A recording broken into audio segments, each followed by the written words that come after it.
Orders of the day. Orders of the day, ordre du jour, ordre émanence gouvernement. Government orders, government bills, commons. Second reading of Bill C-63, an act to enact the Online Harms Act, to amend the Criminal Code, the Canadian Human Rights Act, and an act respecting the mandatory reporting of Internet child pornography by persons who provide an Internet service, and to make consequential and related amendments to other acts. Mr. Varani, seconded by Madame Le Boultelier. Let's, Madame Haidu, moves that Bill C-63, an act to enact the Online Harms Act, to amend the Criminal Code, the Canadian Human Rights Act, and an act respecting the mandatory reporting of Internet child pornography by the persons who provide an Internet service, and to make consequential and related amendments to other acts, be now read a second time and referred to the Standing Committee on Justice and Human Rights. Debate. The Honourable Minister of Justice and Attorney General of Canada. Thank you very much, Mr. Speaker. Honourable colleagues, I am very pleased today to speak about Bill C-63, the Online Harms Act. I speak to you today as a minister, as a fellow parliamentarian, but also as a father, as a South Asian, and as a Muslim Canadian. There are a few moments in this place when your work becomes very, very personal, Mr. Speaker, and this is one such moment for me. Let me explain to you why. I ran for office for a number of reasons in 2015. But chief among them was to fight against discrimination and to fight for equality in what I viewed as an increasingly polarized world. In recent years, we have seen that polarization deepen and hatred fester, including at home here in Canada. I would never have fathomed that in 2024, Canada would actually lead the G7 in the number of deaths attributable to Islamophobia. Among our allies, it is Canada that has experienced the most fatal attacks against Muslims in the G7. 11. That's 11 preventable deaths, Mr. Speaker. I say preventable because in both the trial of the Quebec mosque shooter who murdered 6 men on January 29, 2017, and the man who murdered 4 members of the Afzal family in London, Ontario, the attackers admitted in open court to having been radicalized online. They admitted what so many of us have always known to be the case, Mr. Speaker, that online hatred has real-world consequences. Yesterday was the 3rd anniversary of the attack on the Afzal family, an attack described by the presiding judge as a, quote, act of terror. In memory of Talat, Salman, Yumna, and Madia, who lost their lives to an act of hatred on June the 6th, 2021, we are taking action. Bill C-63, the Online Harms Act, is a critical piece of that action. This bill is the product of years of work, Mr. Speaker. We consulted for over 4 years, including speaking to victim and advocacy groups, international partners, the tech industry, and the public. We organized national consultations with 19 national and regional roundtables and published a What We Heard report. We've listened to the recommendations of our expert advisory group on online safety, a diverse group of respected experts from across Canada. We gained invaluable advice and knowledge from these consultations, and all of it has informed the development of Bill C-63. Many of our international partners, the United Kingdom, Australia, Germany, France, the European Union, have already done a tremendous amount of legislative work to try to limit the risk of harmful content online. We have learned from their experiences and adapting the best and most effective parts of their plans to the Canadian context. Learned what did not work abroad, Mr. Speaker, like the immediate takedown of all types of harmful content originally done in Germany, like the overbroad restriction on freedom of speech that was struck as unconstitutional in France. We are not repeating those errors here, Mr. Speaker. Our approach is much more measured and reflects the critical importance of constitutionally protected free expression in Canada's democracy. What we learned from this extensive consultation was that the internet and social media platforms can be a force for good in Canada and around the world. They have been a tool for activists to defend democracy. They are a platform for critical expression and critical civic discourse. They make learning more accessible to everyone. The internet has made people across our vast world feel more connected to one another. But the internet also has a dark side. Last December, the RCMP warned of an alarming spike in online extremism among young people in Canada and the radicalization of youth online. We know that the online environment is especially dangerous for our most vulnerable. A recent study by Plan International found that 58% of girls have experienced harassment online. Social media platforms are used to exploit and disseminate devastating messages with tragic consequences. This is because of one simple truth, Mr. Speaker. For too long, the profits of platforms have come before the safety of users. Self-regulation has failed to keep our kids safe. Stories of tragedy have become far too common. The tragic consequences, like the death of Amanda Todd, a 15-year-old Port Coquitlam student who died by suicide on October 10, 2012, after being exploited and extorted by more than 20 social media accounts. This relentless harassment started when Amanda was just 12 years old, in grade 7, Mr. Speaker, or Carson Cleland last fall. He was the same age as my son at the time, 12 years old, Mr. Speaker. Carson made a mistake. He shared an intimate image with someone who he thought was a friend online, only to find himself caught up in a web of sextortion from which he could not extricate himself. Unable to turn to his parents, too ashamed to turn to his friends, Carson turned on himself. Carson is no longer with us, Mr. Speaker, but he should be with us. We need to do more to protect the Amanda Todds and the Carson Clelands of this country, and with this bill, Mr. Speaker, we will. I met with the incredible people at the Canadian Centre for Child Protection earlier this year, and they told me that they receive 70 calls every week from scared kids across Canada in situations like Amanda's and like Carson's. 70 calls every single week, Mr. Speaker.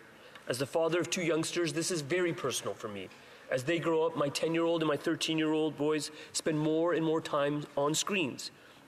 I know my wife and I are not alone in this parenting struggle. It's the same struggle that parents are facing around the country. At this point, there is no turning back, Mr. Speaker. Our children and teens are being exposed to literally everything online. And I feel a desperate need, Canadians feel a desperate need, to do a better job of protecting those kids online. That's precisely what we are going to do with this bill. Mr. Speaker, C-63 is guided by 4 important objectives. It aims to reduce exposure to harmful content online and empower and support users. Secondly, it addresses and denounces the rise in hatred and hate crimes. Thirdly, it ensures that victims of hate have recourse to improved remedies. And fourthly, it strengthens the reporting of child sexual abuse material to enhance the criminal justice response to this heinous crime. La loi sur les préjudices. The Online Harms Act addresses 7 types of harmful content based on categories identified over 4 years of consultation. Not all harms will be treated the same, Mr. Speaker. Services will be required to remove quickly content that sexually victimizes a child or re-victimizes a survivor, as well as what we call revenge porn, including sexual deep fakes. There is no place for this material on the internet whatsoever, Mr. Speaker. For other types of content, like content which induces a child to self-harm or material that bullies a child, we are placing a duty on platforms to protect children. This means a new legislative and regulatory framework, Mr. Speaker, to ensure that social media platforms reduce exposure to harmful, exploitative content on their platforms. This means putting in place special protections for children. And it also means that platforms will have to make sure users have the tools and resources they need to report harmful content. To fulfill the duty to protect children, Mr. Speaker, social media platforms will have to integrate age-appropriate design features to make their platforms safer for children to use. This could mean defaults for parental controls and warning labels for children. It can mean security settings for instant messaging for children or safe search settings. Protecting our children is one of our most important duties that we undertake as lawmakers in this place, Mr. Speaker. As a parent, it literally terrifies me that the most dangerous toys in my home, my children's screens, are not subject to any safety standards right now. This needs to change, and it will change with the passage of Bill C-63. Mr. Speaker, it is not simply that children are subject to horrible sexual abuse and bullying online. They are also exposed to hate and hateful content, as are internet users of all ages and all backgrounds. That is why Bill C-63 targets content that foments hatred and incitements to violence, as well as incitements to terrorism. This bill does not require social media companies to take down this kind of harmful content. Instead, the platforms will have to reduce exposure to it by creating a digital safety plan, disclosing to the Digital Safety Commissioner what steps they are putting in place to reduce risk and report back on their progress. Platforms would also be required to give users practical options for recourse, like tools to either flag or block certain harmful material from their own feed. This is key to ensuring community safety, Mr. Speaker, all the more so because they are backed by significant penalties for non-compliance. And when I say significant, Mr. Speaker, the penalties can be 6% of global revenue or $10 million, whichever is higher. And in the instance of a contravention of an order from the Digital Safety Commission, those rise to 8% of global revenue or $25 million, again, whichever is higher. The Online Harms Act is an important step, Mr. Speaker, towards a safer, more inclusive online environment, where social media platforms actively work to reduce the risk of user exposure to harmful content on their platforms and help to prevent its spread. And where, as a result, Mr. Speaker, everyone in Canada can feel safer to express themselves openly. This is critical, Mr. Speaker, because at the heart of this initiative, it's about promoting expression and participation in civic discourse that occurs online. Think about Carla Beauvais and the sentiments she expressed when she stood right beside me when we tabled this legislation in February. The amount of abuse that she faced for voicing her concerns about the George Floyd incident in the United States cowered her and prevented her from participating online. We want her voice added to the civic discourse. Right now, it has been removed. La loi sur les préjugés. The Online Harms Act will regulate social media services whose main goal is to allow users to share public-facing content. Services that carry the highest risk of exposing the largest number of people to harmful content. This means that the Act would apply to social media platforms like Facebook, X, and Instagram, user-uploaded adult content services like Pornhub, and live streaming services like Twitch. But it would not apply to any private communications, meaning private texts or direct private messaging on social media apps like Instagram or Facebook Messenger. This is critical to underscore again, Mr. Speaker. This is a measured approach that is not following the overreach that we've seen in other countries that we have studied in terms of how they embarked upon this endeavor. The goal is to target the largest social media platforms, the places where the most people in Canada are spending their time online. Mr. Speaker, some have questioned why Bill C-69 addresses both online harms and hate crimes that can happen both on and offline. Let me explain why, Mr. Speaker. Online dangers do not remain online. We are seeing a dramatic rise in hate crime across our country. According to Statistics Canada, the number of police-reported hate crimes has increased by 83% between 2019 and 2022.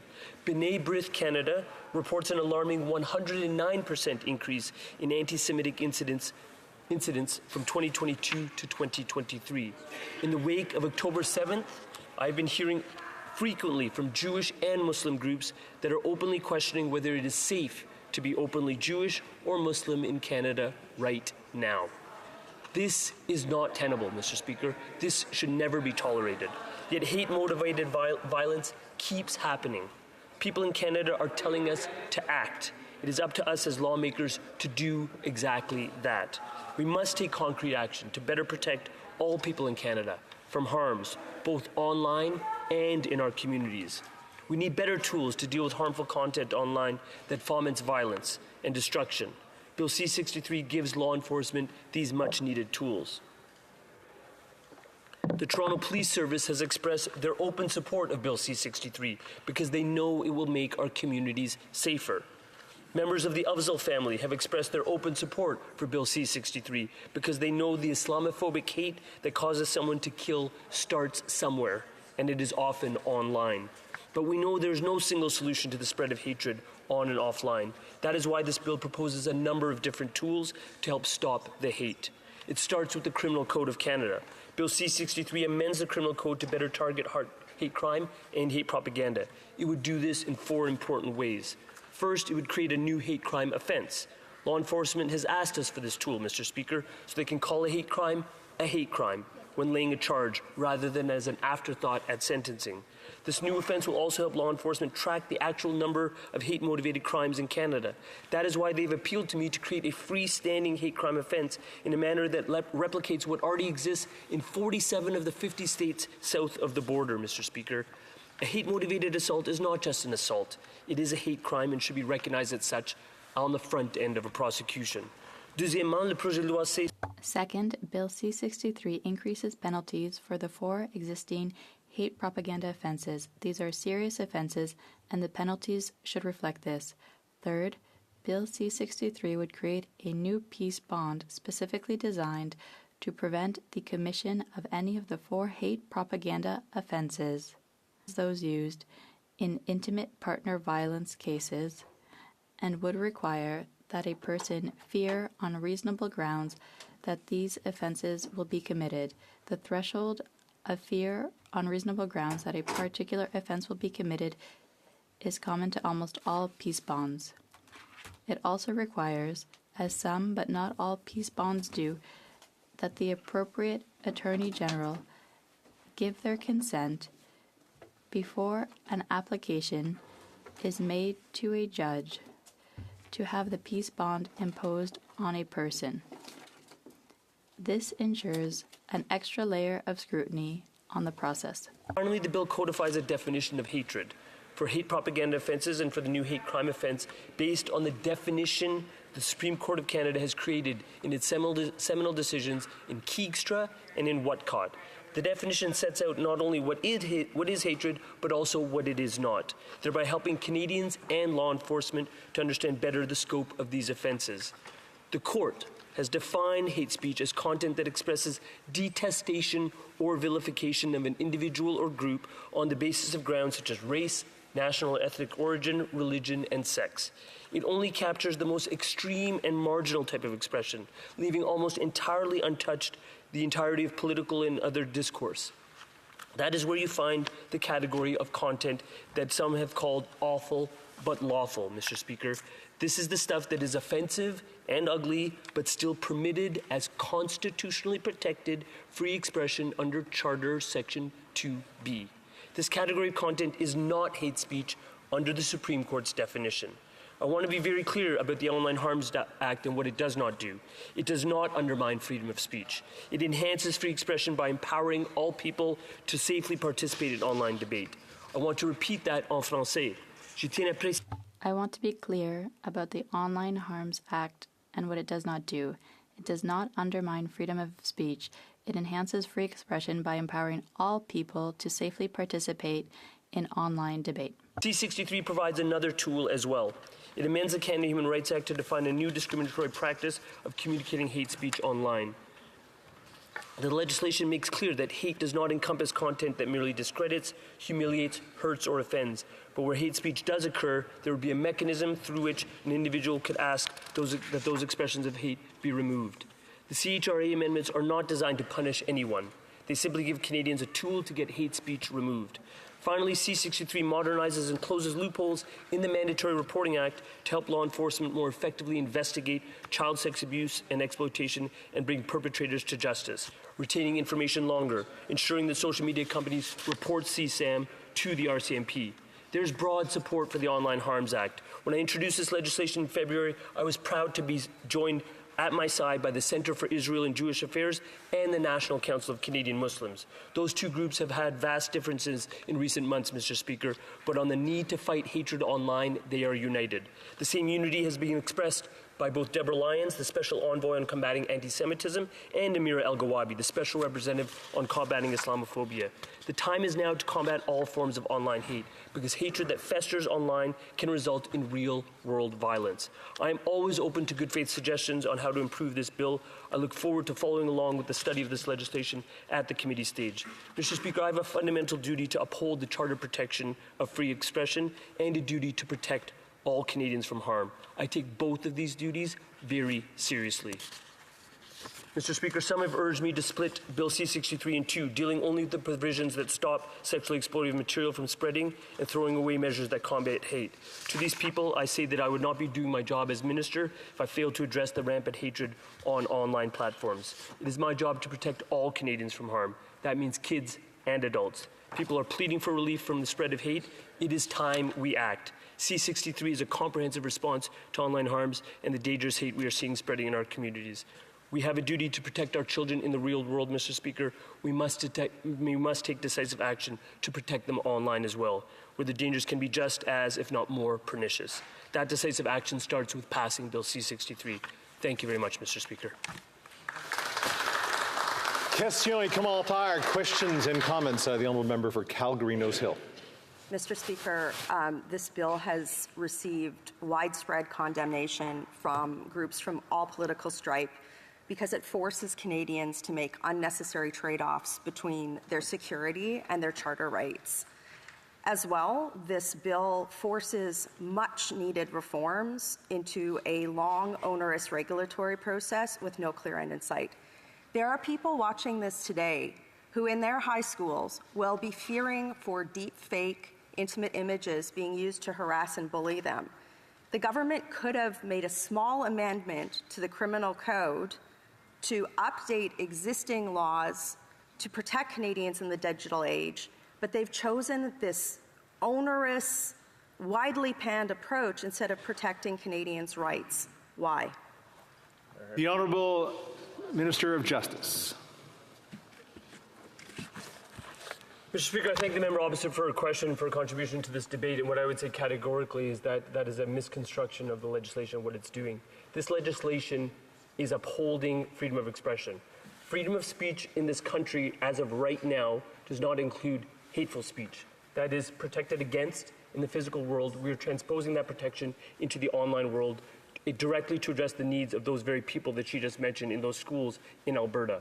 With respect to deepfakes, we're taking it an additional step further by entrenching that language in this legislation. That was done intentionally because we know that deepfakes are being used against children, against adolescents, and against adults to silence them. And I know that member to be a strong advocate for women's empowerment and women's voices in civic discourse.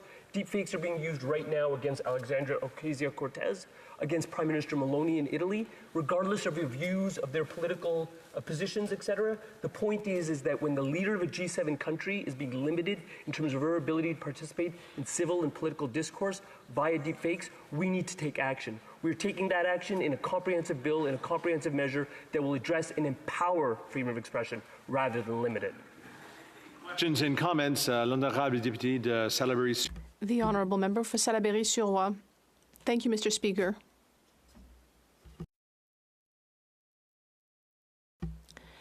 I think we agree that this bill is addressing two important digital problems. As elected officials, we need to do something about these harms. But in the Bloc Québécois, well, we do agree with part one of the bill, everything that has to do with child pornography and non-consensual publication of pornographic material. That part is clearly right, and everyone agrees. And in fact, we told the minister that we agree and that we are ready to move forth quickly with that section and make it easier, in fact, to adopt it. But we do have reservations about part two. And we think these reservations are reasonable, and we'd like to be able to debate them at committee. Perhaps the government could accuse other parties of being partisan on part two, but that's not the case for the Bloc Québécois. We really think that part two needs to be debated. We have questions, we have concerns. We think it's our role to get to the bottom of it That's why we're asking the minister, once again today, to split Bill C-63 into two parts so we can get the first part adopted as quickly as possible. And then we can debate part two more fulsomely. The Honourable Minister of Justice, I appreciate my colleague's position. And what I'd like to say is that the aspect having to do with children also affects teens and adults. Because hate is a problem for children, teens, and adults. We cannot divide hate up based on someone's age. Secondly, my colleague suggested that we need in-depth consultation with witnesses to see if we can improve the bill, and I agree with that. But we don't just want in-depth study for part two. We want study for the entire thing. And thirdly, I'd like to add that, as I said at the beginning, we're not the first country to embark on this debate. Australia started in 2015 for just kids, and then later, in 2024, it actually brought this to a larger scope of people. So again, here in Canada in 2024, we need to address all aspects because the harms are much broader than just content targeting children. L'honorable député de New Westminster Burnaby. Merci beaucoup, Monsieur le Président. Et pour l'MP. Thank you, Mr. Speaker. We in the NDP feel that the government has delayed bringing forward this legislation too long. We hope that it goes through committee so that we can do an in-depth study. Of course, there are things that we fully support. Then there are other things having to do, for example, with the criminal code, where we really need in-depth study at committee, and we really need to take the time it takes. That said, there are some aspects of the bill that I believe are surprising or lacking. For example, regarding algorithmic transparency. As the minister knows very well, often hate and other problems are worsened by algorithms that promote content that is harmful.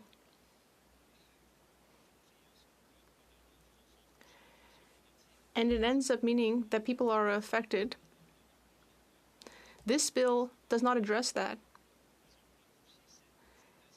And I'd like to know why the government hasn't brought in legislation on algorithms and transparency to help us understand why certain damaging content continues to be offered to some consumers on certain platforms.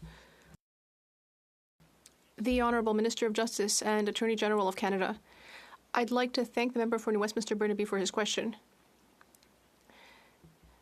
And what I'll say is,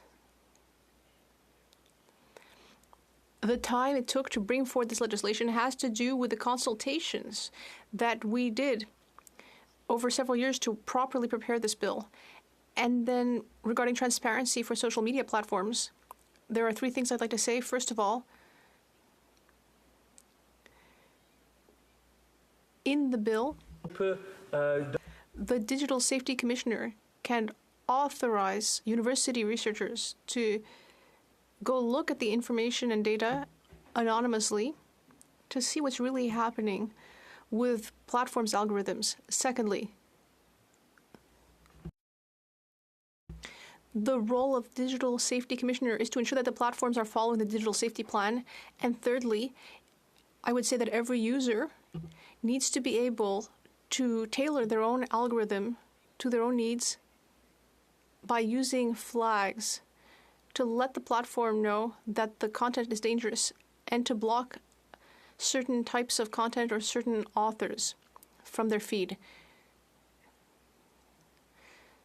This is increasing transparency, algorithmic transparency, but if there's anything more to add, I'm willing to consider good faith amendments and see how we can improve transparency at committee. Comments, the Honourable Minister of Small Business. Thank you, Mr. Speaker, and I thank my honourable colleague colleague for that speech. A few weeks ago, I had the opportunity to visit a school in my riding in response to some letters that some 9 and 10-year-olds had written to me. In that classroom, I had asked the kids who knew about cyberbullying, and all of them raised their hands because all of them have experienced it or know to some degree what cyberbullying is, what is like. While I was talking about the topic of cyberbullying, there was a young boy, he was the age of my daughter, 9 years old. He had raised his hands and shared with me that on his birthday, he had received new VR glasses to use with his video game. And while he was in his online space, he was sharing that while he was minding his own business, someone approached him online and did not nice things to him repeatedly. Needless to say, this young man, when I asked him, what did you do after this happened to you? He said, I didn't do anything. I decided not to play video games ever again. So the reason why I'm sharing his testimony is because what I'd like to ask the Honourable Minister is, what will this bill do to help protect kids just like the one I had spoken to at the elementary school? Thank you so much. Almost out of time, and allow the Honourable Minister to respond. Thank you very much to the Minister for that question. And what I can say is that my heart breaks just listening to that, because that is at the heart of this bill. This bill entrenches a duty to protect children, a duty to remove content that would target children. And in terms of what that child experienced, you can rest assured that that child is not an anomaly in Mississauga, but kids around Canada and around the world are facing this all of the time. We would never tolerate someone lurking around a schoolyard or someone contacting our kids by telephone at midnight, but that is what is occurring all of the time. And the fact that this bill takes a hard look at child sex predators, takes a hard look at those who would spread revenge porn, and entrenches a duty to protect children is in fact the exact step we need to take. That's what Canadian parents are demanding. I hope every parliamentarian in this chamber will get behind this important bill. Resuming debate, reprise du débat, the Honourable Member for Calgary-Nose Hill. We must protect Canadians in the digital age, but C-63 is not the way to do it. It forces Canadians to make unnecessary trade-offs between the guarantee of their security and their charter rights. Today I'll explain why C-63 is deeply flawed and why it does not protect Canadians' rights sufficiently, and more importantly, I'll present a comprehensive alternative plan that is more respectful of Canadians' charter rights and will provide immediate protections for Canadians facing online harms. The core problem with Bill C-63 is how the government has chosen to frame the myriad of harms that occur in digital space as homogeneous and capable of being solved with one approach or piece of legislation. In reality, harms that occur online is an incredibly heterogeneous set of problems requiring a multitude of tailored solutions. It may sound like the former might be more difficult to achieve than the latter, but this isn't the case. It is relatively easy to inventory the multitudes of problems which occur online and cause Canadians harm. From there, it should be easy to sort out how existing laws and regulatory processes that exist for the physical world could be extended to the digital world. There are few, if any, examples of harms that are being caused in digital spaces that do not already have existing relatable laws or regulatory structures that could be extended or modified to cover them. Conversely, what this government has done for nearly a decade is try to create new, catch-all regulatory, bureaucratic, and extrajudicial processes that would adapt to the needs of actors in the digital space instead of requiring them to adapt to our existing laws. All of these attempts have failed to become law, which is likely going to be the fate of C-63. This is a backward way of looking at things and has caused nearly a decade of inaction on much-needed modernization of existing systems and has translated into law enforcement not having the tools they need to prevent crime, which in turn causes harm to Canadians. It's also led to a balkanization of laws and regulations across Canadian jurisdictions, a loss of investment due to this uncertainty, and a lack of coordination with the international community. And again, ultimately, this all harms Canadians. C-63 takes this approach by listing only a very few of the harms that happen in online spaces and creates a new onerous and opaque extrajudicial bureaucracy while creating deep problems for Canadian charter rights. For example, Bill C-63 creates a new offense motivated by hatred provision that could see a life sentence applied to minor infractions under any act of Parliament, a parasitic provision that is unchecked in the scope of this legislation. This means words alone could lead to life imprisonment. While the government has attempted to argue that this is not the case, saying that a serious underlying act would have to occur for this provision to apply, that is simply not how this bill is written, and I ask colleagues to look at it.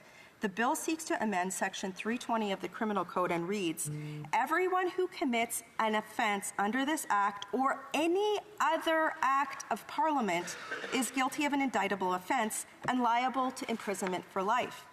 At the Justice Committee earlier this year, the minister stated, the new hate crime offence captures any existing offence if it was hate-motivated. That can run the gamut from a hate-motivated theft all the way to a hate-motivated attempted murder. The sentencing range entrenched in Bill C-63 was designed to mirror the existing options for all of these potential underlying offences, from the most minor to the most serious offences on the books. That does not mean that minor offences will suddenly receive harsh offences. However, sentencing judges are required to follow legal principles. Hate-motivated murder will result in a life sentence. A minor infraction will not result in it. In this statement, the minister both admitted that this new provision could be applied to any act of Parliament, as the bill states, and that the government is relying upon the judiciary to ensure that maximum penalties weren't leveled against this minor infraction. Parliament cannot afford the government to be this lazy, and by that I mean not spelling out exactly what they intend a life sentence to apply to in law, as opposed to handing a highly imperfect judiciary an overbroad law that could have extreme negative consequences. Similarly, massive amounts of concerns from across the political spectrum raised regarding C-63's introduction of a so-called hate crime peace bond, calling this a pre-crime provision for speech. This is highly problematic because it explicitly extends this power to issue peace bonds to crimes of speech, which this bill does not adequately define nor provide any assurance that it would meet a criminal standard for hate. Equally as concerning, C-63 would create a new process for individuals and groups to complain to the Human Rights Commission that online speech directed at them is discriminatory. This process would be extrajudicial, not subject to the same evidentiary standards of a criminal court, and could take years to resolve. Findings would be based on a mere balance of probabilities rather than the standard criminal standard of proof beyond a reasonable doubt. The subjectivity of defining hate speech will undoubtedly lead to punishments for protected speech. The mere threat of human rights complaints will chill large amounts of protected speech, and the system will undoubtedly be deluged with a landslide of vexatious complaints. There certainly are no provisions in this bill to prevent any of this from happening. Nearly a decade ago, even the Toronto Star, hardly a bastion of conservative thought, wrote a scathing opinion piece opposing these types of provisions. The same principle should apply today.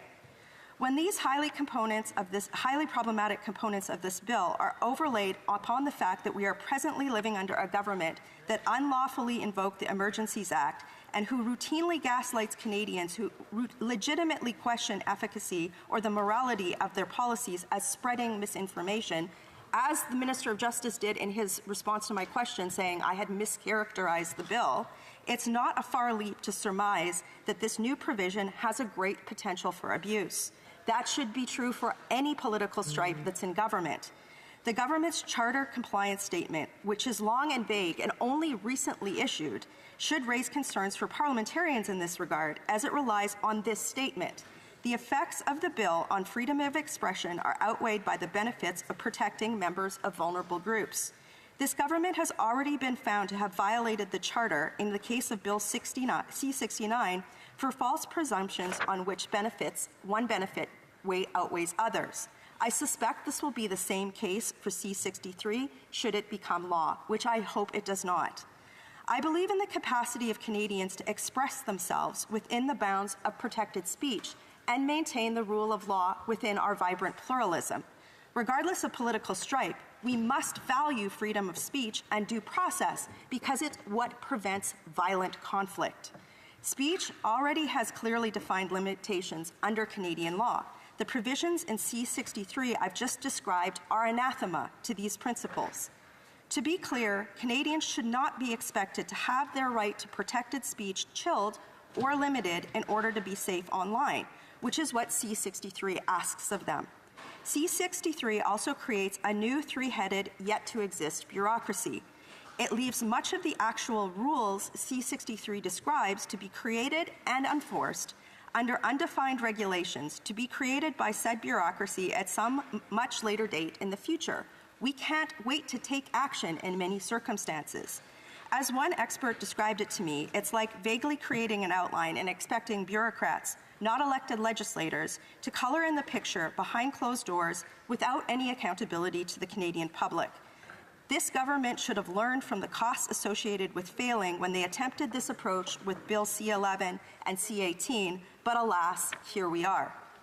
This new bureaucratic process will be slow, onerous, and uncertain. If the government proceeds with it, it means Canadians will be left without protection, and innovators and investors will be left without regulatory certainty needed to grow their businesses. It will also be costly. I've asked the Parliamentary Budget Officer to conduct an analysis of the cost associated with the creation of this bureaucracy, and he has agreed to undertake this task. No parliamentarian should even consider supporting this bill without understanding the resources the government intends to allocate to the creation of the new Digital Safety Commission, Digital Safety Ombudsman, and Digital Safety Office, particularly since the finding in this week's damning NSICOP report starkly outlined the opportunity cost of this government failing to allocate much-needed resources to the RCMP. Said differently, if this government cannot fund and maintain critical operations of the RCMP, who already have the mandate to enforce laws related to public safety, then Parliament should have grave, serious doubts about the efficacy of the government setting up 3 new bureaucracies to address issues that could likely be managed by existing regulatory bodies like the CRTC or in the enforcement of the Criminal Code. Also, Canadians should have major qualms about creating new bureaucracies which give power to well-funded and extremely powerful big tech companies to lobby and manipulate regulations to their benefit behind the scenes and out of the purview of Parliament. This approach won't necessarily protect Canadians and may create artificial barriers to entry for new, innovative industry players. The far better approach, again, is to adapt and extend long-existing laws and regulatory systems and properly resource their enforcement arms and require big tech companies and other actors in the digital space to comply with these laws, not the other way around. This approach would provide Canadians with real protections, not what amounts to a new, ineffectual complaints department with a high negative opportunity cost to Canadians. In no scenario should Parliament allow the government to entrench in legislation a power for social media companies to be arbiters of speech, which C63 risks doing. If the government wishes to further impose restrictions on Canadians' rights to speech, that should be a debate for Parliament to consider, not for regulators and tech giants to decide behind closed doors with limited accountability to the public. In short, this bill is completely flawed and should be abandoned, particularly given the minister's announcement this morning that he is unwilling to proceed with any sort of change to it in terms of scope. There is a better way, however. Here is an alternative, more effective, and more quickly implementable plan to protect Canadian safety in the digital age. It modernizes existing laws and processes to align with digital advancements. It protects speech not already limited in the Criminal Code and fosters an environment for innovation and investment in digital technologies. It proposes adequately resourcing agencies with existing responsibilities for enforcing the law, not creating extrajudicial bureaucracies that amount to a complaints department. To begin, the RCMP and many law enforcement agencies across the country are under-resourced after certain flavors of politicians gave much more than a wink and a nod to the defund the police movement for over a decade. This trend must immediately be reversed. Well-resourced and well-respected law enforcement is critical to a free and just society. Second, the government must also reform its watered-down bail policies that allow repeat offenders to commit crimes over and over again. Criminals in the digital space will never face justice no matter what laws are passed if the Liberal government's catch and release policies aren't reversed.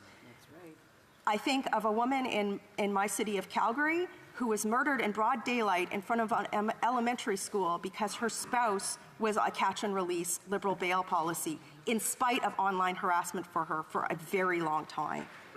Third, the government must actually enforce... Je pense un appel au règlement à l'honorable député de Drummond. Avec mes excuses pour la collègue, je déteste interrompre comme ça en plein milieu d'un discours, mais on entend une vibration d'un téléphone ou d'un appareil qui doit être proche du micro et qui doit devenir très, très agaçant pour les interprètes. Je ne sais pas d'où ça vient exactement, mais si on peut demander aux collègues de faire attention à ça, de tenir les appareils loin des micros. Merci. Okay, just ask the honourable member maybe to move the cell phone away from the microphone so that it doesn't vibrate on the microphone. So I think it's probably, yeah, so as well. Okay, the honourable member for Calgary Nose Hill. Third, the government must actually enforce laws that are already on the books but haven't been recently enforced due to a lack of extreme political will, disingenuous politics, and leadership, particularly as they relate to hate speech, and particularly in light of the rise of dangers currently faced by vulnerable Canadian religious communities, as the Minister mentioned, particularly Canada's Jewish community. This could be done via actions like ensuring the RCMP, including specialized integrated national security enforcement team and national security enforcement sections, are providing resources and working directly with appropriate provincial and municipal police forces to share appropriate information intelligence to provide protection to these communities, as well as making sure the security infrastructure program funding is actually accessible in an expedited manner so that community institutions and centres can enhance security measures at their gathering places. Fourth, for areas where modernization of existing regulations and the criminal code need immediate updating in order to reflect the digital age, and where there could be cross-partisan consensus, the government should undertake these changes in a manner which would do just that, allow for swift and nonpartisan passage through Parliament. These items could include some of the provisions discussed in C-63, such as a duty to make content that sexually victimizes a child or re-victimizes a survivor and intimate content communicated without consent inaccessible to persons in Canada in certain circumstances, imposing certain duties to keep all records related to sexual victimization to online providers, making provisions for persons in Canada to make a complaint to existing enforcement bodies like the CRTC or the police, not a new bureaucracy that will take years to potentially materialize and be costly and or ineffective, that content on a social media service is content that sexually victimizes a child or re-victimizes a survivor or is intimate content communicated without consent, and authorizes a court to make orders requiring the operators of those services to make that content inaccessible to persons in Canada, and the proposed amendment to an act respecting the mandatory reporting of internet child pornography by persons who provide an internet service. Other provisions the government chose not to include in C-63, but that should have been, and that Parliament should be considering in the context of harms that are being conducted online, must include the following: updating Canada's existing laws on the non-consensual distribution of intimate images to ensure that the distribution of intimate deepfakes is also criminalized, likely through a simple update to the criminal code.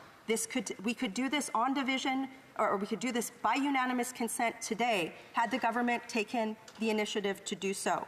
This is already a major problem in Canada, with girls in high schools in Winnipeg seeing their intimate images of themselves, sometimes reports are saying being sexually violated, without any ability for the law to intervene.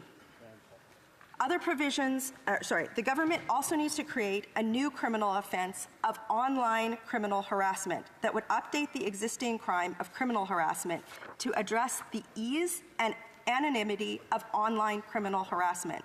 Specifically, this would apply to those who repeatedly send threatening and/or explicit messages to content to people across the internet and social media when they know or should know that it is not welcome. This could include aggravating factors for repeatedly sending such material anonymously and be accompanied by a so-called digital restraining order that would allow victims of online criminal harassment to apply to a judge under strict certain circumstances to identify the harassment and end the harassment. This would both protect privacy remove the onus on social media platforms from guessing when they should be giving identity to the police, and prevent the escalation of online harassment into physical violence. This would give police and victims a clear and easy to understand tools to prevent online harassment and associated escalation. This would address a major issue of intimate partner violence and make it easier to stop coercive control. As well, I'll note to the Minister that members of the governing Liberal Party agreed to the need for these exact measures at a recent meeting of PROC related to online harassment of elected officials this past week. Fifth, the government should consider a more effective and better way to regulate online platforms, likely under the authority of the CRTC and the Minister of Industry, to better protect children online while protecting charter rights. This path could include improved measures to do the following. Through legislation, not backroom regulation, precisely in law define this duty of care required by online platforms. Some of these duties of care have already been mentioned in questions to the ministers today. This is what Parliament should be seized with, not allowing some unnamed future regulatory body to decide this for us while we have big tech companies and their lobbying arms defining that behind closed doors. That's our job, not theirs. Provide parents with safeguards, controls, and transparency to prevent harm to their kids when they are online. That could be part of the duty of care. Require that online platforms put the interests of children first with appropriate safeguards, again, in a legislated duty of care. Prevent and mitigate against self-harm, mental health disorders, addictive behaviors, bullying and harassment, sexual violence and exploitation, and the promotion of marketing and products that are unlawful for minors. All of these things are instances of duty of care. Implement privacy preserving and trustworthy age verification methods, which many platforms always have the capacity to do while prohibiting the use of a digital ID in any of these mechanisms. And ensure that the enforcement of these mechanisms, including through a system of administrative and penalties, and consequences, are done through agencies which already exist, and also ensure that there's perhaps other remedy, such as the ability to seek civil or seek remedy for civil injury when that duty of care is violated. So, Mr. Speaker, this is a non-comprehensive list of online harms, but the point is we could come to consensus in this place on simple modernization issues that would update the laws now. I hope that the government will accept this plan. A shout out to Sean Phelan and David Murray, two strong and mighty workers that we didn't have an army of bureaucrats to do, but we came up with this. I hope that Parliament considers this alternative plan instead of C-63 because the safety of Canadians is at risk. Thank you. Questions and comments? The Honourable Minister of Justice and Attorney General of Canada. Speaker, I genuinely thank the member opposite for her contributions to today's debate because it's really important. I'm going to point out 4 things and ask her a question. The first is that with respect to my position on amendments, what I said, and I want to make sure it's crystal clear to Canadians watching, is that I'm open to amendments that would strengthen this bill that are made in good faith. Second point, Mr. Speaker, is that with respect to the freestanding hate crime, that's a provision that exists in 47 out of 50 states in the United States, and the nature of the penalty that would be applied in a given context of a hate crime will depend on the underlying offense.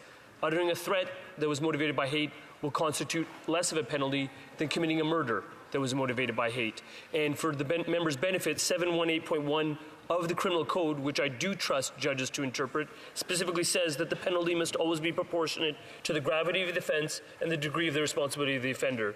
With respect to the peace bond, what I would say to her point quite simply is that I do believe it's necessary to take a tool that is well known to criminal law and apply it in the context of a synagogue that's already been targeted with vandalism that may be targeted again, where there would be proof that we need to be put before a judge and where the safeguard would exist, where the Attorney General of jurisdiction would have to give consent before such a peace bond was pursued. She talked about the fact that criminal code tools should be used in the context of ensuring that we can tackle this pernicious information. What I would say to her is that law enforcement has asked us for the same tool that Amanda Todd's mother has asked us for, which is that the victimization of people even after death continues when the Honourable Member of Calgary knows so.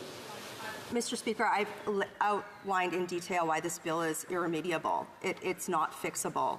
And it's not, you don't have to take my word for it. I mean, again, hardly a bastion of conservative thought. The Atlantic magazine has a huge expose this morning on why this bill is so flawed. I suspect it's why the bill has only put it up for debate. The government has only allowed it to come up for debate now. I don't expect to see it in the fall. So given that it's so flawed, it's incumbent upon the Minister of Justice to take the suggestions of the opposition seriously. I have outlined several very easy to pick out of my speech suggestions on how the minister could proceed. He could proceed likely on an expedited process under those situations. It sounds like my colleagues from the Bloc and the NDP have similar concerns. This bill cannot proceed in its current standards. And frankly, Canadians shouldn't be expected to trade their rights for safety online, and they shouldn't have to expect a government that has dragged their heels for nearly a decade to continue with the facade that they actually care about this issue or have a plan to address it. We've given them one, they should take it. The Honourable Member for Drummond. Thank you, Mr. Speaker. It's kind of nice to see towards the end of our session that there are more and more school groups visiting. And I think that's a strategy teachers are using to show students that it's really not that boring what we do here. So that said, Mr. Speaker, I listened to my colleague's speech, and there were some interesting points she made.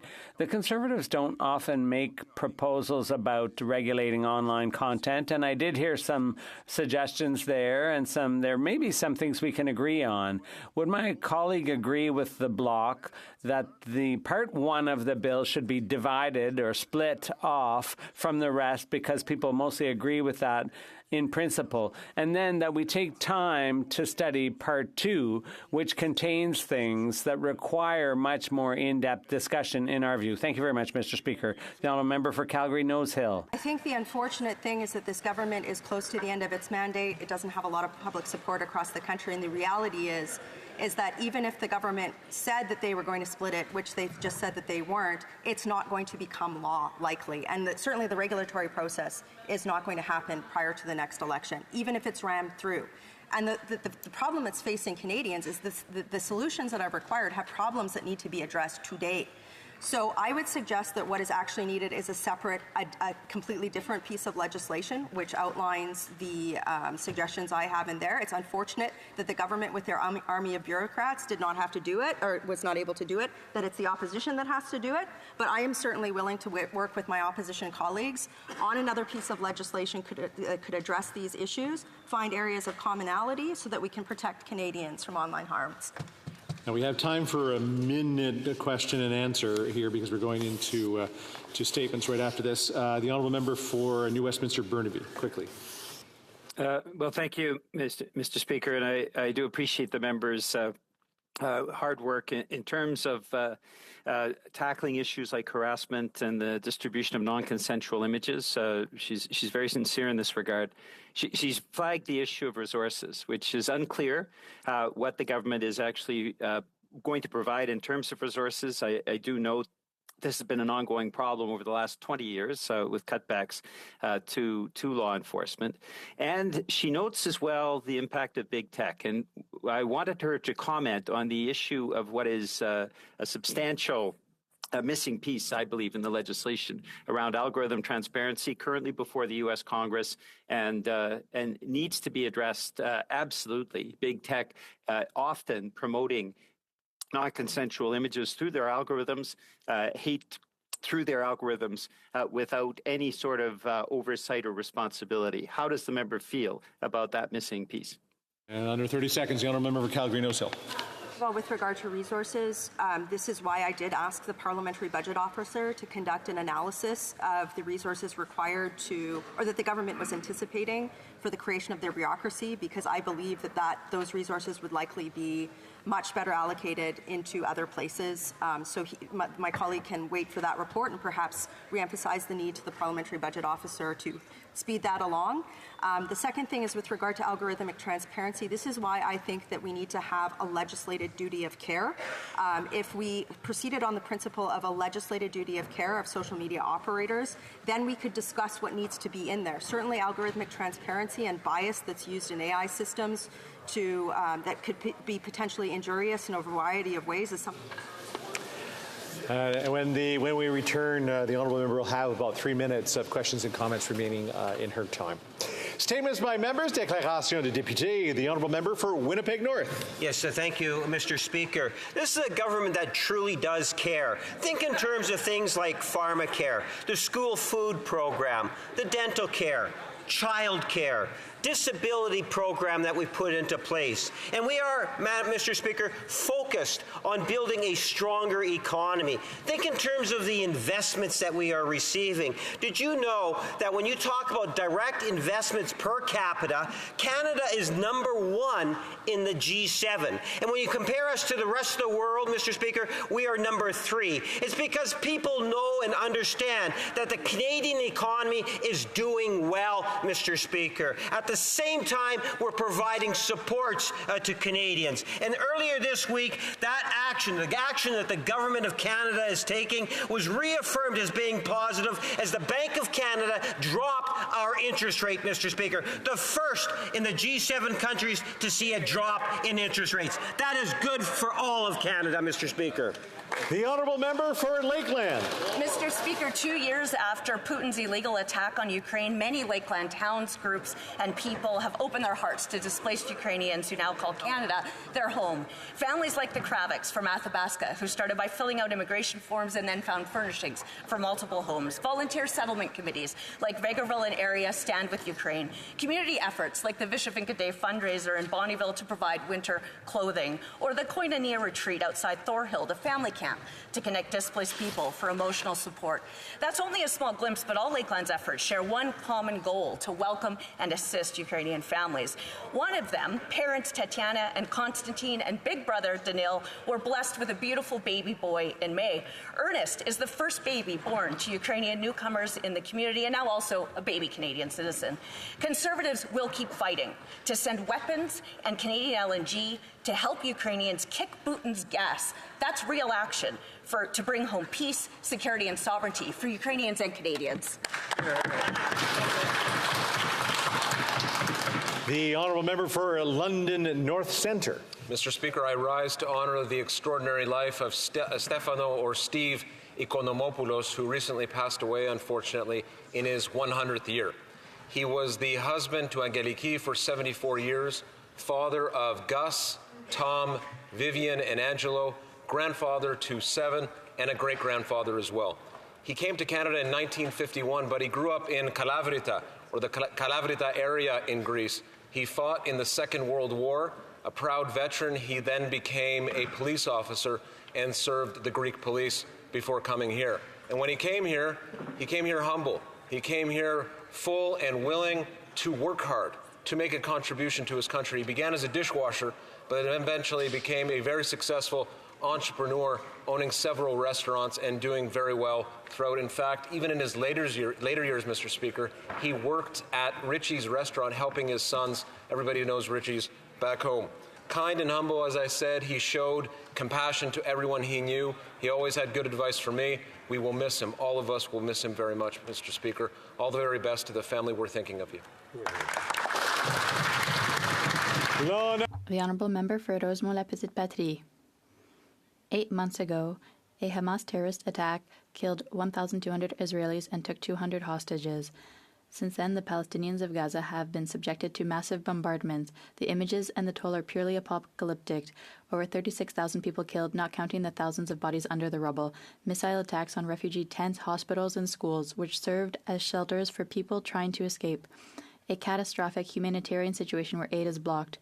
And Netanyahu's war aims, which veer into ethnic cleansing. Some ministers even say so openly. And what are the Liberals doing to stop this genocide? They are reluctantly calling for a ceasefire, but it's not serious if there are no consequences. Liberals must support the International Court of Justice and the International Criminal Court. Respect for the law is not done piecemeal. They must impose sanctions on Netanyahu's cabinet. UNRWA must be guaranteed stable funding. They must impose an embargo on arms sales. Finally, the Palestinian state must be recognized in order to offer a vision for the future of all. The honourable member for Scarborough Agincourt. Mr. Speaker, congratulations to the Agincourt Community Service Association on their 50th anniversary. AXA is dedicated to serving and uplifting those in need through an impressive array of critical programs, including youth empowerment initiatives, job training sessions, tax clinics, and emergency food and housing services. AXA has strengthened our community by welcoming newcomers, providing assistance to seniors, as well as providing breakfasts and showers to those who are homeless and in need. I want to thank Executive Director Lee Soda, her team of dedicated staff and volunteers, and the Board of Directors for their unwavering commitment to the people of Scarborough, Agincourt, and Greater Scarborough. Here's to 50 years of serving the community and many more. Thank you. The Honourable Member for Portage-Lisgar. A bombshell intelligence report recently revealed that members in this House have knowingly and wittingly aided hostile foreign actors. This is not the first time the Prime Minister has been made aware of foreign interference. In fact, he's known about it since 2020, and yet he has done absolutely nothing about it. If it wasn't for Conservatives relentlessly calling for inquiries, the Prime Minister would have continued to hide the fact that foreign interference has run rampant under his watch. Let's make one thing clear, Mr. Speaker. It's our duty as parliamentarians to protect our democracy and our elections. Anything even remotely suggesting that a member of Parliament is wittingly aiding a hostile foreign government should be addressed immediately.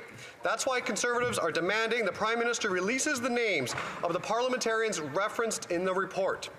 Enough with the cover-ups. Canadians deserve to know who these people are, what they have shared, and who they actually work for. Yeah, well done. The Honourable Member for Surrey Centre. Mr. Speaker, June 24th is a somber time of remembrance for the Sikh community. 40 years ago, the skies of Amritsar turned red as the Indian government attacked the Golden Temple complex, Akal Takht, plus 40 additional gurdwaras across the country, killing thousands of Sikhs. 40 years ago, the Sikh Reference Library was reduced to ashes, home to our histories dating back from the inception of our faith. The following years saw forced disappearances and extrajudicial killings of thousands of young Sikhs. 40 years later, we continue to fight for justice. This month also marks 40 years of Sikh resilience within the community, rooted in Chardi Kala, high spirits, as the Sikh love for justice continues to overpower the genocide that they have endured. As we pray for those lost and for those defiant in the face of oppression, let us never forget 1984. The Honourable Member for Ottawa Centre. Speaker, it is with a heavy heart that I share the passing of Coach Cliff Brimmel. Anyone who had the good fortune of knowing Cliff knows what a wonderful man and passionate coach he was. An active member of Ottawa Rowing Club for almost 50 years, Cliff shaped the lives of countless young rowers, instilling in them not only the skills and discipline required for rowing, but also the values of teamwork, perseverance, and sportsmanship. Cliff loved his athletes wholeheartedly, and his enthusiasm for rowing spread to everyone who met him. His passion for the sport has left a lasting impact on the Ottawa rowing community, with his contributions deeply ingrained in the fabric of the Ottawa Rowing Club. It is clear that his presence on the river will be deeply missed, and his spirit will continue to propel future generations forward on and off the water. May he rest in peace. Merci. The Honourable Member for Northumberland, Peterborough South. Mr. Speaker, let's review the facts. March 30th, 2023, the Parliamentary Budget Officer releases a report on the carbon tax stating, taking into consideration both fiscal and economic impacts, we estimate that most households will see a net loss. On April 17th, 2024, the PBO publishes a note on their website clarifying their economic analysis. On June 3rd, 2024, a Finance Committee Liberal MPs call on the PBO to correct their report as it being inaccurate. When the PBO was asked how he could be confident in the conclusions, he answered, and I quote, "The government has an economic analysis on the impact of the carbon tax, and it confirms the report that we published. That's why I'm comfortable with what we've already published.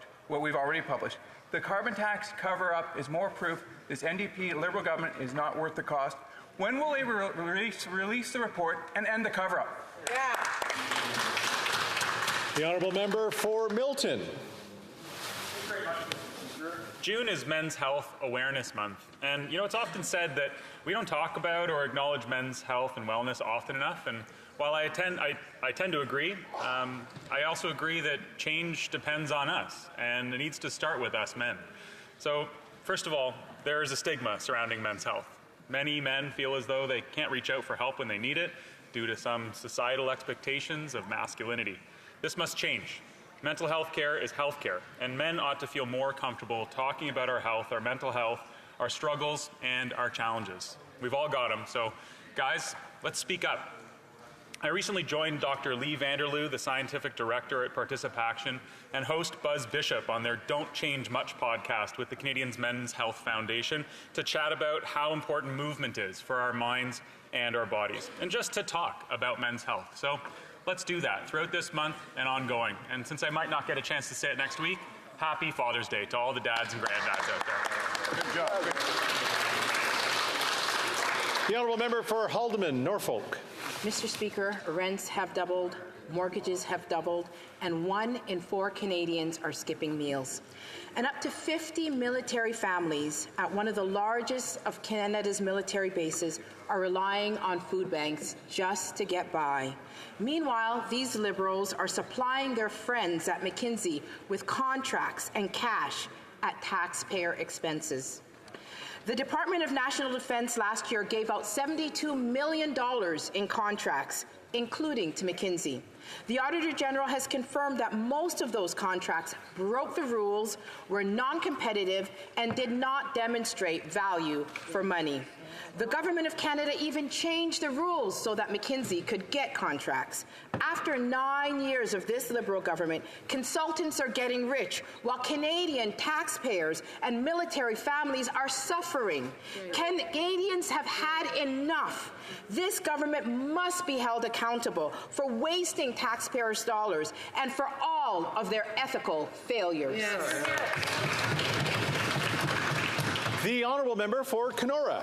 After 9 years of this NDP Liberal government, the cost of rent has never been more expensive. This was a cost of living crisis confirmed by Rentals.ca, who reported that asking prices for rent rose 9.3% annually, meaning that the average asking price for a residential property across the country has now reached more than $2,200 in May. This is more expensive than it has ever been in Canada, Mr. Speaker, and simply the cost increases of rent are not keeping up with anyone's paychecks. These costs continue to surge because the NDP Liberal government is failing to get enough homes built.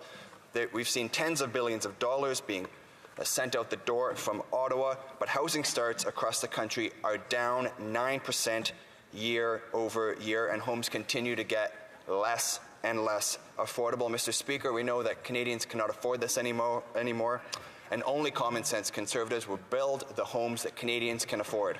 Yeah, well done. The Honourable Member for Markham Unionville. Thank you, Mr. Speaker. This year marks the 70th anniversary of Community Living York South. They are a not-for-profit organization that provides support services to children, youth, and adults, and seniors who have an intellectual disability living in York Region. Actively working since 1954, Community Living York South empowers the people who need assistance to participate in the local community. Their significant contribution makes a genuine difference to the lives of the people using their services. I would like to thank the great staff and volunteers for their continued hard work in authentic inclusion. As they celebrate their 70th milestone, it is important to recognize organizations that upholds Canadian values and strive for a society where everyone belongs. I congratulate them on their decades of serving the community. Their efforts are an inspiration to Markham and to all of Canada. Thank you, Mr. Speaker. The Honourable Member for Edmonton Strathcona. Mr. Speaker, tomorrow the Edmonton Oilers will play in Game 1 of the Stanley Cup Finals. And with just 4 more wins, the Oilers Oilers will bring the cup back to Canada. Mr. Speaker, I grew up in Edmonton in the 80s, and when my dad took me to a game, it was magic. Messier, Fuhr, Coffey, Anderson, Lowe, and of course, Wayne Gretzky. These guys were a beauty to watch. And now we have a new dynasty beginning. We've got Hyman, who has scored more goals in the playoffs than the entire Toronto Maple Leafs. We've got Bouchard, Nurse, Skinner, Nuge, and of course, Draisaitl and our captain number 97, Connor McDavid. This team has what it takes to go all the way. We've got the best fans in the loudest building. I know the cup is coming home. Boys, Edmonton is cheering for you. Alberta is cheering for you. Canada is cheering for you. It's time to play La Bamba, baby. Let's go, Oilers. Go Oilers.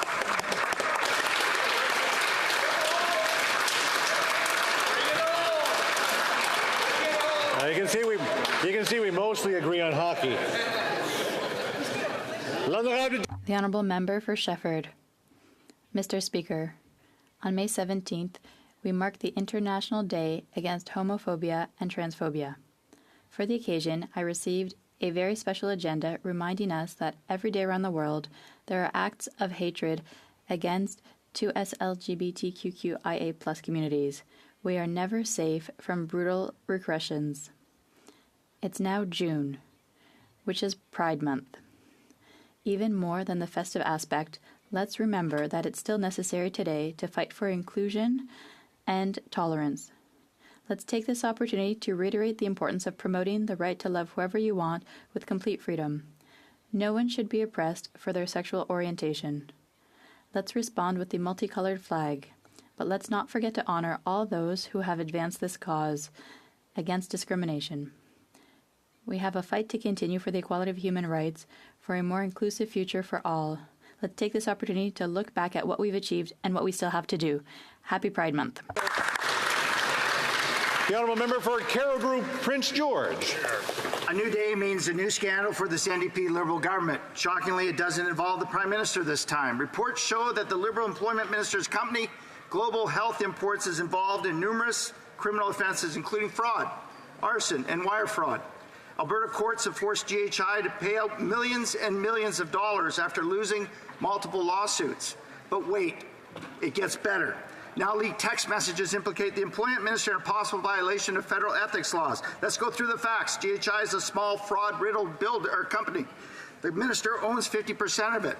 He was listed as a director of the company for a year after becoming a minister. Texts from the other partners show that the unknown Randy, we'll call him Other Randy, was involved in a text message shakedown of a customer for $500,000, which was paid but mysteriously disappeared. If the story is true, the minister broke the law. He could put it all to the speculation to rest today by simply revealing the identity of the other Randy. Will the minister tell Canadians the truth? Who's the other Randy, and why is he still on the front bench? Yeah.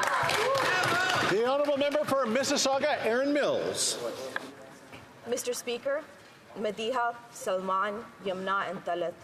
3 years ago yesterday, the Afzal family, a peaceful Muslim Canadian family, out for an evening walk, were brutally murdered with their 9-year-old son as the only survivor.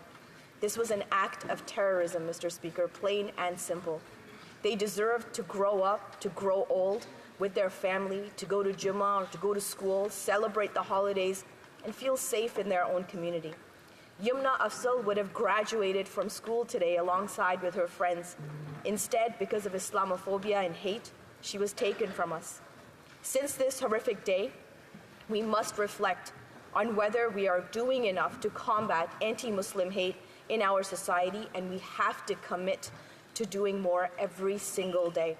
Today, we mourn with the many in London, Ontario, and beyond who lost a friend, a father, a mother, a sister, and we remember this beautiful family. Thank you, Mr. Speaker.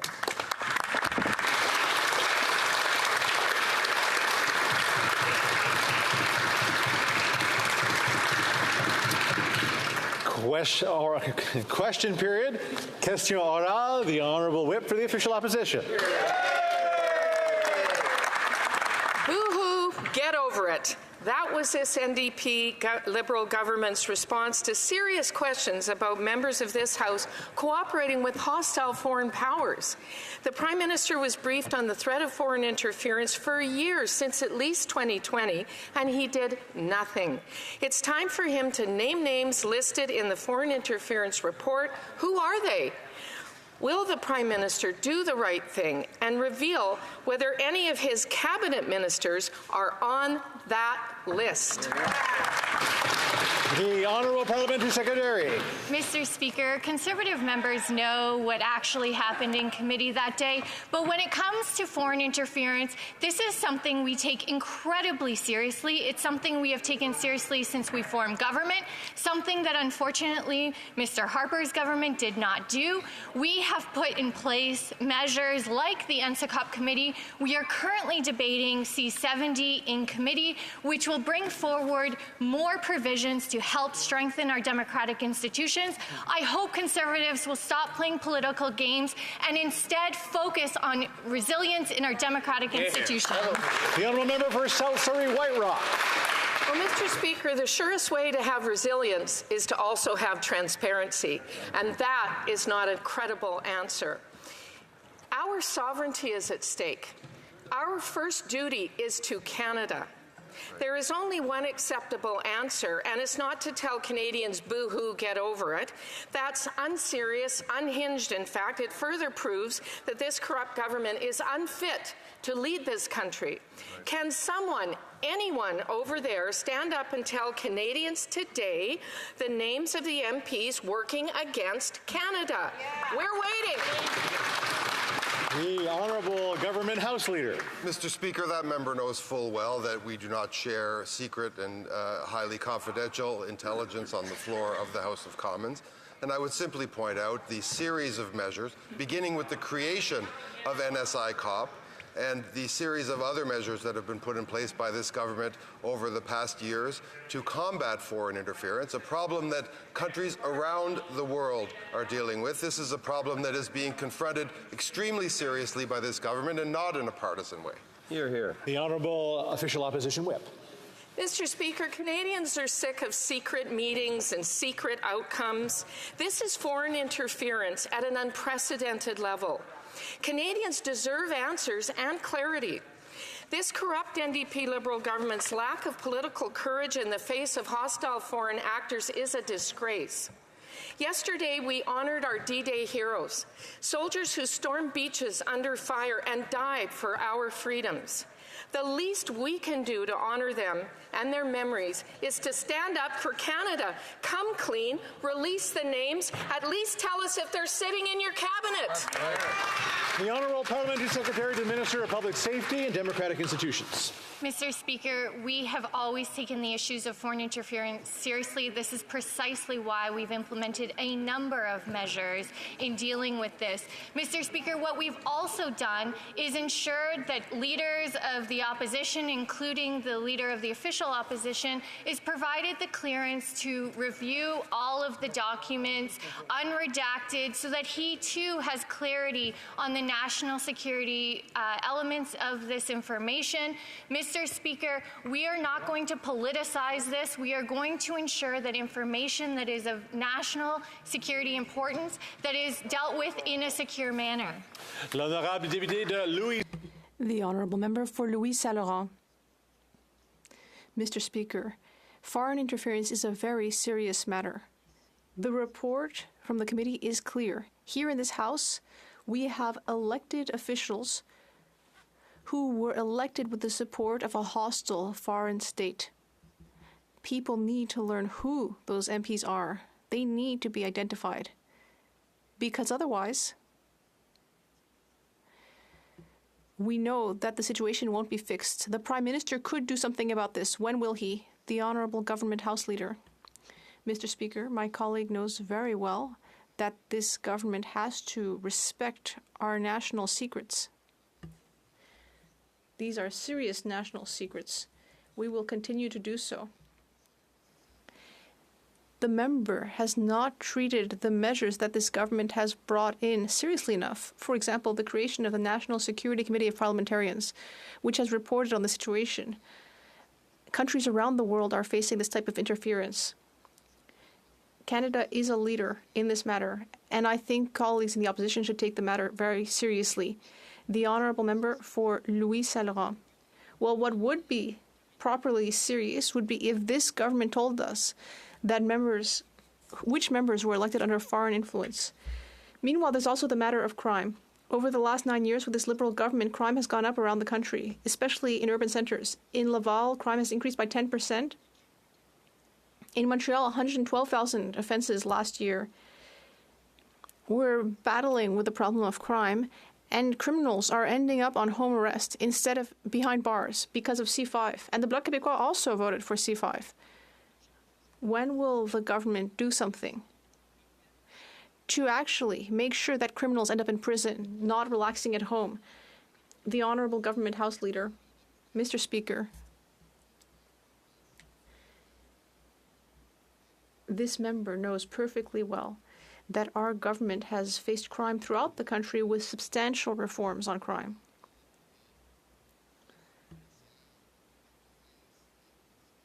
We will support our police forces, provinces, and municipalities.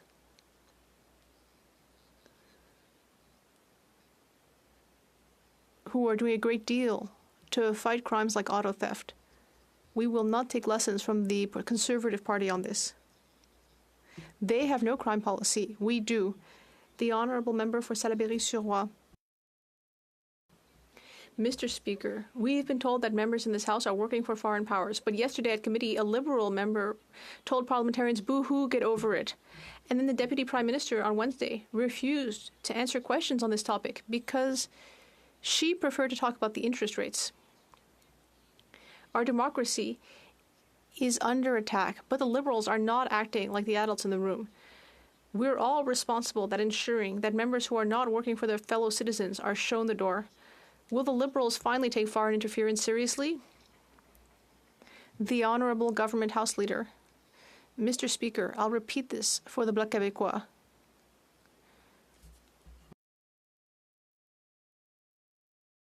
Once again, we've taken a number of measures to fight foreign interference.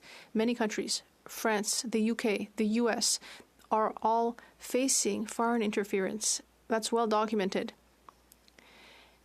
Canada has presented a broad series of measures on this matter, including the committee of parliamentarians that have studied it and have published a report. This government is facing up and taking responsibility, Mr. Speaker. The Honourable Member. Mr. Speaker, as parliamentarians, we cannot be satisfied by what the Liberals have done. It's just not enough. Clearly, since MPs, we now know, are under foreign influence.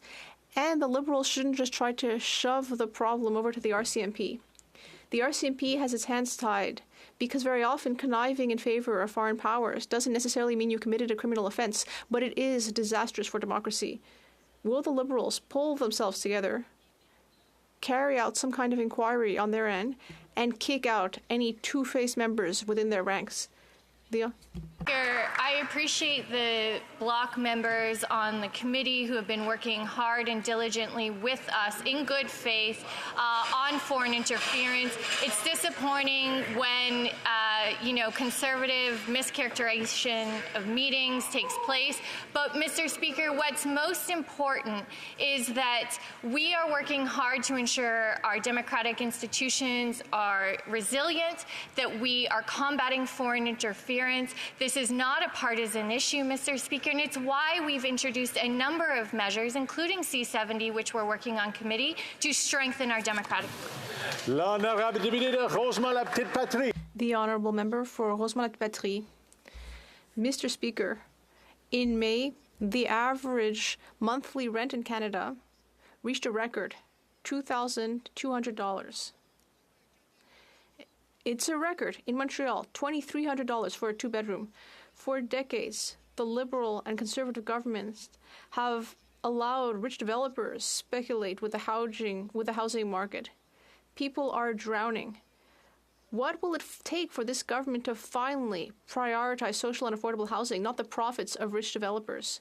The Honourable Minister. Thank you, Mr. Speaker. I'd like to thank my colleague for the question. As he knows very well, in the federal government, in the federal budget, we have made historic investments, and we have announced a new co-op program with the highest level of funding in 30 years for co-ops in order to create off-market housing, non-market housing, and we will work with all of our partners to create more housing, for example, in Montreal. Or Vancouver Kingsway. Mr. Speaker, people in Vancouver Kingsway are really struggling to find a home they can afford. A two-bedroom apartment costs over $3,600 a month, the highest in the country. The average renter is now spending 60% of their income on rent, double the recommended amount. This is the result of decades of underfunding by Liberal and Conservative governments. The Liberals are failing to meet this moment, and the Conservatives offer slogans instead of solutions. When will the Liberals start building the affordable, non-market homes people need and deserve? The Honourable Parliamentary Secretary. We are doing exactly that, Mr. Speaker. We share an interest with that party in building more non-market homes. That has to happen, and that's why the budget of 2024 supplemented existing programs that will make that happen. On the issue of rent, he raises this, and he should. We do have an expensive situation when it comes to rent in Canada, and that's why this government is responding by putting in place innovative measures that will lead to more building, lifting GST on the construction of purpose-built rentals, putting in place measures to allow for low-interest loans by the private sector, measures that each of the Conservatives do not support, Mr. Speaker. They're not serious. The Honourable Member for Carleton Trail, Eagle Creek. After 9 years, this Prime Minister is not worth the cost or corruption. Liberals don't want Canadians to know what they already know. Canadians are worse off with the carbon tax. A secret government report proves the carbon tax costs Canadians more than they get back. But the government has forced their budget watchdog to sign a gag order so that he can't share that information with Canadians. When will this Prime Minister quit using unbelievable talking points and release the secret report that proves Canadians are right? Yeah. The Honourable Government House Leader. That Member of Parliament, Mr. Speaker, knows full well that many years ago, the Parliamentary Budget Officer said that 8 out of 10 Canadians were better off under the carbon pricing policies of the government. That's right. Today, the Parliamentary Budget Officer says 8 out of 10 Canadians are better off under the carbon pricing policy of the government. That member, however, ran in the last election, walking around Carleton Trail, Eagle Creek, promising to put a price on pollution. She sure did, and now she opposes the doubling of the growth in the rural rebate. The Honourable Member for Carleton Trail, Eagle Creek. Thank you very much, Mr. Speaker, and I absolutely did not do that, and you can talk to my constituents. The Parliamentary Budget Officer has already proven that the Liberal carbon tax, just like this Prime Minister, is not worth the cost. The PBO has been clear. The vast majority of Canadians are worse off under a carbon tax than without it. And the Liberal secret government report proves it. The analysis has been done, but the government is blocking its release with a gag order. When will this Prime Minister come clean with Canadians, stop hiding the real cost of the carbon tax, and release his secret report? The Honourable Government House Leader. Mr. Speaker, we've learned something rather astounding this morning. This member just denied that she ran under the Conservative Party of Canada's platform in the last election. Yeah. However, there she sits as a member of the Conservative caucus. I think Canadians can now ask any member over here, what parts of the Conservative platform in the upcoming election will they be subtracting themselves from? Question. Will they be disassociating themselves from? The Conservative platform applies to all the members. Bulletin, Mr. Speaker. The Honourable Member for Oshawa. Mr. Speaker, after 9 years, this NDP Liberal Prime Minister is simply not worth the cost. When asked about reaching their climate goals, the Liberal member for Whitby admitted that their policies knowingly would be difficult and painful for Canadians.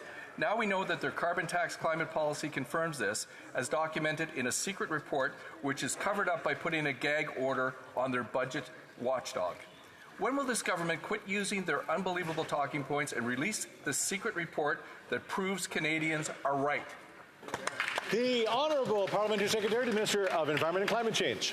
Thank you, Mr. Speaker. Campaign platforms are not a buffet. All of those members on the Conservative side ran on a commitment to price carbon with Aaron O'Toole, and just because they've abandoned those commitments, it just demonstrates very, very clearly they have no integrity and no desire to fight climate change or lower our emissions, Mr. Speaker. But let's look at what the PBO actually said, and I quote, "Carbon pricing is the most effective way to reduce greenhouse gas emissions." Mr. Speaker, the PBO has... Order. I can't hear the Honourable Parliamentary Secretary, so I'll allow the Honourable Parliamentary Secretary to finish up there. I can't either. Thank you very much, Mr. Speaker. And if I could finish, the PBO concluded that carbon pricing is the most cost-effective way to fight climate change, and Canadians will receive their Canada Carbon Rebate on July 15th, which supports affordability. Thank you, Mr. Speaker. The Honourable Member for Oshawa. Mr. Speaker, I guess this member ran on a platform of record cover-ups and corruption. Because Canadians are sick and tired from this NDP Liberal government, they silence anyone who doesn't go along with their narrative. This government is covering up for Liberal insiders benefiting from exploiting the Green Slush Fund, the shameful inappropriate awarding of contracts to McKinsey, and covering up the names of MPs involved in foreign interference. Mr. Speaker, now they are silencing the Parliamentary Budget Officer.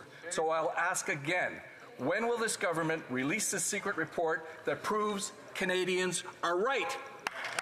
The Honourable Government House Leader. Well, that member knows full well the PBO said a long time ago 8 out of 10 Canadians were better off, and today he says that 8 out of 10 Canadians are better off. But my question for the Honourable Member over there, because now that we have a la carte election platforms, I'd like to know if he approves the leader's affirmations with respect to contraception, with respect to a woman's right to choose, and while he's at it, he could maybe explain to this House what was discussed at that lunch with the extreme right German legislator that he attended. The Honourable Member for Calgary Confederation. Mr. Speaker, Canadians trust the independent and impartial Parliamentary Budget Officer.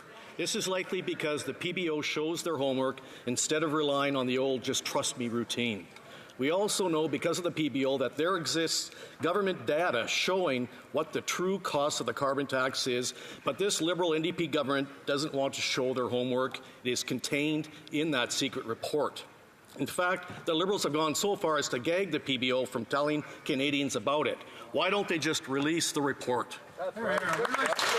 The Honourable Parliamentary Secretary to the Minister of Environment and Climate Change. Thank you, Mr. Speaker, except that's not what the PBO did, and that's not what the PBO said. What the PBO said back on April 17th is that they overestimated the economic cost of climate change. That means that all of those acts, the tax rallies, are based on faulty math, Mr. Speaker. This is just another reason for Conservatives to deny climate change. Denying the effectiveness and proven impact of carbon pricing is another form of climate change denial, Mr. Speaker. The Canada Carbon Rebate will be in mailboxes and bank accounts on July 15th, Mr. Speaker. We support fighting climate change and affordability on this side. The Honourable Member for Calgary Confederation. Mr. Speaker, Canadians want to see that secret report from the PBO on the true costs of the carbon tax. Canadians no longer trust this government. They no longer trust this MP. They no longer trust the Prime Minister. Canadians want the data. They want the facts, and they will determine the truth. Canadians don't believe that they are better off because of this carbon tax. They are struggling daily to survive. Why doesn't this government trust Canadians to make a fair assessment and release that secret report on the true costs of the carbon tax? The Honourable Parliamentary Secretary to the Minister of Innovation.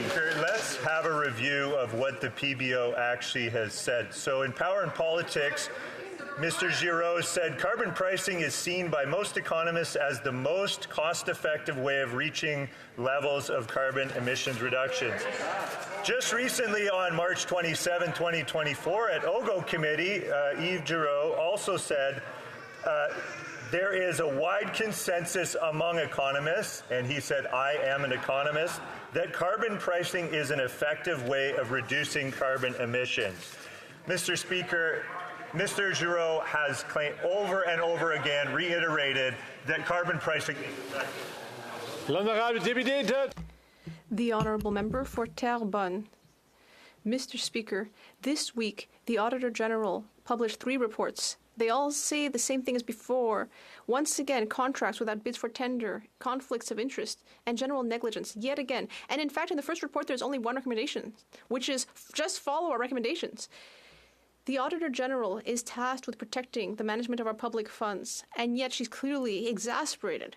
Do the Liberals realize that every AG report shows that they are incapable of managing the affairs of state? Thank you, Mr. Speaker, and I appreciate the question. I also appreciate the work done by the Auditor General. We thank her for her recommendations. We are all concerned about ensuring that there be transparency, accountability, and integrity in all the work that we do.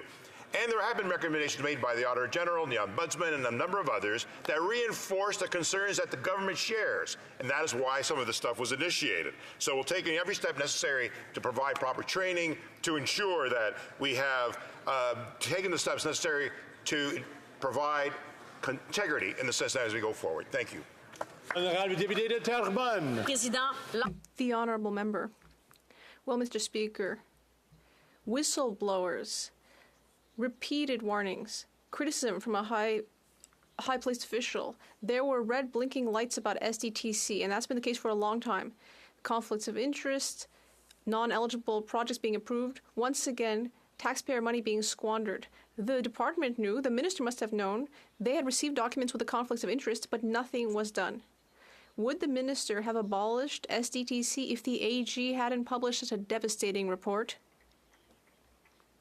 Of Innovation. Thank you, Mr. Speaker, and thanks to the Honourable Member for the question. We know that SDTC for over 20 years has done great work to support the clean tech sector. Obviously, there were allegations of mismanagement. When those were surfaced, the minister acted immediately to issue several independent reviews, both on HR practices and governance practices. We know, and we've always been unequivocal about the fact that we need to demand the highest governance practices from independent organizations that are dealing with public funds, and we are moving forward with a new governance model and framework that will restore proper oversight. The Honourable Member for St. Albert, Edmonton. Mr. Speaker, the Minister of Employment has a 50% stake in a shady company that has been ordered by Alberta courts to pay $7.8 million for ripping off clients. Someone at the company named Randy is implicated in a $500,000 fraud. Now, the minister claims he isn't that Randy. Okay, but like the company has 5 employees and no one can find that Randy. So if the minister isn't that Randy, who is? The Honourable Government House Leader. Mr. Speaker, as we all know, Canada has among the stringent conflict of interest and ethics dispositions and measures in the world. Ministers are expected to comply with all of those, and the minister answered that specific question yesterday. The Honourable Member for St. Albert, Edmonton. Mr. Speaker, yesterday the minister claimed he isn't that Randy on the basis that he turned over his phone records. The minister did no such thing. Rather, he very conveniently turned over the records of a single device. So, can the minister confirm that the device he turned over, the records of the device that he turned over, are from the minister's business burner phone? The Honourable Government House Leader. Mr. Speaker, we were all here yesterday when the minister gave a comprehensive response to the very thing the member raises, so I can only refer him to that statement. The Honourable Member for Calgary Nose Hill. I mean, it's a little sus, right? Like, come on. I mean, you've got a numbered company, a 50% stake, and then a mysterious other Randy stepping up to take the blame. I guess, did the minister bother asking the employment minister who the other Randy was, what his last name was, before he held the bag for him today? Thank you. The Honourable Government House Leader. I know members strain to come up with original ways of asking the same question. I note that that's the case in this instance. The minister responded comprehensively to this very issue yesterday, and I would remind the member that, and I would refer her to that statement. Hear, hear. The Honourable Member for Calgary Nose Hill. Well, newsflash for the government, we wouldn't have to ask the same question over and over again if what? The government answered the question. Wouldn't that be nice? Be so case. So I will try once again. This is clearly sus. I can't actually believe that the Minister of Employment had the audacity to say other Randy. So if there is another Randy, what's his last name? The Honourable Government House Leader. I'm glad the member had a chance to consult the Urban Dictionary this morning, but I would again refer her to the minister's very comprehensive response yesterday. The Honourable Member for Edmonton Strathcona. Mr. Speaker, the arts inspire us. They enrich our lives and they add so much to our community. We need to support them. But this Liberal government has been underfunding Edmonton's art scene for years, and local artists and our community is struggling. Cities with loads of Liberal MPs are getting as much as 4 times as much as Edmonton does per capita. This partisan politics is hurting Edmonton's creative scene. When will this government stop punishing Alberta and start funding our arts? The Honourable Parliamentary Secretary to the Minister of Health. Well, thank you very much, Speaker. I want to thank the member opposite for a very important question. I agree with them. Arts is extremely important for all of us individually, for our communities, for our country. And there's so much of Canadian arts and culture to celebrate, which varies from region to region. And that is why we will continue to support arts groups, our artists all across the country, regardless which part of the country they live in, including Alberta. Thank you. There you go. The Honourable Member for Victoria. Mr. Speaker, yesterday Canadians who've experienced devastating climate consequences were here in Ottawa. People who've lost their homes to wildfires, lived through severe flooding, and whose communities are threatened by rising sea levels. They called on the Liberals to meaningfully cap emissions from the oil and gas sector. The problem is, the Liberals are still bending their knee to oil lobbyists. Yesterday, the oil and gas CEOs went so far as to say, the cap is so low it's unnecessary. First, they water it down, and now they want to scrap it. Will the Liberals stop listening to lobbyists and strengthen the emissions cap? Hear, hear. Honourable Parliamentary Secretary to the Minister of Environment. Thank you very much, Mr. Speaker. And I'd like to thank some lobbyists, actually. I'd like to thank the Canadians Citizens Climate Lobby. I'd like to thank the David Suzuki Foundation. I'd like to thank that member for her question. And I'd like to thank all of the climate activists and all of the folks across Canada who are concerned about the extreme emissions of the oil sands sector. And, Mr. Speaker, we're not just listening, we're taking action. We're actually the first oil-producing country in the world to put a cap on greenhouse gas emissions from the oil and gas sector. And yes, Mr. Speaker, yesterday at Environment Committee, we had those CEOs, we held them to account, we asked them what their plans were to lower emissions. I'm sad to say their answers were insufficient. Mr. Speaker, climate advocates. The Honourable Member for Lac Saint Louis. Build them faster. We know that municipalities need funding to accelerate the construction of critical housing infrastructure. Through our new Canada Housing Infrastructure Fund, we're going to help them do just that. Can the Parliamentary Secretary for Housing, Communities and Infrastructure share our plan to support the municipal infrastructure necessary for homes to be built across this country? Good question. The Honourable Parliamentary Secretary to the Minister of Housing. Mr. Speaker, that member has served this House since 2004, always interested in issues of water, but also water infrastructure. I thank him for the question. We have put in place measures to support more home building, but we can't do that without thinking about housing enabling infrastructure. Wastewater, stormwater, solid waste infrastructure, all of these things add up and they make a difference. They make communities possible. That's why this government has put $6 billion forward for provinces and municipalities. There's conditionality attached. If provinces want access to the funds and if municipalities want access, they have to freeze development charges and they have to make sure that more missing middle homes get built, Mr. Speaker. The Honourable Member for Sturgeon River Parkland. Mr. Speaker, the Minister of Employment claims that he's set the record straight and that he's not the other Randy who is conducting business at a fraud-ridden company. But he's failed to answer the most basic question. If he's not the Randy in question, who is Randy? Now, the answer to this question will reveal the truth and put to rest any questions about the guilt or innocence of the minister. He could easily pick up the phone and find out the identity of this Randy. So why won't the minister finally end the charade and tell us who's Randy? Yeah! The Honourable Government House Leader. Mr. Speaker, I'm happy to once again reiterate for my honourable colleague that the minister comprehensively responded to this question yesterday, and under all elements under his purview, and I would refer the member across to that response. The honourable member for Sturgeon River Parkland. Mr. Speaker, all the denials and rhetoric in the world will not change the very basic fact that we need the answer to the question. Who is Randy? It's a simple question. Who is the Randy referred to in the text messages from the Minister of Employment's former business partner, Stephen Anderson? Now, the minister has admitted at committee that he talks to his former business partners. So why won't he pick up the phone and find out who's Randy? And if there truly is another Randy, I will rise in this House and apologize. But until then, I'll keep asking, who's Randy? Yeah. The Honourable Government House Leader. Well, this is question period. The member can ask whatever question he wishes, and the answer, of course, is the same one that I just gave him, that the minister very comprehensively responded to this yesterday. The minister submits to the Conflict of Interest and Ethics Code that is among the most stringent in the world, and I think we presume all members of this House to be honourable, Mr. Speaker. Hear, hear. The Honourable Member for Kelowna Lake Country. After 9 years of this NDP Liberal government, it's more expensive to rent in Canada than ever. And the top two most expensive places to rent are in my home province of British Columbia. Vancouver is number 1 and Burnaby is number 2.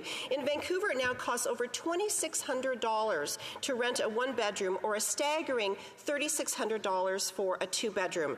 Canadians' quality of life continues to drop. Food bank usage is at record high and tent encampments are growing. This Prime Minister is not worth the cost. When will the Prime Minister build homes, not bureaucracy? The Honourable Parliamentary Secretary to the Minister of Housing, Communities and Infrastructure. The member, Mr. Speaker, mentions housing, mentions affordability, mentions getting people off the street. We share those interests. Unfortunately, her voting records show something entirely different. She should go to 651 Cambridge Avenue in her riding of Kelowna to see a project funded by this government that she voted against, unfortunately. She talks about encampments. They don't want to deal with encampments. They have nothing in their housing plan, so-called, to deal with homelessness. She talks about building more. They want to apply a tax on home builders, Mr. Speaker. They don't want to apply any measure to the housing crisis. They're not a serious party. It's all slogans. The Honourable Member for Kelowna Lake Country. Well, Mr. Speaker, housing starts are down, and under this NDP Liberal government, the housing crisis continues to get worse. On the Liberals meeting their housing plan numbers, construction experts at committee have been saying there's not a chance, and they're not attainable. So also, according to a new Rentals.ca monthly rent report, asking prices for rent rose by 9.3% compared to this time last year. And after 9 years, rents have doubled. This Prime Minister has spent billions, but rent prices keep increasing and building keeps decreasing. How can this Prime Minister spend so much and achieve so little?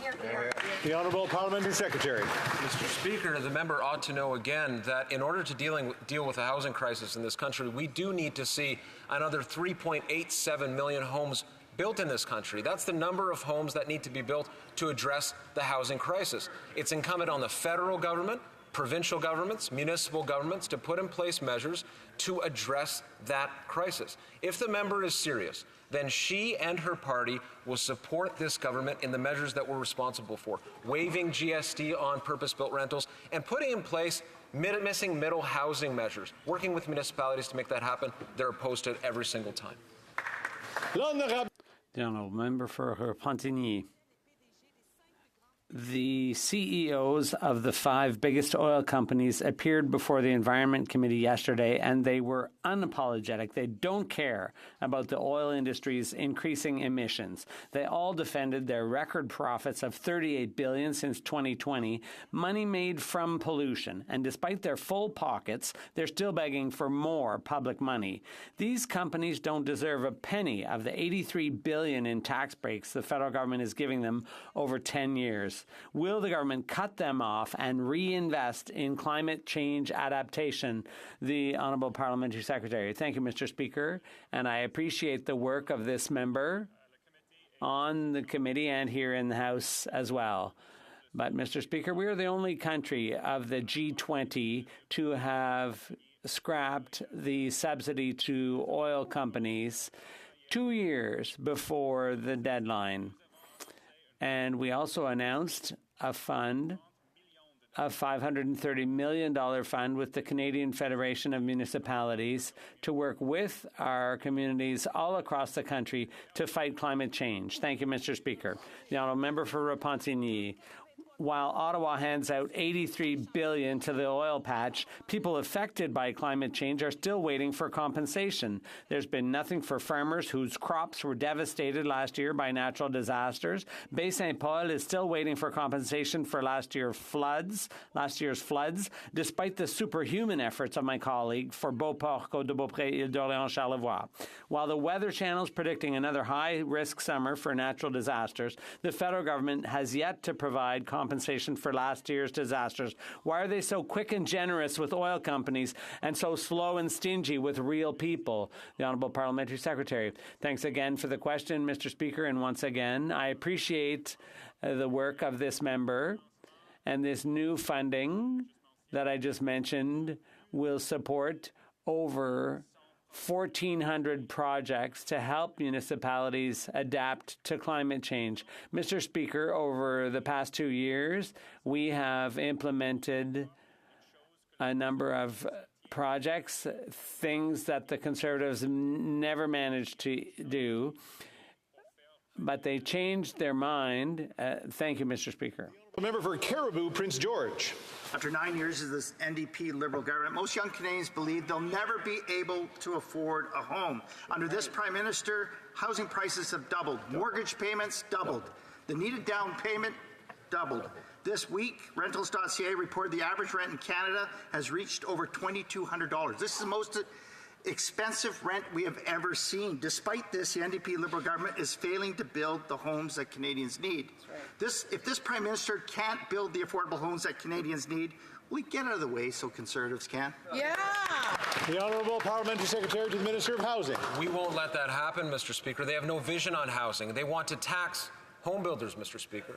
When it comes to working with municipalities to see more zoning changes so we can see fourplexes, duplexes, triplexes, mid-rise apartments, all of these things built in communities, they don't want to support that either. Like the member for Kelowna, he voted against those measures. And just yesterday, for the first time in 30 years, we saw an investment in co-op housing that will lead to more homes. But what do they think about co-op housing, Madam Speaker? They believe it's Soviet-style housing. They don't believe in that, Mr. Speaker. The Honourable Member for Louis Saint Laurent. Mr. Speaker, just 2 days ago, the Deputy Prime Minister was boasting about housing in her usual modest way. She's so out of touch with the reality of most Canadians because there's no getting away from the facts. The average rent is $2,200, up almost 10%. A two-bedroom apartment, up 12%, $2,233. That's the rent. That's a Liberal record after 9 years. This government, they're real champs when it comes to announcements, but results, not so much. After all these announcements, when are they going to deliver some real results after 9 years of doing nothing? The Honourable Parliamentary Secretary. Mr. Speaker, I'd like to remind the member that while his leader was Minister of Housing, he created 6 housing units. 6 housing units. The plan that we put in place will deliver 3.8 million housing units in the next few years. Mr. Speaker, here on this side of the House, we're helping people pay their rent, build housing, and ensure that people are not on the street. We're helping people get off the streets and into shelters. Mr. Speaker, we will continue to work for all Canadians. Mr. Speaker, Corrections Canada has a mandate to retrain Canada's 10,000 inmates so they can find employment upon release.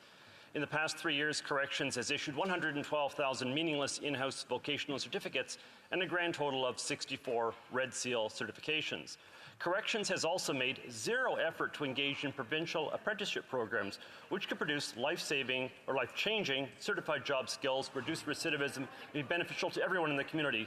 Why this neglect? The Honourable Minister of Public Safety. Mr. Speaker, I certainly share our colleagues' focus on the importance of vocational training and skills upgrading for those that are serving in federal correctional facilities. I had a chance with my colleague, the Parliamentary Secretary and the member for Kingston, to visit the Joyceville Institution and our colleagues' riding, to meet people from Corcan that are working and see inmates taking programs that will improve their skills training and hopefully set them up for success when they're released from those institutions. And we'll continue to do everything that's necessary to preserve public safety, because this is an important element of that work as well. Absolutely. The honourable member for Yukon. Mr. Speaker, across the country, communities need new infrastructure to grow, build more homes, and enable economic growth. This is especially true in the north. Investing in our communities also means investing in our airports. Northerners want reliable, safe, and affordable service when it comes to air connectivity. Could the Minister of Transport please tell us what the government is doing to ensure that the communities in the north are more connected and more livable? The Honourable Minister of Transport. Mr. Speaker, the member for Yukon is not only excellent, he's also right. Investing in our communities means investing in our airports. Northern, remote, indigenous communities must have access to air services they need and they expect. This is why we invested $186 million to upgrade the infrastructure at the Eric Nielsen Whitehorse International Airport. We've got a plan to build a Canada that the next generation will be proud of. The Conservatives, well, they pretend to care about making life better for the next generation of Canadians. They just pretend. On our side, we're doing it. Pretending, that's it, that's it. The Honourable Member for Calgary-Shepherd has caught my eye. The Auditor General's explosive report on the NDP Liberal Green Slush Fund shows personal friends of the Prime Minister voted themselves millions in taxpayer cash. 96 cases of declared conflicts by board members where they still voted to award themselves that taxpayer cash. In another 90, they failed to disclose the conflict of interest and still then gave themselves the cash anyway. Now, will this NDP Liberal government release all the slush fund documents and call in the RCMP? The Honourable Parliamentary Secretary to the Minister of Innovation.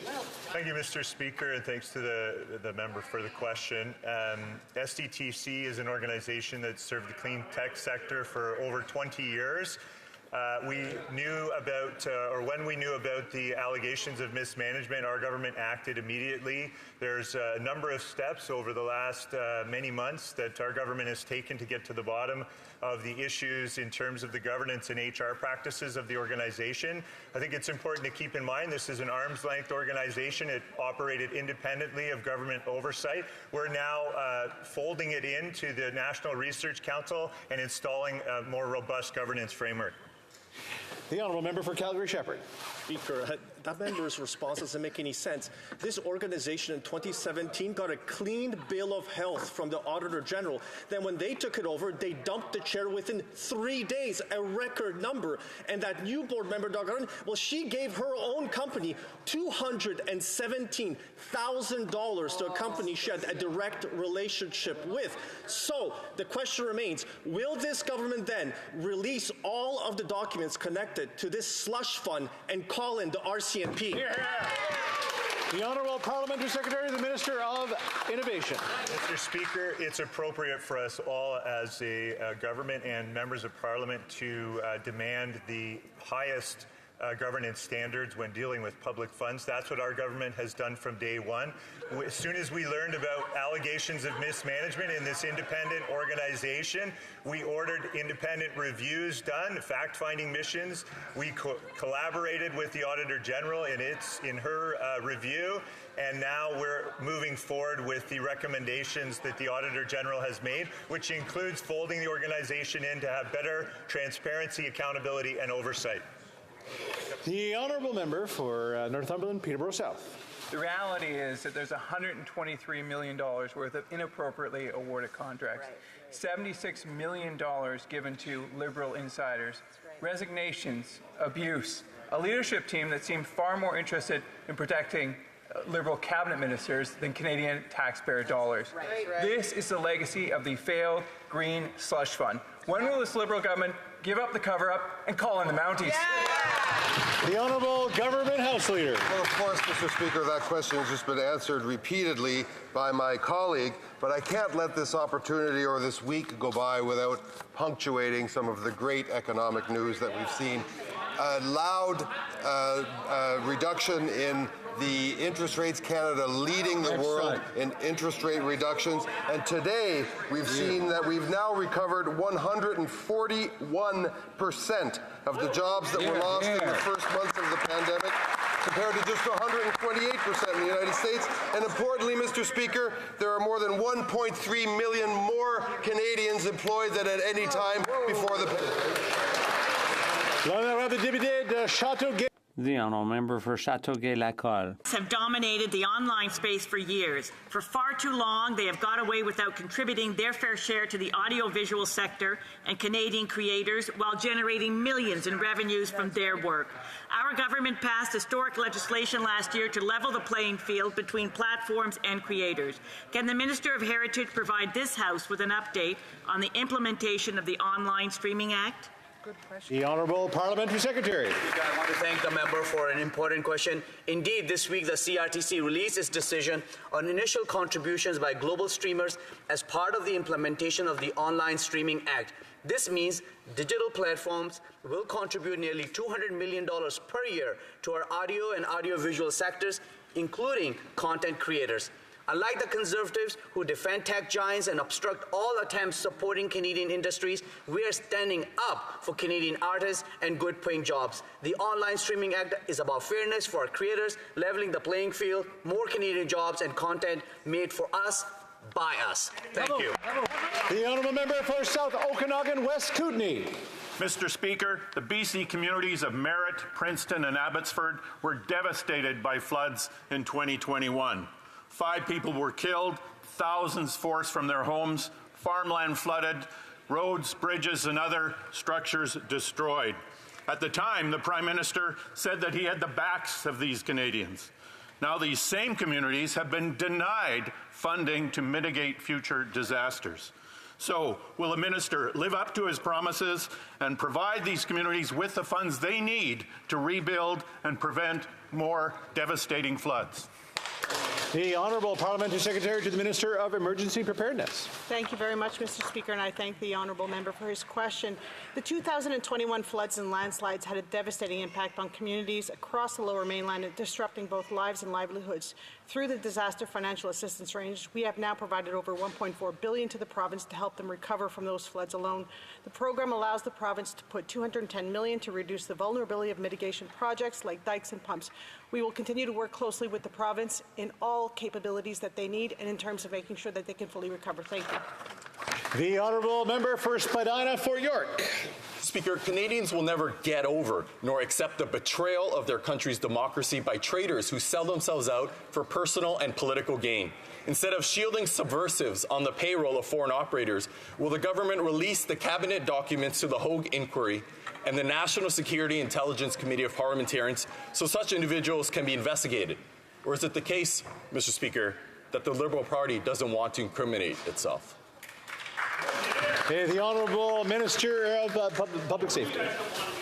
Mr. Speaker, just because our colleague makes something up doesn't make it true. He knows very well, and he's Mr. used to Speaker, that our government has worked collaboratively with the HoC Commission.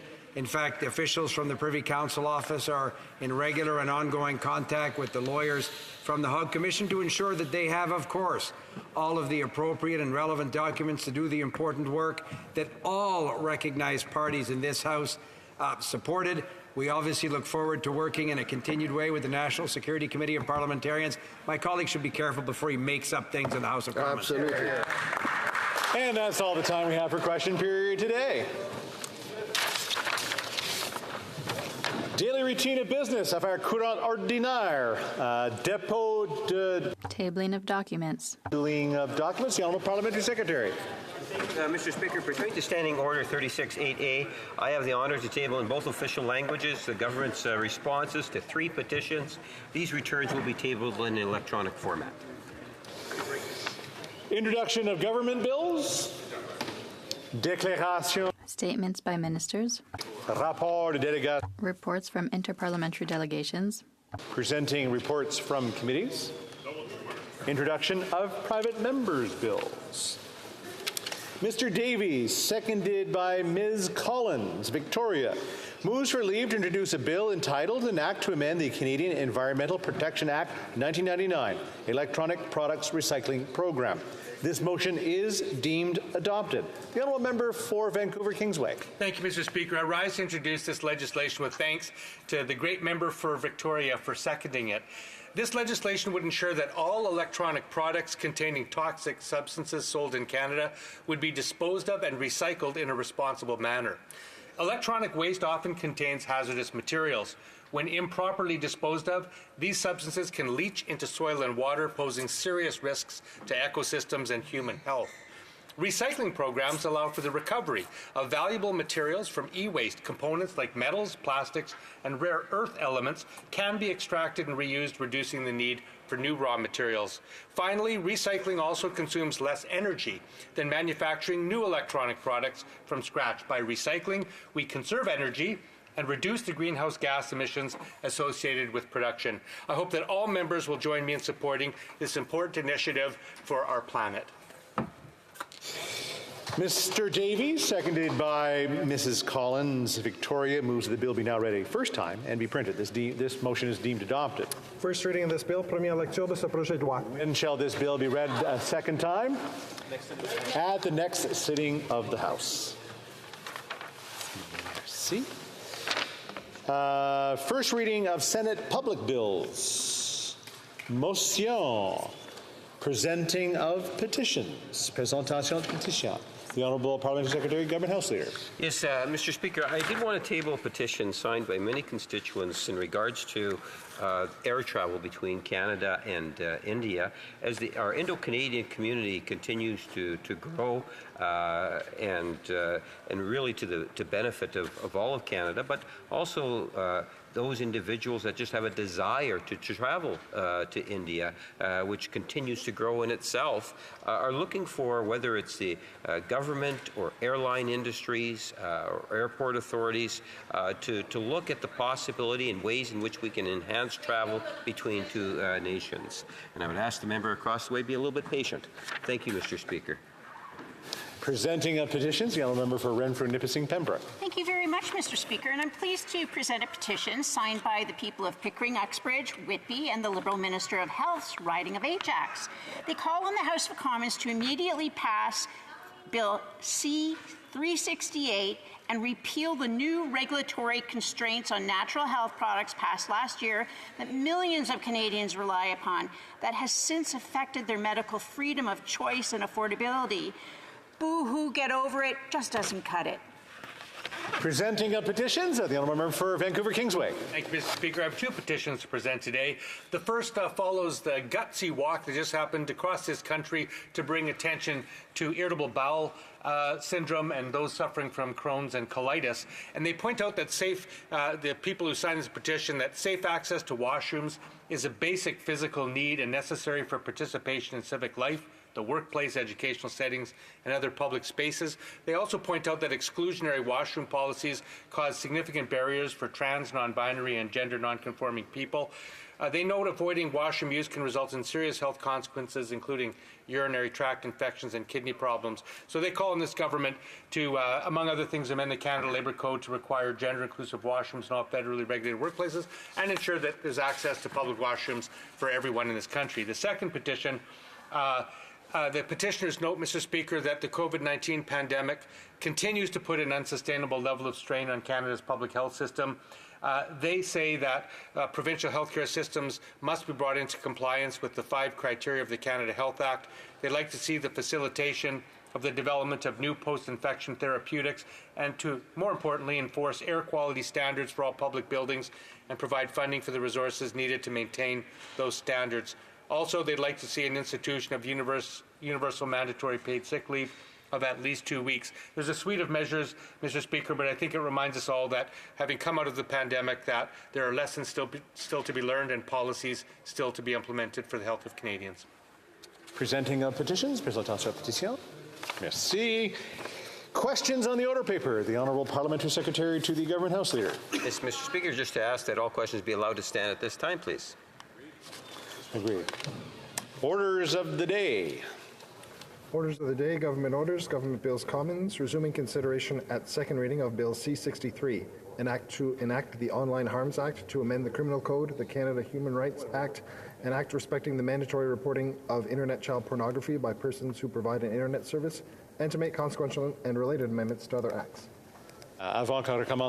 Before we resume debate, I think the Honourable Government House Leader has a point of order. Thank you, Mr. Speaker.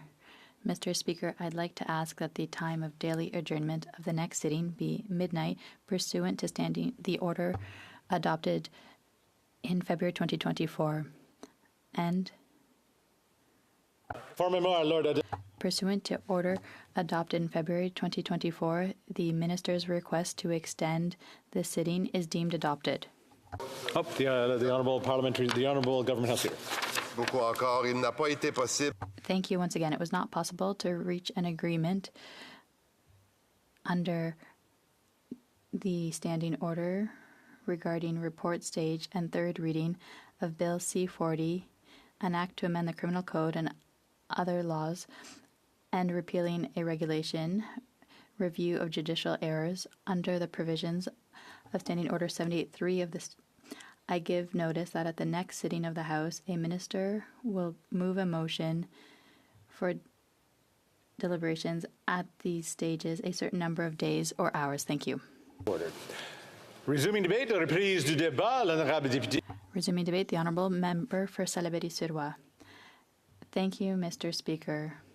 I inform you that I will be sharing my time with my colleague for Shefford, who does essential work as the Bloc Québécois critic on seniors' issues. It takes unanimous consent to share your time. So the Honourable Member for Salaberry-sur-Loire. I request unanimous consent to share my time, Mr. Speaker. Granted. The Honourable Member for Salaberry-sur-Loire. Mr. Speaker, so since I've obtained consent to share my time with my colleague from Shefford, who does essential work for the Bloc Québécois for seniors' issues, I would like to take this opportunity to remind the government that Bill C-319 in my colleague's name was passed unanimously by the Parliamentary Committee, and with good reason. The Bloc Québécois proposal aims to increase the amount of the full pension by 10%, starting at age 65, while modifying the calculation of the guaranteed income supplement for the benefit of seniors. I hear a lot about that in my riding. This bill will soon be back before the House, and the government will have to make a commitment at some point. The government must please give royal recommendation to C-319. In other words, if the bill stalls once again, seniors will understand that the Liberals are abandoning them once again.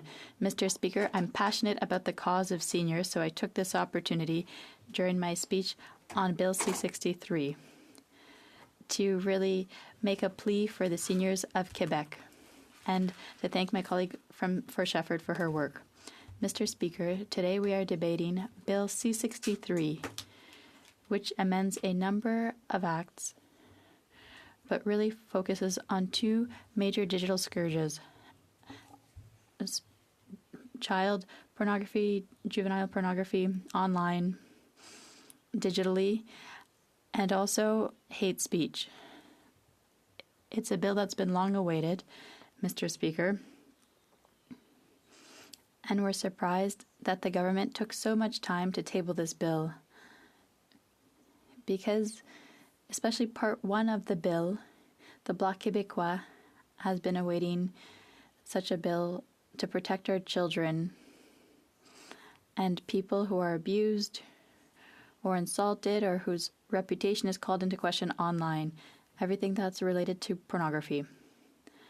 I'd like to say that here today we say, Mr. Speaker, that we agree with Part 1 of the bill. We made an offer to the minister. We said, look, we agree so much. I think there's such a consensus in the House of Commons. Before leaving for the summer, before the end of the parliamentary session, we should split the bill in two and adopt the first part and immediately put into action everything that needs to be there to protect our children and our teens and young adults who currently experience difficult things that could have major negative impacts on their lives. We agree that Part 2, 3, 4 need to be discussed and debated because the whole matter of the bill on hate speech is important. We agree with the Minister that it's very important. What's happening currently on the internet and online is unacceptable. We need to take action. But it's a little bit more complex to agree on how to provide a framework for that. And we need time. And so we need to debate this. At the Bloc Québécois, we have a number of witnesses who could shed light on this to inform us. We'd like to hear from different experts to guide us in adopting the best possible bill with the goal of protecting people, groups, when it comes to hate speech. And Mr. Speaker, we're also wondering why the minister in the list in Part 2 about hate speech, we're wondering why he didn't include the two sections from the member for Belleuil-Chambly's bill, Bill C-367, which would withdraw from the criminal code this section that says that people could put forth hate speech for religious reasons. Why not add that to this bill? Because we don't think that we should protect people who are engaging in hate speech. We shouldn't offer them this exemption on religious grounds. Because these people may engage in very threatening language online, and they shouldn't benefit from an exemption in the criminal code.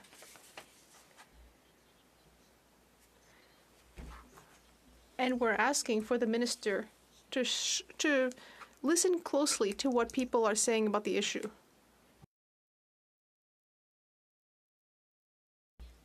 This has been a polarizing issue, and it would be extremely unfortunate if we push through this bill so quickly that we don't have time to debate it and make it the best bill it can be. So the Bloc Québécois will be voting for this bill at second reading. It is complex. We've made a proposal to the Prime Minister. We've spoken with the Minister of Justice. Our idea is to split the bill to protect survivors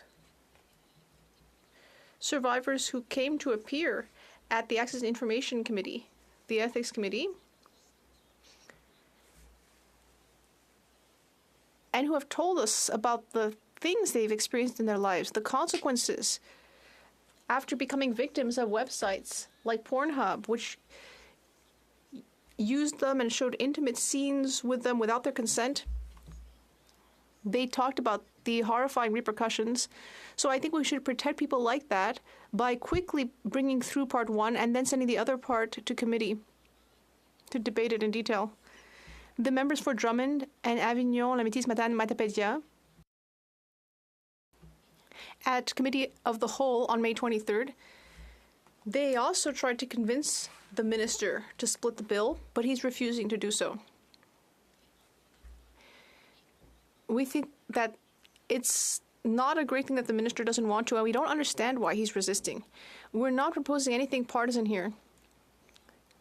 It's all about protecting victims.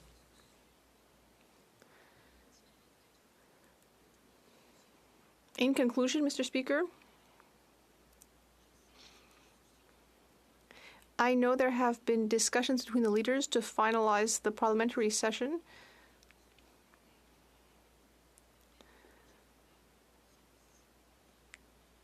There might be a desire to fast-track a bill like this one, but I think that we need to show a great deal of thoughtfulness. I'm calling upon the Minister of Justice. I know he cares about victims.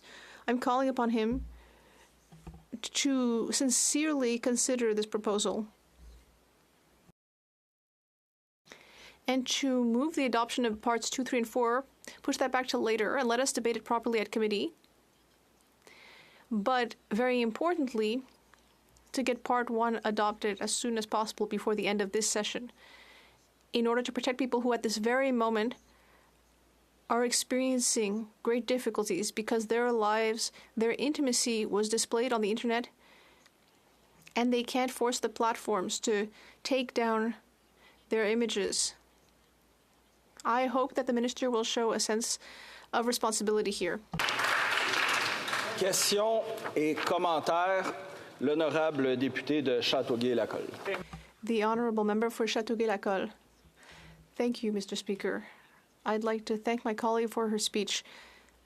This is an important issue. In my region, there have been cases of abuse. It's very concerning.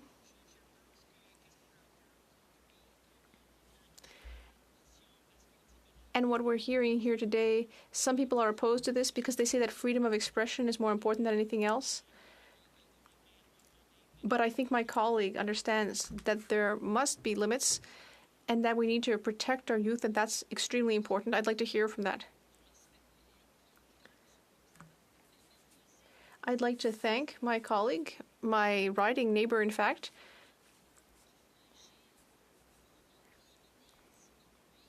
I agree. We need to reduce or eliminate hate speech on platforms on the internet.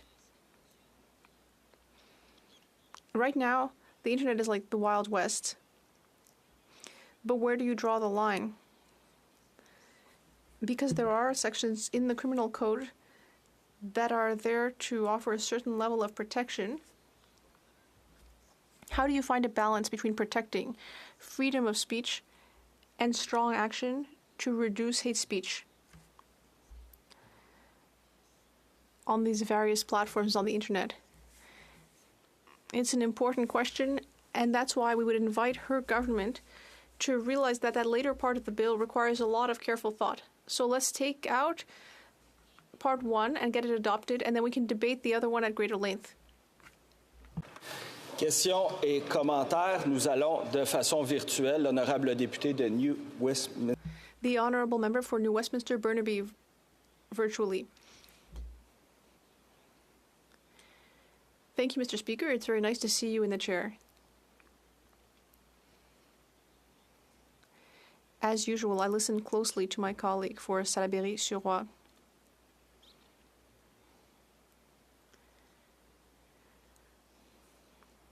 There is something in the bill that I find to be a real gap.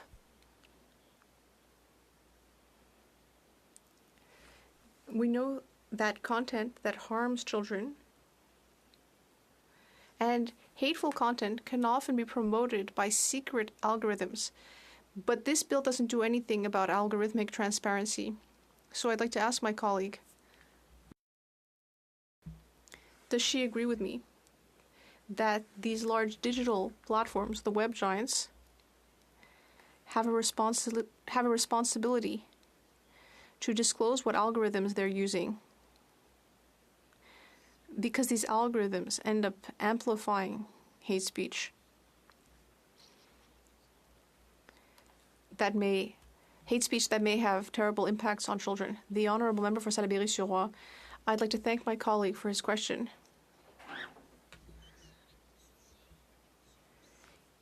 Yes, well, this type of thing could be debated at committee. And then experts could share with us their knowledge on the matter of algorithm management. That would be an excellent goal. We're legislators, we want to improve the bill. And this is one of the things that could be debated at committee. That could enable us perhaps to amend the bill if necessary. And I will say that in Quebec, in 2015, we did make an attempt to see how we could reduce internet radicalization, hate speech. A bill was studied at the National Assembly, and it was not easy at all.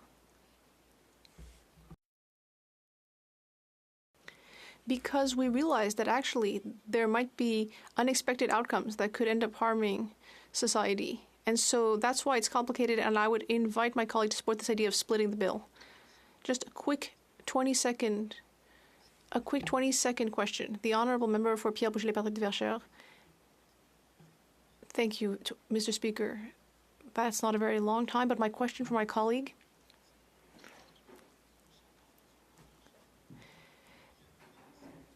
The Bloc Québécois, through the leader of the party, brought forward a bill to remove the exemption for hate speech on religious grounds.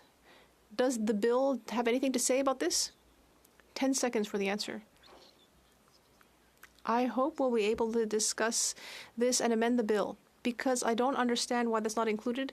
And I'd like to thank the school children from Edgar Hébert School who are here today in the House. I'd like to thank the member. And now the Honourable Member for Shefford. Thank you. Well, it can be quite difficult to follow the member for Salaberry-sur-Roi. She does exceptional work. And I would say to these school children who are visiting that it can be very hard to follow her. But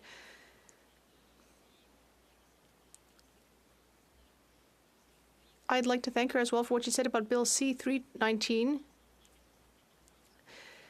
because I would like to mention that, once again, seniors between 65 and 75 feel forgotten.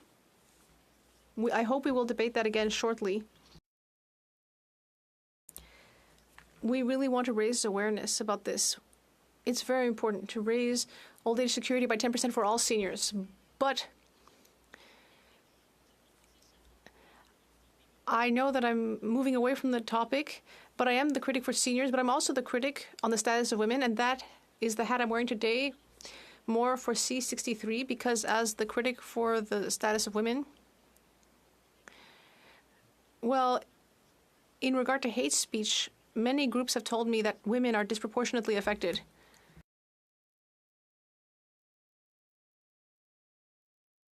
And with my colleague for Drummond last year, I remember that we asked for more to be done to help women who are being abused online.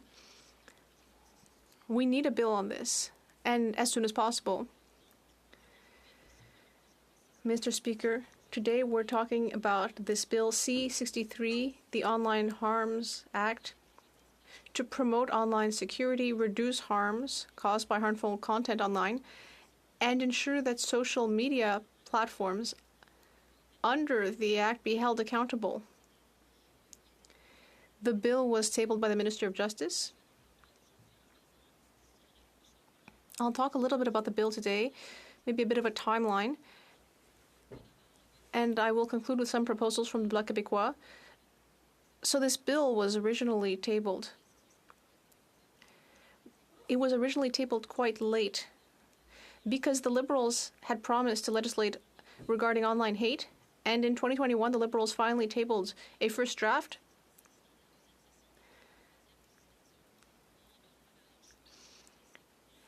This was during the second session of the 43rd Parliament. It was called C-36, and then the Liberals decided to let it die on the order paper because there were criticisms. In July 2021, the government started a new round of consultations on a new framework for online safety, and then an advisory group was created to draft a new bill. So it ended up dragging out the process a lot. That's why last year we were insisting that the government keep its promise on this. And right now tensions are very high because, for example, there are actually many reasons, but for example, there's the Israel-Hamas war. And some activists are concerned that this type of hate speech legislation could be used to shut them up. But the Minister of Justice said that a high level of evidence would be required before people could be forced to stop expressing their opinions. Now, platforms that are refusing to respect the legislation could be punished with fines of up to 8% of their gross revenue, or $25 million, depending on the nature of the offense. And C-63 increases maximum sentences for hate speech crimes. It adds a definition of hate, which is a feeling stronger than contempt or aversion, and including defamation. And severe provisions are added in the bill for people who commit offenses that are motivated by hate. It would also amend the Canadian Human Rights Act and enable the Canada Human Rights Commission to consider grievances for hate speech communications. Private conversations are excluded. So again, like my colleagues were saying, there are several major parts in this bill, a number of complexities. We also know that C-63 updates the definition of an internet service provider and would force them to, as quickly as possible, according to regulation, it would force them to inform the organization responsible for applying the act if they have reasonable grounds to think that internet services are being used to perpetrate an offense, a child pornography offense. And so C-63 is trying to do something about two major problems: non-consensual porn or child porn and hate speech. Now, the parts about child porn and non-consensual porn material, well, those parts of the bill the Bloc Québécois supports. That's why we support Part 1. But we are concerned about some aspects of the hate speech portion of the bill, because we're concerned that these portions will unnecessarily limit free speech. In fact, Quebec has already debated this. Quebec debated this in 2015. There was Bill 59, a bill which sought to reduce radicalization and hate speech and punish hate speech. But in the end, Quebec parliamentarians decided that the provisions of the bill would cause more harm than good. And the Bloc Québécois agrees and thinks that the provisions of the criminal code are sufficient to fight hate speech. Again, the Bloc Québécois' purpose is to see what the Quebec consensus is and to bring that voice to this House. So the Bloc Québécois is proposing that the bill be split so we can separately debate Part 1, which, as we said, is very important. It discusses the disproportionate impacts on children and women of online porn. So on that portion about sexual content, well, we think that indeed the Canada Digital Safety Commission should be struck as quickly as possible in order to offer support and help to people who are trying to get content taken down. If we split the bill, we can reach a consensus more quickly on Part 1, and then we can debate the rest of the bill. Because the bits about hate speech in Parts 2, 3, and 4, that's more complicated. So Part 1, we think it's very well drafted. It would force social media providers, including porn platforms like Pornhub, it would force them to take measures to increase digital security, and the bill would force them to act responsibly. We think this is all a very good idea. Part 1 would also enable users to report harmful content to the platform according to 7 categories defined in the bill. The bill is fairly severe about harmful sexual content, for example, child sexual victimization material, or perpetuating victimization of survivors, or non-consensual porn. We know that this can harm people living with PTSD and so on, and cause PTSD, and it's very harmful, and we must take action. But then, there is a second part of the bill, which is far more problematic. It would amend the criminal code and increase maximum sentences for hate crimes. But we in our party think that raising the sentences for this type of crime is not justifiable, and we don't think it would have an effect on the situation. And to introduce a life sentence for this, well, we're not sure about that. Because this life sentence could be allowed for any hate-motivated federal offense. And then in addition, in this second part, there can be a grievance against someone where there's a concern that they may commit a hate offense. In that type of situation, an order could be issued against the person, and it's completely unacceptable in our view, because we know that in many cases like this, having to do with hate speech and online hate speech, there are concerns, according to us, that this could actually be used to crack down on ideological opposition. That would be very bad. Also, we see in Part 4 that ISPs would have to immediately disclose to the competent authority when they have any suspicion that the services are being used for child porn. Now, we do have clear data on this. According to Statistics Canada, violent hate crimes have gone up since 2015, and between 2015 and 2021, they increased by 158%. We know that online speech is contributing to that increase in hate crimes, but if we really want to be serious about this, we should split the bill. Part 1 is important, and we think it is well drafted, and we should take the rest of the bill and study it further at committee. I'd like to thank all of my colleagues on this matter. The members for Drummond, Rivière-du-Nord, Avignon-Matapadia, we need to take strong action on something that is extremely significant, that the Bloc Québécois has cared about for a long time. Thank you. Questions and comments? The Honourable Parliamentary Secretary to the Government House Leader. Speaker, the Minister, in introducing the legislation, actually made it very clear in terms of amendments is something in which he is open to, as long as it gives more strength to the legislation itself. And my question to the member is, in recognition of the fine work that standing committees can do in terms of giving strength to legislation, would it be fair to say that the Bloc's position would be that they would be in favor of seeing this legislation as it currently is, at least at this stage, to be able to go to committee? In other words, would the member be voting in favor of the legislation to get it to committee? The Honourable Member for Shefford. Mr. Speaker, I'd like to remind my colleague that it would be better to divide the bill because currently it's far too problematic. Obviously, we're going to study this in committee, and parts 2, 3, and 4, the leader of the Bloc did propose a private member's bill. We'd like to have that incorporated into parts 2, 3, and 4. So this is a situation where we're making a perfectly reasonable proposal to divide the bill.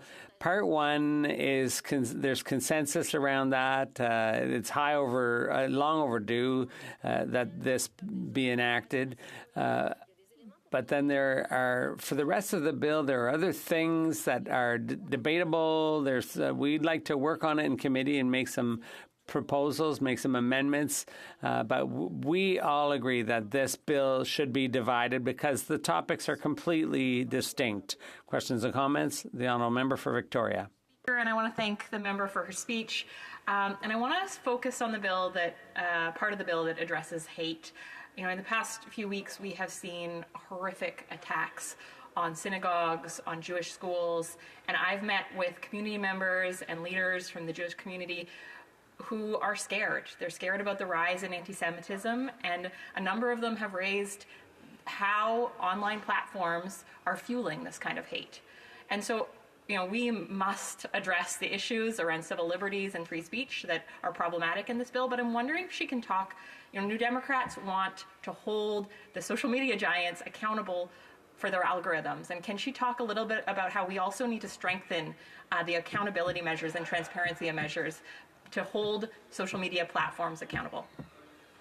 The Honourable Member for Shefford. Thank you very much, Mr. Speaker. One thing's for sure, when we're talking about algorithms, it's not straightforward. It's not simple. And as I explained in my speech, the issue of hate speech, as it appears in parts 2, 3, and 4 of this bill, well, we have some questions about that. And we want to work on that. And the whole issue of anti-Semitism and the reasons for the hate speech directed at the Jewish community, well, the Bloc, the member for Belleuil-Chambly, tabled a bill to address that. But on the other hand, there's the whole issue of freedom of expression, which is key. So it's not simple. There's no simple way of drawing a line. How do you deal with algorithms without affecting freedom of expression? I think we're going to have to hear from expert witnesses at committee, Mr. Speaker, and come up with some proposals. So this is serious. the dividing line is very thin, and you really have to walk a bit of a tightrope to strike the right balance between these two things. It's crucial and it's important. Questions and comments? We have time for a quick one. The honourable member for Drummond. It's my turn, Mr. Speaker, to congratulate my colleague, not just for her speech, but also for her work. She puts her heart into it. It's something that she's very concerned about. And like me, she was very anxious to see some legislation put forward so that we could address these issues. One of the points in this bill that concerns my colleague is increased maximum penalties in this bill. But the Canadian correctional system is based on rehabilitation more than on punishment. And so I'd like to know what my colleague thinks about how effective these maximum penalties will be. The honourable member. Well, Mr. Speaker, that's another example of why we want this bill divided into two. In addition to the question from my colleague from Victoria about algorithms, my colleague from Drummond has a question, and he's right. It's concerning, that issue, the issue of the increased minimum penalties. And that's why we're going to study this in committee. Is that the solution, or should we be working on restorative justice instead? Resuming debate virtually, we will now hear from the member for New Westminster, Burnaby. Thank you very much, Mr. Speaker. First of all, I'd like to say that, as was mentioned earlier, there are aspects of this bill, C-63, that are important and that will help in a situation where there's a real need to deal with online harms. And there are other parts of this bill that are less clear and that raise serious, important questions. So we think there's truly a need to pass this bill, to send it to committee, and to allow the committee to do an in-depth study of this bill, to look at what parts of the bill are done well, but also which parts raise concerns or have shortcomings. So society has needed this type of legislation for years, and the Liberal government promised to do that within 100 days of the last election, and it took almost 3 years in the end, as we now know. But it's finally before us, this legislation, and as members of Parliament, we have to do our job and get answers to the questions people have about this bill. There are parts of the bill that need improvement, but other parts of the bill could be passed because they're so direly needed. And then there might be some parts of the bill that shouldn't be passed because they're not in the public interest. That could be what the committee concludes after an in-depth study. And so I think it would be our responsibility to remove those parts of the bill. But the need for the bill, we have no doubts about that. There's a clear increase in harm to children, and the idea that children can be approached in an unlimited way. This is something that our society should not tolerate. The fact that we have these web giants, these web managers, rather, that are promoting child pornography. That's unacceptable, and it shouldn't be allowed in our society. And I think we need to take note. We need to show how important it is to enact legislation to prevent that from happening.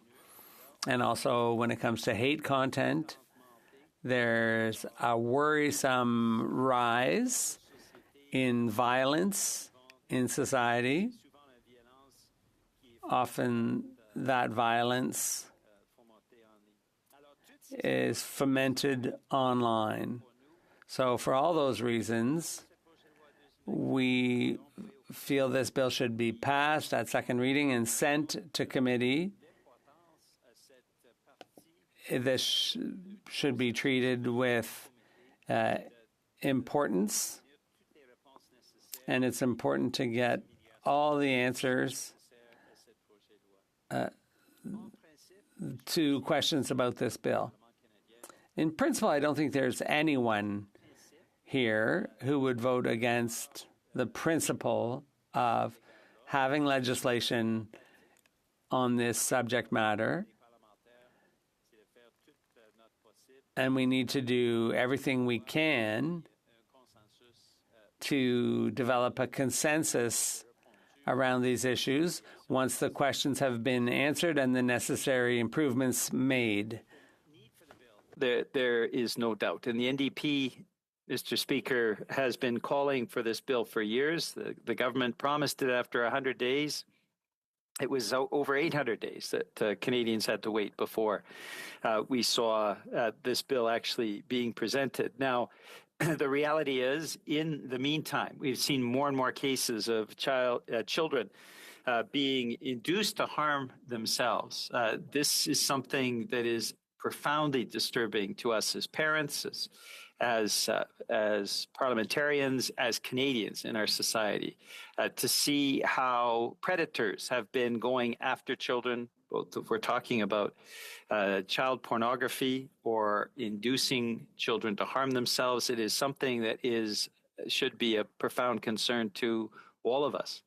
Issues around the sharing of intimate content online without permission in a way that it attacks victims. This is something as well where we have been calling for action, and it is important for parliamentarians to take action. And we have seen a steady and disturbing rise in hate crimes. We have seen in all of its aspects, racism and misogyny, homophobia and transphobia, anti-Semitism and Islamophobia, all of these toxic sources of hate rising. I note two things, Mr. Speaker. First, that the rise in anti-Semitism is mirrored by the rise in Islamophobia. And this is something that we have seen from the far right, that they are attacking all groups. Secondly, as the ADL has pointed out, in 2022 and in 2023, all the violent acts of mass murder that were ideologically motivated came from the far right in North America. And these are profoundly disturbing acts. So we have a responsibility to take action. And the fact that this bill has been delayed for so long is something that we're very critical about the government on. The fact that it is before us now means, as parliamentarians, we have to take both the sections of the bill where I believe there is consensus and also parts of the bill where there are questions that are being asked that are legitimate and concerns being raised that are legitimate. And we have that responsibility to ensure that the committee has all the resources necessary once we refer it to committee in principle. That second reading vote is a vote in principle and supporting the idea of legislation in this area. But it is the committee stage where we will see both all of the witnesses that need to come forward to dissect this bill and make sure that it is the best possible legislation. And then from there, we determine what parts of the bill can be improved, what parts of the bill are adequate, and what parts of the bill, if they simply do not do the job and raise legitimate concerns, what part of the bills needs to be taken out. So let us go through over the course of the next few minutes where there is, I think, certainly consensus and where there are questions that are being raised that are legitimate. And I do want to flag the issue of resources that I think has been raised by every speaker so far this day is something that the NDP takes very seriously as well. We saw back in the former government, the Conservative government that preceded the current Liberal government, the slashing of crime prevention funding, which meant that resources that played a valuable role in preventing crimes were basically eliminated. And in this current government, we have not seen the resources that need to go in to countering the online harms that are there. There are legitimate questions being raised about whether the resources are going to be adequate for this bill to do the job that it needs to do. And because of that, those questions absolutely need to be answered in committee. If the resources aren't adequate, the best bill in the world is not going to do the job to stop online harms. And so that issue of resources is something that is key for the NDP as we move forward. And as we've seen with previous pieces of legislation, the intent has been good. The resources have been inadequate in the NDP. As the adults in this House, the worker bees of Parliament, as many people have attested, what we then do is we push government hard to actually ensure that the resources are adequate to meet the needs of the legislation. Legislation should never be symbolic. It should accomplish a goal. If we are concerned about online harms, and so many Canadians are, then we need to ensure that the resources are adequate to do the job. In part one of the bill, which a number of speakers have indicated is something that is an approach that seems to have a consensus, that first part of the bill is something that responds to that long-delayed need to combat online harms. It is important to note the definitions that certainly we support about the intent of that part one of the bill that also is integrated into other parts of the bill that are put forward.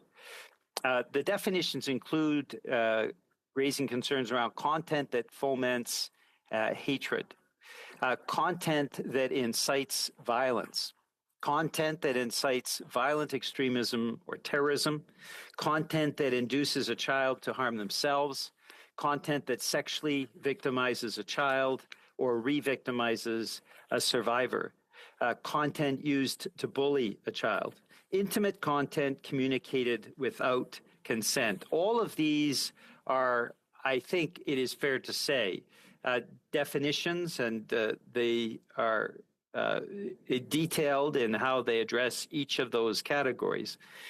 This is, I think, a goal that all parliamentarians would share. No one wants to see the continued increase in sexual victimization of children and content that induces a child to harm themselves. And I have raised before in this House the sad and tragic story of Molly Russell. Met with her father and spoken with the family, and the tragic results of her being having content forced on her that led her to end her own life. This is a tragedy that we've seen repeated many times, where the wild, wild west of the online platforms, promoting often through secret algorithms material that is profoundly damaging to children.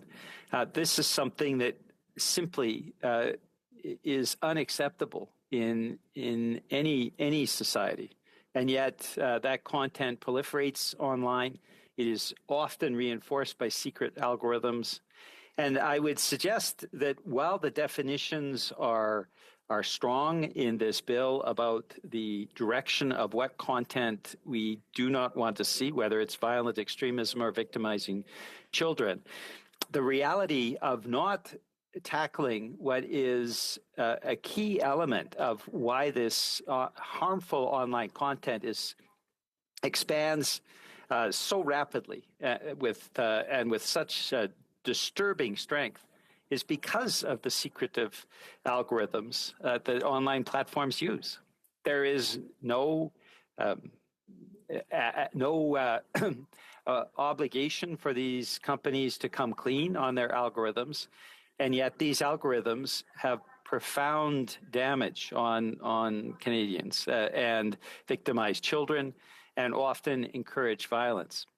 And one of the pieces that I believe needs to be addressed through the process, the committee process of the bill, is why these online platforms have no obligation at all to actually reveal their algorithms that produce in such disturbing strength this profoundly toxic content.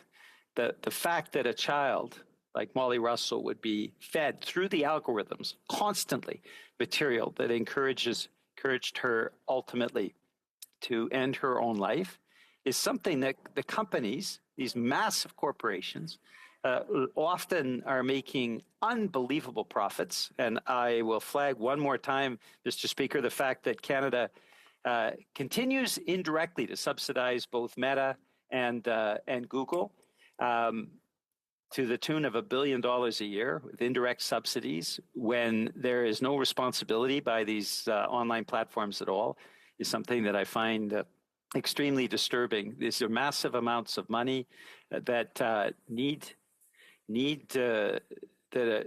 with these massive profits, we have as well these significant subsidies that we need to absolutely get a handle on. The reality is the fact that algorithms are present and not dealt with in the legislation is something that we see as a major problem. Secondly, when we look at other aspects of the bill, the detail that I've just run through in terms of the actual content itself, the definitions in Part 1, are not mirrored by the same level of detail that is in Part 2 of the bill, which is the aspects of the criminal code that are present. And the criminal code provisions have raised concerns because of their lack of definition, and the concerns around the Part 2 of the criminal code is something that I believe firmly needs to be dealt with at the committee stage. Answers need to be obtained, and amendments need to be brought to that section. I understand that as part of the committee process, there will be rigorous questions asked on Part 2. It is a concern, I think, that a number of people have raised and a number of organizations have raised. The committee step in this legislation is going to be crucial to then improving, potentially deleting parts of that bill, subject to that rigorous questioning that will occur at the committee stage. Third part of the bill is something that addresses issues around the Canadian Human Rights Commission. We were opposed to the former Harper government's gutting of the ability of the Human Rights Commission to uphold a Charter of Rights under the Charter of Rights and Freedoms, a constitution that governs our country. Canadians have a right to be free from discrimination, and the reality of the Harper government's cuts to that portion of the Canadian Human Rights Commission is something that we found disturbing at the time. The reality is the Part 3, the question of resources and whether or not the Canadian Human Rights Commission has the ability to actually respond in a way to the responsibilities that would come from Part 3 of the bill is something that we want to rigorously question witnesses on, and whether we're talking about government witnesses or the Canadian Human Rights Commission, it is absolutely important that we get those answers before we know, we think of the next steps for Part 3. Finally, there is Part 4, an act respecting the mandatory reporting of internet child pornography by persons who provide an internet service. those sections, that section of the Act as well, is something that I think it's fair to say should receive some level of consensus from parliamentarians. But in short, we give, on second reading, Mr. Speaker, as you well know, the intent of the debate and discussion is whether or not we're in agreement with the principle of the bill. We are in agreement with the principle of the bill. We have broad concerns of certain parts of the bill. The intent around Part 1, though, the idea that we would be tackling and forcing a greater level of responsibility on the web giants that have profited for so long with such a degree of irresponsibility to tackle issues of content that incites violence or violent extremism, content that induces a child to harm themselves or sexually victimizes a child, content used to bully a child, intimate content communicated without consent. All of those elements of the bill we support in principle. We look forward to a very rigorous examination at committee with the witnesses that we need to bring forward. There is no doubt there is a need for this bill, and we need to proceed as quickly as possible, but only with hearing from the appropriate witnesses and making sure that we have gotten all the answers and made all the improvements that are necessary for this bill. Thank you, Mr. Speaker. Questions and comments? The Honourable Member for Fleetwood Port Kells. Thank you, Mr. Speaker. It was very good to hear the word quickly in the Honourable Member's comments. Something gets posted, it gets propagated at the speed of light. And we heard earlier today in the debate that there was questions about using existing mechanisms to deal with this, but existing mechanisms are notoriously slow. So what factors would need to be considered in this bill to, in essence, use the precautionary principle? If it looks awful, there should be a way of dealing with it very, very quickly and not just leaving it up there while some process works its way through. Can the Honourable Member comment on that? Honourable Member for New Westminster Burnaby. Well, certainly, Mr. Speaker, but what I'm saying is that rigorous examination of this at the committee stage. When I say quickly, I'm not talking about in any way short-circuiting the important work of committee. That needs to happen. One of the major concerns I've seen, as the member points out, well, we've identified content that harms a child.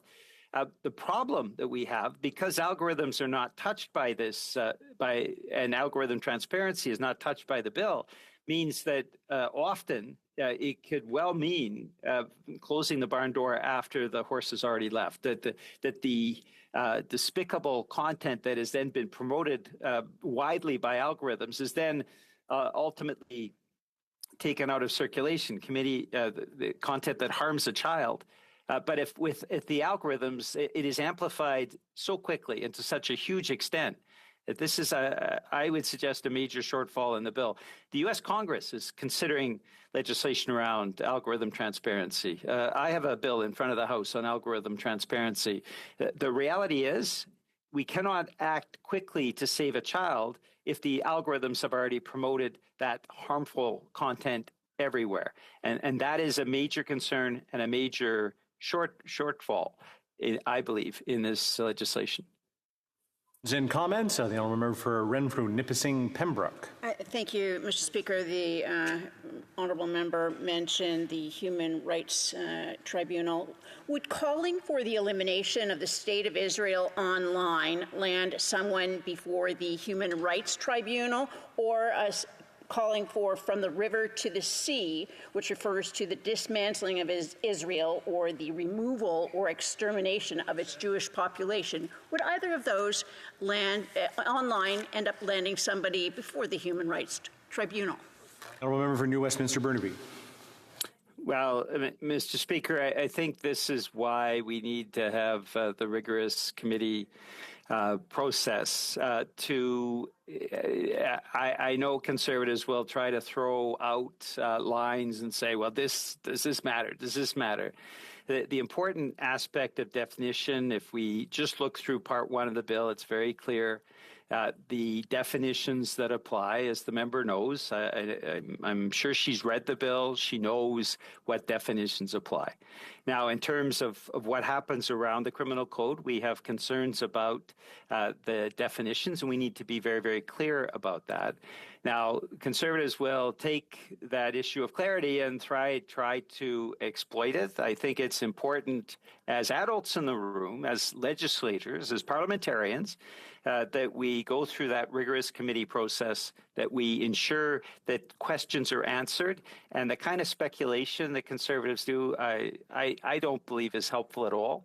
Let's get the work done around the bill. It's definitely needed to combat online harms, and let's make sure the definitions are clear and concise.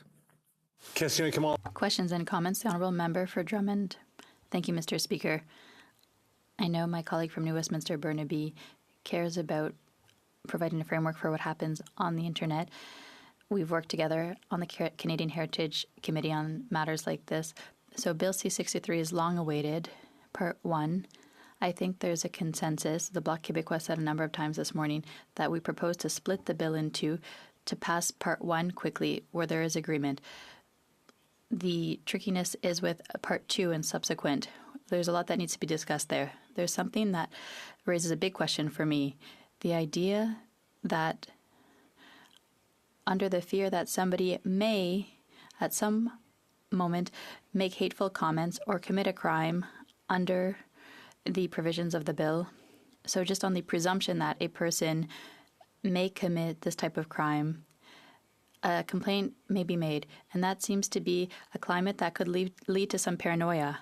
It makes me think of the film Minority Report that my colleague has surely heard about. I'd like to hear his impressions on that type of element found in Bill C-63. The Honourable Member for New Westminster Burnaby. That is why, Mr. Speaker, we would like this to head to committee so there can be a rigorous study that's important in the context of this bill. Now, that said, we know that hate crimes are on the rise. We've seen more and more anti-Semitism, more and more Islamophobia, more and more racism, misogyny, homophobia, transphobia, all of those elements. So it's important to have clear definitions for us at this stage. We're talking about whether we agree with the principle of this approach of ensuring that we can respond to online harms.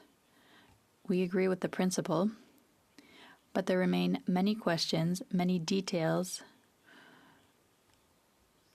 and, as well, the probability that there will be amendments or things removed from the bill. There's a lot of work that remains to be done. What we want to do is send this to committee so that work can be begun. Questions and comments. The Honourable Member for Rosemont-La Petite Patrie. Thank you, Mr. Speaker.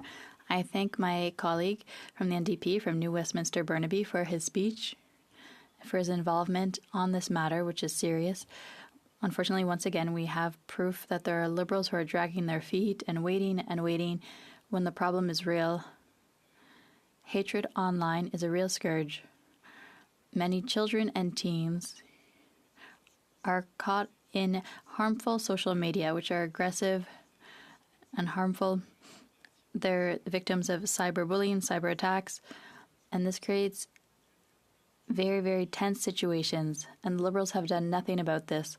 And I think he's right to talk about how the Liberals miss something in the bill. The Minister of Justice doesn't see the algorithms that create echo chambers where people who have extreme right, transphobic, homophobic, sexist perspectives talk amongst themselves, and then phenomenons like fake news increase, and the Liberals aren't addressing that phenomenon, those secret algorithms. I'd like to hear why he thinks the Liberals don't dare take that step, which is essential in fighting online hate. The Honourable Member for New Westminster Burnaby. That's a great question from my colleague for Rosemont-La Petite Patrie. I know he has done a lot to protect children.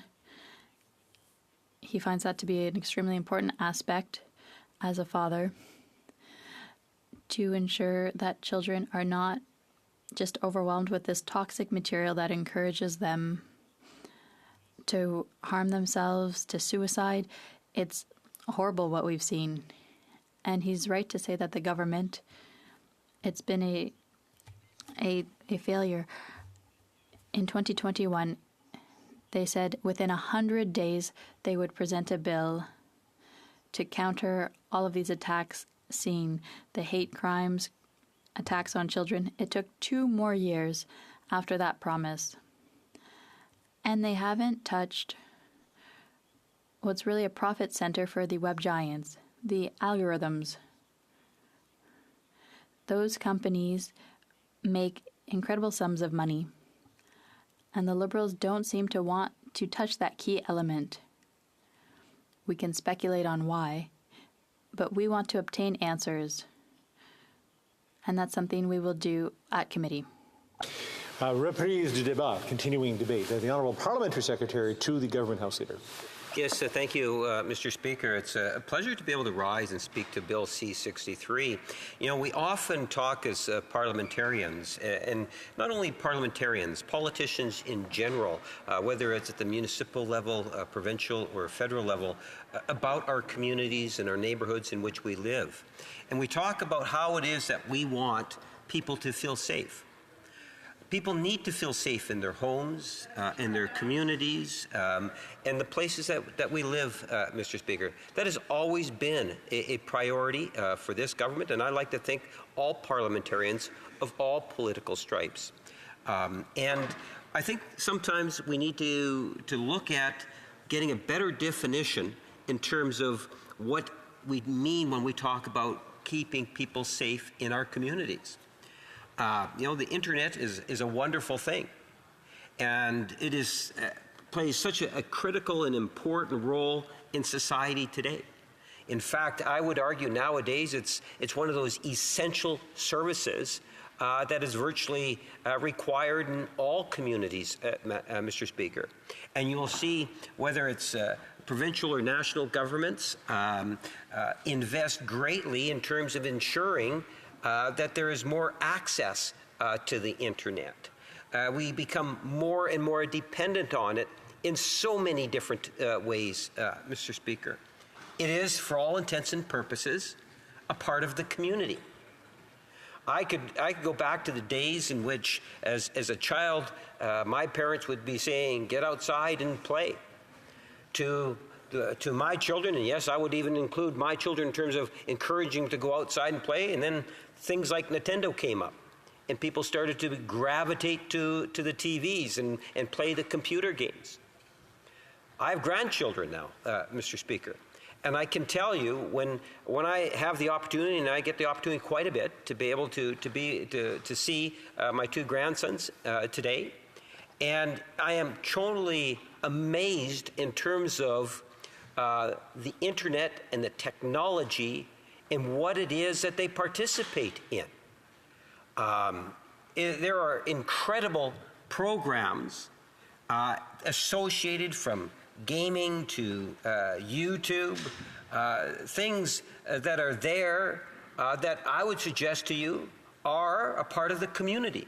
So when we say we want to protect our children in the communities outside, we also need to protect inside too. It's too easy for a mega platform to say, well, it's not our responsibility, it's the responsibility of the parent. It's the responsibility of the guardian, Mr. Speaker. From my perspective, that is a cop-out. We have a responsibility here, and we need to recognize that responsibility, Mr. Speaker. And that's what Bill C-63 is all about.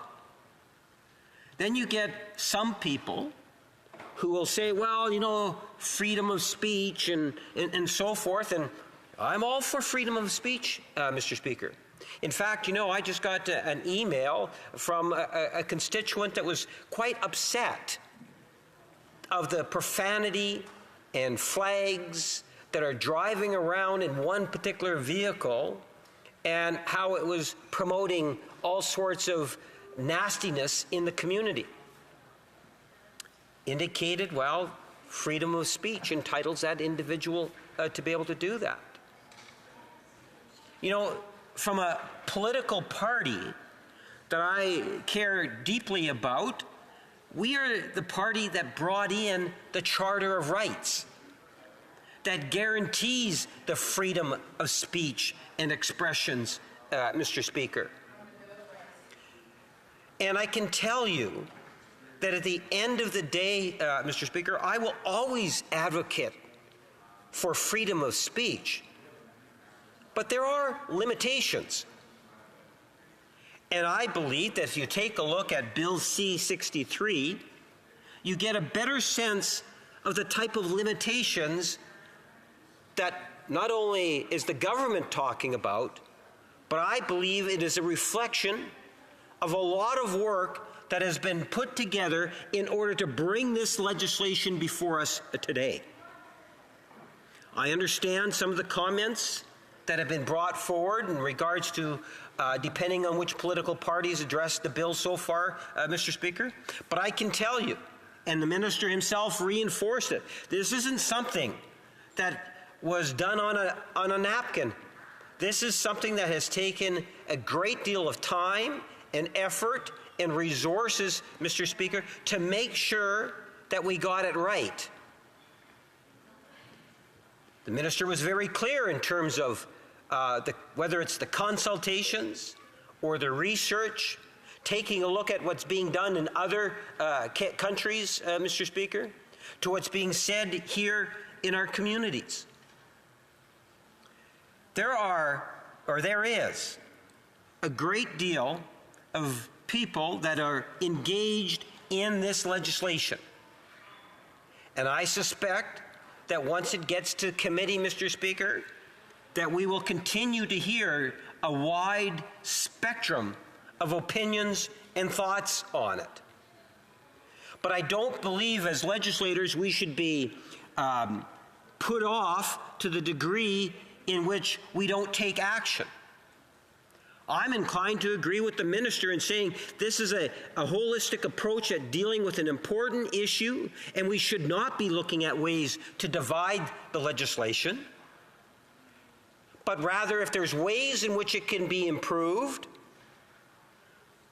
The minister himself earlier today said that if you have ideas or you have amendments that you believe that will give more strength to the legislation, then let's hear them. Bring them forward. Often, Mr. Speaker, we have a great deal of debate on something in second reading and not as much on third reading. I would suggest that this might be the type of legislation that it would be beneficial to see pass relatively quickly out of second reading after some members have had the opportunity to provide some thoughts in favor of having more reading or debate time at third reading, but more specifically to allow for time at the committee stage, Mr. Speaker. To allow, for example, members the opportunity to possibly have discussions with constituents over the summer, knowing full well that it's in committee, Mr. Speaker. I think there's a great deal of merit to it. You know, there was something that's, to me, speaks volumes in terms of the community and keeping the community safe and the impact today that the internet has on our children in particular, Mr. Speaker. These platforms have a responsibility, and we have to ensure that they're living up to that responsibility. I wanted to quote, I think, someone that ultimately, Mr. Speaker, is one of the primary reasons why I believe that this legislation is so critically important, and she's been made reference to already. Carol Todd, the mother of Amanda Todd. And before I do the quote, Mr. Speaker, just very briefly, Amanda Michelle Todd was born November 27, 1996, and passed away October 10, 2012. You can do the math, Mr. Speaker. She was a 15-year-old Canadian student and a victim of cyberbullying who hanged herself at her home in Port Coquitlam, British Columbia. Mr. Speaker, there's a great deal of information on the internet in regards to Amanda, and I thank her mother, Carol, for having the courage to be able to share the story of her daughter, because it is quite tragic. And I think that there's a lot of blame that can be passed around, Mr. Speaker, whether it's with government, private sector, or society and individuals included. This is what Carol Todd, making reference that her daughter Amanda might still actually be alive if in fact Bill C-63 had been law at the time. And I quote what she says: "As a mom, and having gone through the story that I've gone through with Amanda, this needs to be bipartisan. All parties in the House of Commons need to look in their hearts and look at young Canadians. Our job is to protect them. And parents, we can't do it alone. The government has to step in, and that's what we are calling for." Mr. Speaker, that is a personal appeal, and it's not that often that I'll bring in a personal appeal of that nature. And I thought it was warranted because I believe it really amplifies and humanizes why it is that this legislation is so important. Some members, as we have seen in the debate already, have indicated that they disagree with certain aspects of the legislation. And that is fine. I can appreciate and I can understand that there will be a great diversity of opinion on this legislation, as I've indicated. But let's not use that as a way to ultimately prevent the legislation from moving forward. Years of consultation and work has been put into the legislation to get it to the point where it is today, Mr. Speaker. And I would suggest to you that given we all have had discussions related to these types of issues, both in the form of private members' bills or constituents that we've had talks with, we understand the importance of freedom of speech. We know why we have the Charter of Rights. We understand the basics of what hate crime, and we all, I believe, acknowledge that freedom of speech does, I should say, have some limitations to it. I would like to talk about some of the things in which one should think about responsibilities when you think about platforms, Mr. Speaker. And I want to focus some attention on those platforms in my last 3 minutes. Platforms have a responsibility to be responsible, Mr. Speaker. It is not all about profit. There is a societal responsibility that platforms have, and if they're not prepared to take it upon themselves to be responsible, then the government does need to take more actions. Platforms need to understand and appreciate that there's certain aspects of society, and here we're talking about children. Children need to be protected, Mr. Speaker. They cannot pass the buck on to parents and guardians, Mr. Speaker. Yes, parents and guardians have a primary responsibility, but the internet never shuts down. It's something that is ongoing, Mr. Speaker. Even parents and guardians have limitations. Platforms need to recognize that they also have a responsibility to protect the child. Sexually victimized children, intimate content that is shared without consent. These are types of things in which not only do platforms have to do due diligence, Mr. Speaker, but when the issue is raised to platforms, there is a moral, and now with the passage of this legislation, a legal obligation for them to take action, Mr. Speaker. I am surprised that it's taken this type of legislation in order to hit that point home. At the end of the day, whether it's a life that is lost or people being bullied or the depression and the mental issues that are caused because of things of that nature, Mr. Speaker, platforms have to take responsibility. There are other aspects that we need to be very much aware of. Inciting of violent extremism or terrorism, Mr. Speaker. That is something that does need to be flagged. Content that induces a child to harm themselves also needs to be flagged in some sort of a way. As it's been pointed out, Mr. Speaker, this legislation will have a real positive, profound impact, and it does not have to take away one's freedom of speech, Mr. Speaker. It does not apply for that private conversations or communications. I'll leave it at that and be able to continue at a further date. When we return, the honourable member will have 5 minutes left in debate. It being 1:30, the House will now proceed to the consideration of private members' business as listed on today's order paper. Private members' business, affaires émanant des députés, consideration at report stage of Bill C-323, an act to amend the Excise Tax Act, Mental Health Services, standing in the name of Mr. Ellis. Comme il y a aucun...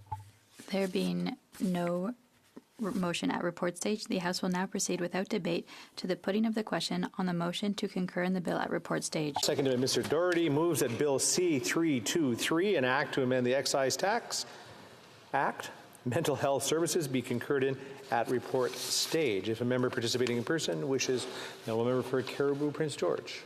Sir, just ask that the motion be adopted. Carried or carried on division? On division.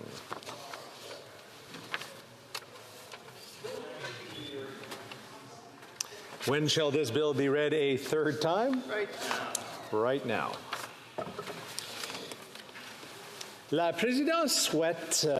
The Speaker wishes to draw the attention of the House to a particular situation regarding Bill C-323, an act to amend the Excise Tax Act, Mental Health Services, in the name of the member for Cumberland-Colchester. Subject of a ruling in December 12, 2023. The chair addressed the similarity between Bill C-59 and act to implement certain provisions of the fall economic statement tabled in Parliament on November 21st, 2023, and certain provisions of the budget tabled in Parliament on March 28, 2023, and Bill C-323. Both bills would amend sections 1 and 7 of Part 2, Schedule 5 of the Excise Tax Act in order to exempt from the GST psychotherapy, and in the case of Bill C-323, mental health counseling services, or in the case of Bill C-59, counseling therapy services. As explained in a ruling of May 11, 2022 regarding Bill C-250, which can be found on page 5123 of the debates, and I quote, "The House should not face a situation where the same question can be cited twice within the same session, unless the House's intention is to rescind or revoke the decision.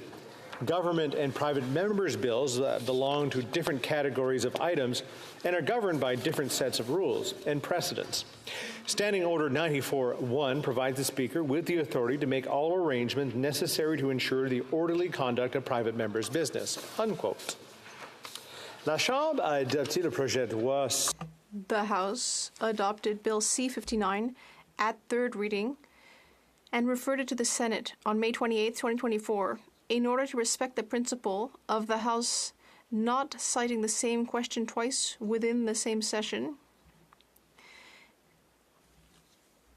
The Chair will not be able to put to the vote the motion on third reading of C-323 unless other measures are taken by the House to substantively amend the bill before it gets to that point. The chair will give the House the opportunity to do so and allow the member for Cumberland-Colchester to move the motion for third reading of Bill C-323. Si aucun changement n'est If no amendment is made to C-323, the chair will delay the vote on the bill at third reading until the process around Bill C-59 is completed by the Senate. If Bill C-59 is adopted by the Senate and Bill C-323 remains in its current form, at the time when it reaches vote on the motion for third reading, the House will not be able to vote on that motion. Members for their attention. Mr. Ellis, seconded by Mr. Doherty, moves that Bill C-323, an act to amend the excise tax, mental health services, be now read a third time and do pass. The honourable debate. The honourable member for Cumberland-Colchester. Well, thanks very much, Mr. Speaker, and thanks for my colleagues for being here today. You know, whenever we have an opportunity to bring a private member's bill to this House, it's obviously an important and exciting day, and I know some of my colleagues on both sides, at least over here, have had the opportunity to do that, and some of them even successfully, which is a great feeling, especially when what often private members' bills attempt to do, of course, is to speak on behalf of those people who asked you to come and do this work on their behalf. And when you have that opportunity, that's when you really have a significant opportunity that can have very, very personal meaning attached to it.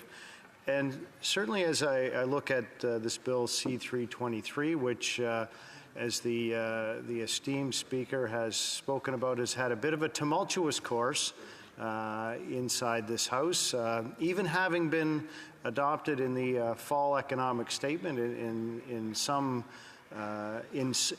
form, at least. Many would suggest that should be taken as a great compliment, that the NDP Liberal government would see the wisdom of things that we do on this side of the House, which happens very rarely, I would suggest. But we should just be happy that it happened. Maybe that's, since it's a Friday, we'll just be happy that it happened nonetheless. So the original form of Bill C-323 recognized that psychotherapy and mental health counseling services are not exempt from GST and or HST, which of course thereby makes it significantly more expensive when Canadians have to pay out of pocket for those things. And if you do the math associated with it, depending on where you live, removing those services from GST or HST could mean that every 7th or 8th session would in essence be free, although we know nothing is free. Certainly on this side of the House, we get concerned with the use of the word free. That being said, one of the significant types of therapy that was omitted originally was registered massage therapy services. And when we begin to look at how people recover from their own mental health stress and distress and mental health illnesses, we do know that registered massage therapy services can be a significant part of that. Many people choose to use registered massage therapy services on a regular basis as maybe a health maintenance type of program. And of course, many people choose to use it with injury and other illness as part of their ongoing self-care regimen. So when we begin to look at the utility of registered massage therapy services, I would suggest that adding it to this private member's bill would make perfect sense, the way it dovetails in with self-care that Canadians so desire. Speaker, I know that I've talked a bit about this before, but I think it bears worth repeating that the mental health difficulties and indeed perhaps even the crisis that exists in Canada is ongoing. We know that after age 40, so this would be more of a cumulative sense, that 1 in 2 Canadians will have had a mental health diagnosis during their lifetime. So obviously, you know, if you're fortunate enough to have somebody sitting beside you, maybe you could look at that and understand how significant that really is when you understand it's every other person in Canada at the current time. Sadly, Speaker, now I'll try not to irritate the NDP Liberal government too much, because I do want them to pass this bill, but I cannot not say that I'm incredibly disappointed with their announcement of the $4.5 billion Canada mental health transfer, which has never been allocated. Now, I know, Speaker, that the folks on the other side of the House will go on and say, well, we've allocated it in a different way and this and that. And I'm not entirely convinced of that. I would like to see the numbers and understand where the $4.5 billion is.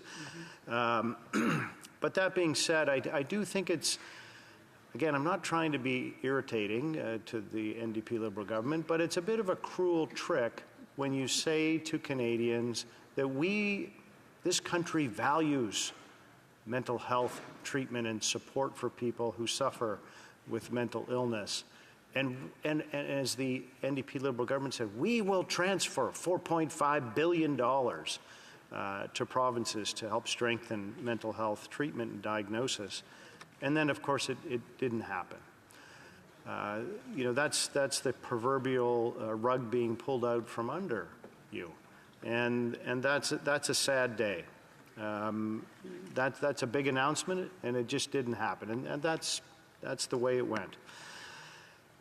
To further underscore the severity of mental illness in this country, we know that from studies being done that the cost of the economy of our great nation is about $51 billion with a B dollars every year, lost productivity, direct health care costs, and mental health quality of life issues for people who suffer with mental illness. It is not insignificant. Even though we talk in this House easily about billions of dollars, $51 billion is a heck of a lot of money. And how do you put a price on individual suffering and the angst and distress that it causes? I think that one of the things that has been done reasonably well in our great country is the ability now that people have to understand that A, mental health issues are incredibly common, but also B, that it's important that we have the courage and the ability to speak out about them. And certainly initiatives like the Bell Let's Talk Day have been important. I'll give a shout out to Kids Help Phone because I think that they've done incredible work. And certainly my colleague from Caribou Prince George's advocacy work with respect to the 988 suicide prevention hotline. Yeah, absolutely. And I'm absolutely thrilled, I have to tell you, Speaker, that he will speak on Bill C-323 later. And his passion and his compassion for Canadians always comes through in everything that he says. And I know that when he speaks, it really comes from the heart, and that has a significant amount of meaning for me, and I'm happy to call him a friend and a colleague. On that vein, Speaker, though, we do know, sadly, that 11 Canadians die every day by suicide. And it goes without saying, of course, that that's 11 Canadians too many. You know, when you begin to think about it deeply as an individual and begin to think how bad must things be in your life that you begin to think that your only option is to take your own life, that things are that incredibly difficult and that there's no future that you can possibly see. But certainly if you have that opportunity and you realize that there is a 988 number to say, hey, I can reach out to this number and have someone answer me, then we know that the likelihood is helpful that you may see a different picture when you're finished with some of that talk therapy, as we might say. Accessing talk therapy, accessing help from a therapist of whatever kind you may choose has become exceedingly difficult in this country. And we know that that's become more and more difficult because Canadians do not have access to primary care. 7 million Canadians do not have access to primary care in this country. And why is that important? It's important because the majority of the way that you access care in this country is by having a primary care provider. If they are unable to meet your needs, your service needs themselves, then they will reach out on your behalf and help you find someone who can.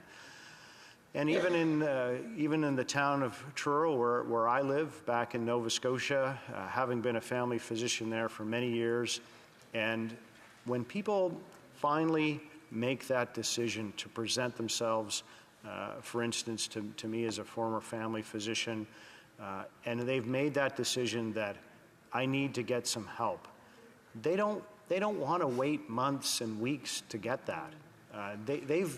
You know what? I know that they have struggled with that decision, often over many weeks and many months. And when they finally make that decision, that it's important that they get the help in a timely fashion.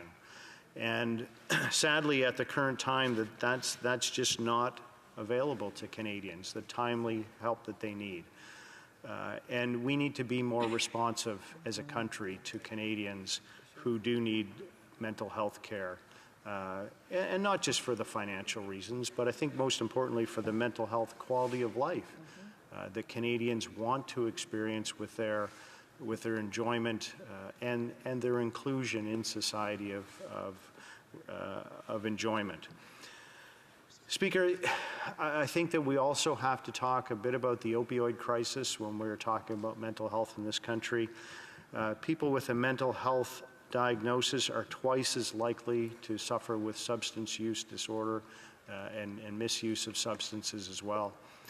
We all know in this House that is a crisis inside this great country. I'm not going to stand here and tell you that we don't disagree on perhaps how it's being treated, but I do think it's important that Canadians understand that we all would agree, and certainly I don't think I'll get much pushback from my colleagues, that there is a crisis with respect to opioid use in this country. And we also know that incredibly sadly and disappointingly, 22 Canadians are dying every day with respect to opioid overdose. As I said, we may differ on how it should be tackled. That being said, we do know that resources need to be given to help with things like prevention. How do we try to help ensure that future generations of Canadians do not suffer with substance use disorder the way that we're seeing in our country now? We still also, I think, believe in this country that there needs to be disruption of those who deal drugs and profit from the suffering of others. I think that has to be an important part of it.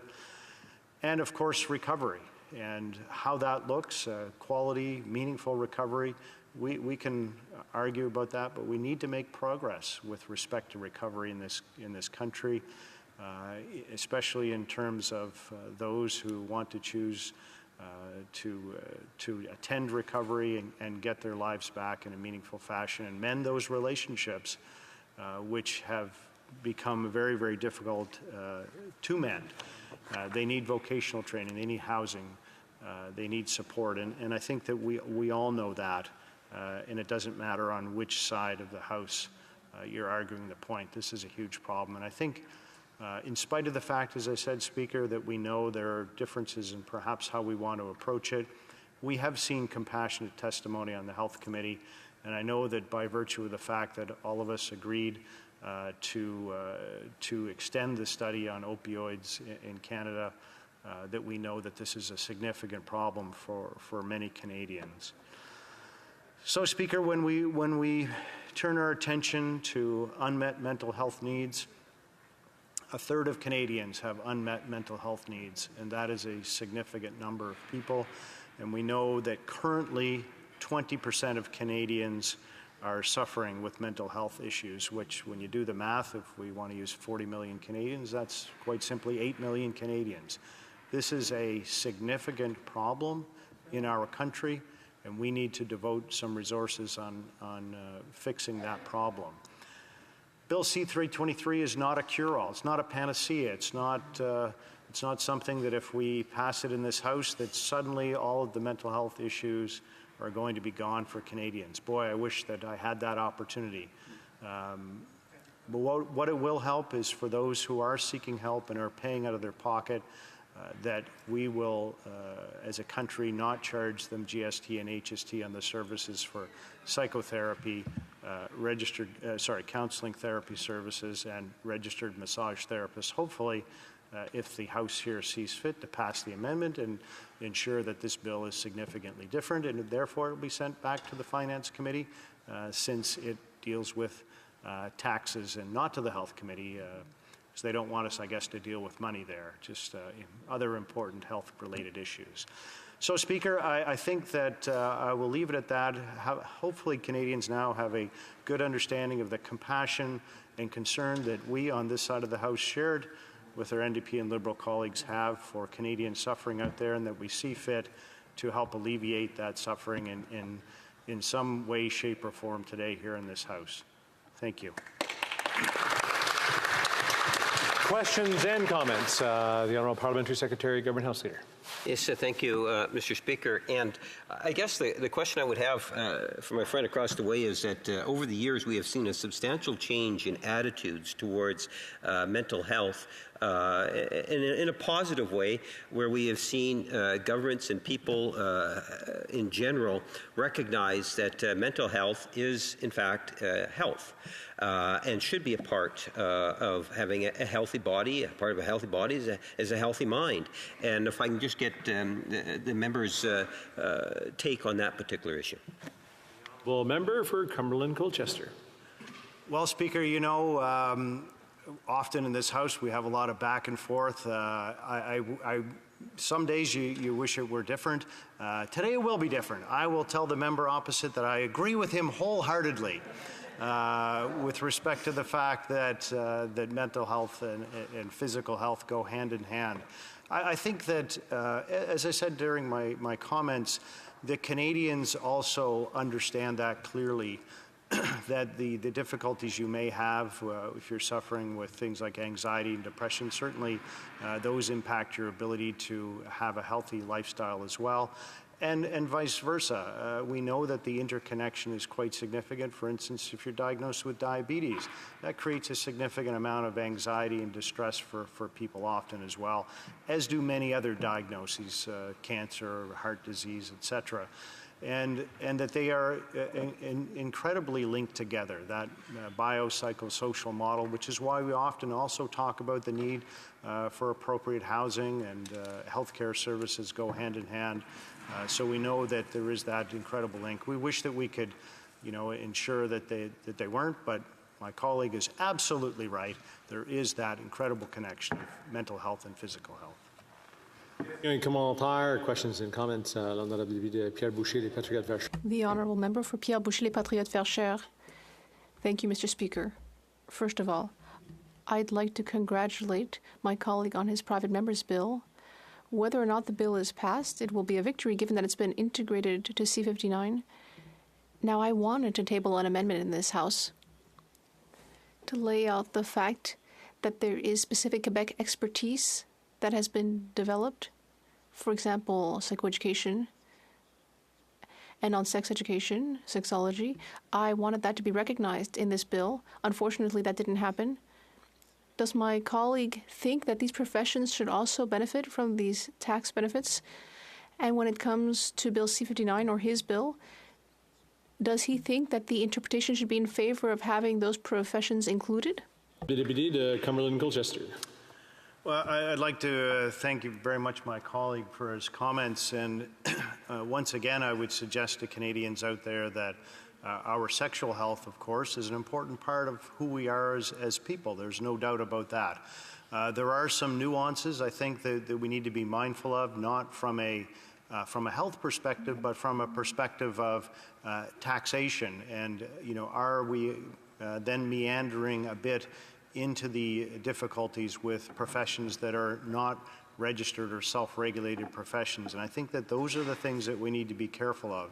So without that study, and I apologize to my colleague that I don't have that knowledge at the current time, so for me to comment on it and say that they should be included would be a great thing to do. But from a physical and mental health, sexual health perspective, of course that makes perfect sense. That's all part of being a human being, and we're all thankful for that. Questions and comments? The Honourable Member for Victoria. Thank you, Mr. Speaker, and I want to thank the member for his speech and for his advocacy on this. I also want to give thanks to the member from London Fanshawe who put forward this bill first and has been a strong advocate for mental health professionals and those seeking mental health. I also want to share a quick story from a councillor who I spoke to who talked about what this would mean and how she's been trying to make sure that mental health services are accessible to her patients and how she doesn't want to pass along these costs. Can the member speak about how we need to work to ensure mental health is accessible to all? Very quickly, the Honourable Member for Cumberland-Colchester. Well, absolutely, Speaker, and I thank the member for a question. You know, I think that with my comments inside of what I've already spoken about, that we can't underscore the need for mental health care and the rapidity with which Canadians need to access it. I just want to highlight, as I said originally, that when somebody makes a decision to say that, you know, my mental health is suffering, it's been a long and difficult, most often a long and difficult decision for them to come to that realization. So we as a society need to be mindful of that decision and ensure that timely access to health care is available. And I do believe that that is exactly what Canadians have an expectation to have happen to them. Thank you. Resuming debate, the Honourable Parliamentary Secretary to the Government House Leader. Yes, thank you, Mr. Speaker. I wanted to maybe approach it in a couple of ways. One is dealing specifically with 323 and the issue of mental health, and to pick up on the point in which I put forward to the member when in the form of a question. And that is, you know, over the years we have seen a substantial change in attitudes towards the issue of mental health. I may reference back into the late 80s, Mr. Speaker. I can recall a wonderful doctor. He was my favorite doctor, and every so often I do talk to him, and I still call him my favorite doctor, Galzer Chima, who was the healthcare critic back in the day, Mr. Speaker, in the late 80s. And I like to think that he was one of the pioneers in terms of just trying to raise the importance of mental health. He worked very closely with Sharon Carstairs, the leader of the Liberal Party at the time, where there was a great deal of emphasis. And one of the things that he had advocated for was the need to recognize it to the degree in which the province should actually establish a mental health department, Mr. Speaker. And that was just to amplify just how important mental health is to our healthcare system. And at the end of the day, you know, he went on to run in British Columbia as an MLA, got elected, and then that's where the first mental health department was actually established, from what I understand. It could be corrected on that, but I believe it was one of them, if not the first one at the provincial level. Fast forward to today, where you have a government that has recognized, from a department perspective, the importance of mental health, Mr. Speaker. The member made reference to a substantial commitment of literally hundreds of millions going into billions of dollars that as a government we have talked about, and not only talked about, but actually put into place, Mr. Speaker. You're talking somewhere in the neighborhood of $5 billion over a set period of time to get and encourage provinces to look at ways in which we could ultimately see better mental health care services. In fact, Mr. Speaker, if you were to take a look at the most recent federal budget that we actually announced, within that budget, there's the creation of the Youth Mental Health Fund. a substantial fund of money, somewhere in the neighborhood of approximately $500 million. And again, it's there to support young people in ways and organizations that are out there that's going to be able to assist in dealing with the important issue of mental health. Budgetary measures, ways in which we can contribute to mental health is something in which we have been very aggressive on, Mr. Speaker. We can talk about the 200, and I've often made reference to this, the 200 billion, that's billion with a B, Mr. Speaker, investment in health care that we have announced for the next 10 years. When you break down the investment, a considerable percentage of that is going to go towards either directly or indirectly the issue of mental health, Mr. Speaker. And that is something that I believe speaks volumes in terms of the way in which a government can actually, the national government, can ensure that we have some form of standards and encourage all the different provinces and territories in our own way to be able to encourage that we see more delivery of mental health care services. It's one of the things that I think distinguishes us amongst the Bloc and the Conservative Party, who do not understand, or I shouldn't say don't understand, well, they don't see the benefits in terms of the National Party playing a stronger role in healthcare in terms of the Canada Health Act and the type of programming that we can put into place that will ensure that it doesn't matter. It shouldn't matter if you live in British Columbia, Manitoba, Nova Scotia, or anywhere in between, or up north in the Yukon, Mr. Speaker, that ensuring that we have programs that are throughout our different communities, I think is really important. And it's one of the distinguishing factors of difference, I would suggest to you, between the political parties that are here today. When you think of C323 and psychotherapy, mental health counseling, and the fine work that these people perform day in and day out, Mr. Speaker, in addressing such an important issue and saying that, look, we need to provide direct support. One of the ways we can do that is by saying, exempting them from having to pay the GST and the HST. And I'm grateful that the member recognized that, brought it in the form of a private member's bill. Even though, Mr. Speaker, as the member has made reference to, it was incorporated into the fall economic statement. Now, I'm not going to get into what comes first, the chicken versus the egg and so forth in regards to this issue, but I can tell you that both sides agree it's the right thing to do.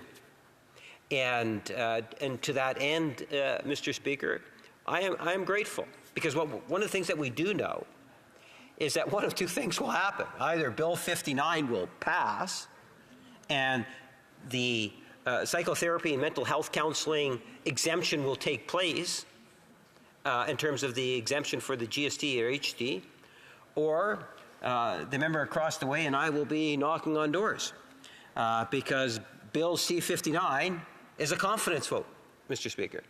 So that means it will be passing. So in that sense, it's a good thing, Mr. Speaker. It's only a question of time. Now, we might differ a little bit in terms of the timing, of course, because there's a number of initiatives that are within Bill C-59. And actually, if you dig a little bit deeper than just the number of the bill, it's the fall economic statement. That's a piece of legislation that we were hoping to pass long ago, Mr. Speaker.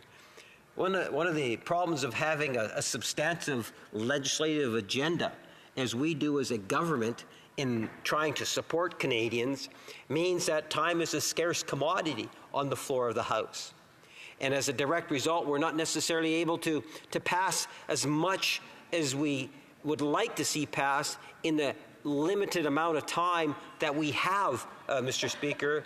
And as a direct result, it doesn't take too much to kind of throw things off, unfortunately, which means that C-59 hopefully will pass relatively shortly through the Senate. And when that happens, psychotherapy and mental health counseling exemption will in fact take effect. So I think that members on all sides of the House would recognize that as a good thing. And you know, no one owns a good idea. Let's just appreciate it for what it's worth. The other area that I want to make reference to, because I want to take it in the spirit of what's been proposed, the government, along with the opposition, have been also talking about the 988 suicide crisis line. It's been an initiative that where both official opposition and the government have been very, very supportive on. And as a result, in part, Mr. Speaker, we now have that suicide crisis line in place. And I think by having that 988 number today, that it does have a very positive impact, both directly and indirectly, Mr. Speaker. The primary purpose for having it there is for those that will actually be using the line, Mr. Speaker, and that's stating the obvious. But there's also a great deal of benefit because it raises the importance of the mental health issue. And that's where I'll do the full circle in terms of my comments today on the legislation that we're talking about, Mr. Speaker. Mental health is a part of good health. It's not just being in a hospital with a broken arm. Mental and physical health are equally important. Thank you, Mr. Speaker. Le débat continue avec l'honorable. Resuming debate, the honourable member for Pierre Vercher, Les Patriotes. Thank you very much, Mr. Speaker. I'd like to begin by congratulating the member for Cumberland Colchester on this bill. I think it's an important issue, the issue of mental health, something we don't talk about enough, and it's a bit taboo. So it needs a bit of a boost, and that's the purpose of this bill, is to give people who use these services a bit of a boost. They won't have to pay tax, and that would make a big difference to some people because of their financial situations. And there's also a kind of injustice because why, for example, when you look at the list of professions that don't have to pay taxes when you use their services, there's a long list. Optometrists, chiropractors, physiotherapists, osteopaths, audiologists, ergonomists, midwives, and so on. But if you consult a sex therapist or a social worker in the education system, then you have to pay the tax, and this is problematic. People's mental health was really tried during the pandemic. Sometimes people's mental health is fragile, and when you can't socialize with people, like during the pandemic, well, then that can make things worse. In fact,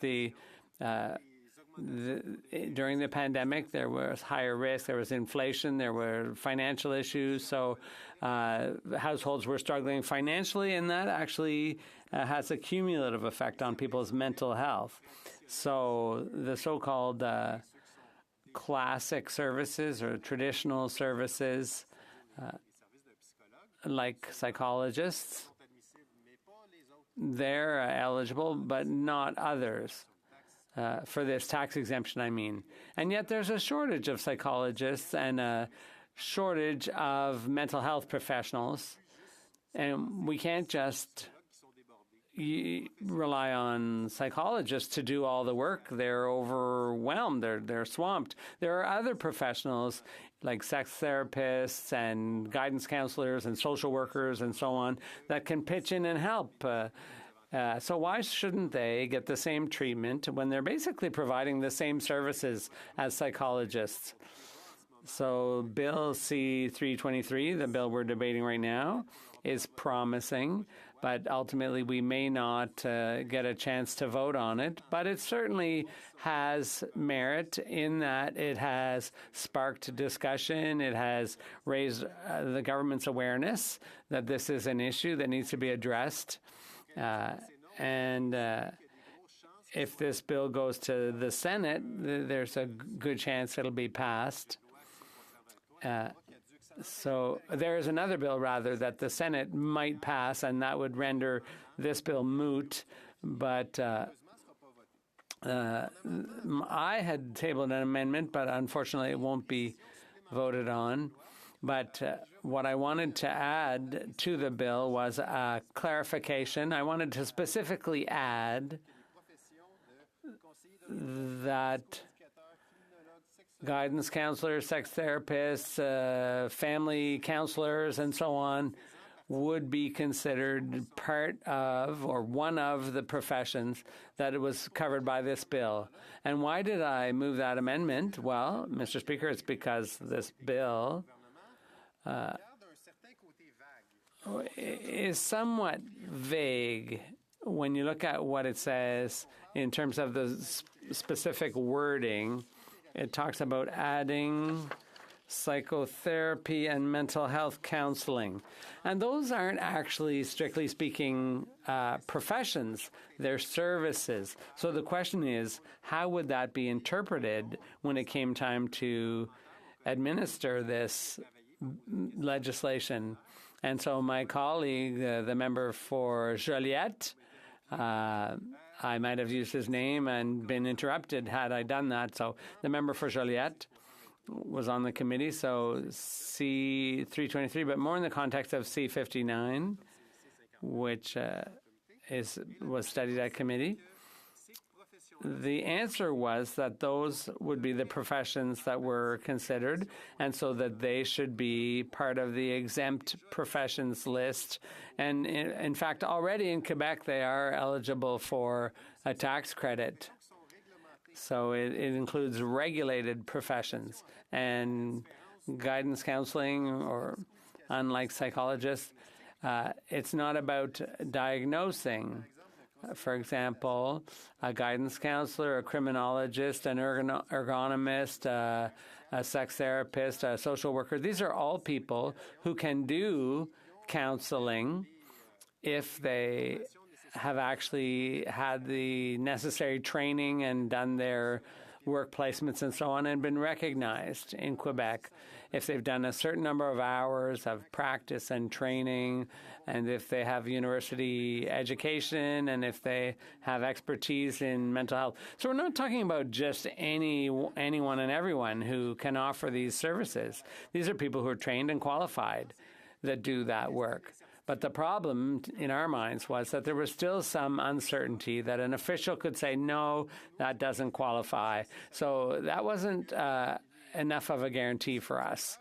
And especially because these mental health professionals have contacted us and said that the analysis in terms of the excise tax by the parliamentary budget officer took a certain professional code number, and that apparently wasn't exactly the same code that these professionals use. So since there was a difference in the code, they were wondering whether that meant that they would be excluded because the analysis done by the PBO didn't specifically mention their professional code.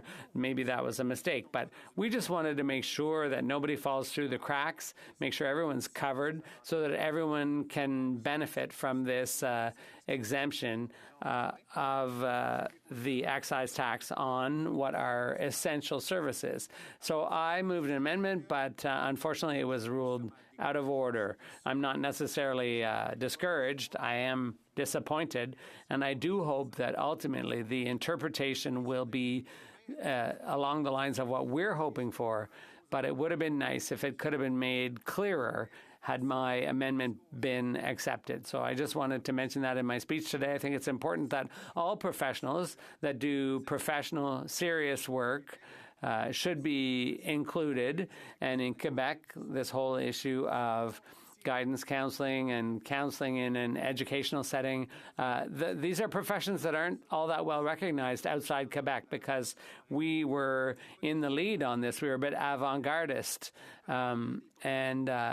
So sometimes there are problems with the law and with jurisdictions because there are professions that are recognized in Quebec but not federally, or maybe vice versa.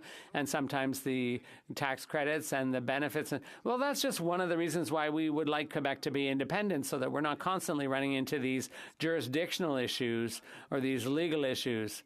And we could talk about all kinds of other things like childcare, where Quebec's in the forefront and we're being somehow held back by the federal government or by the rest of Canada.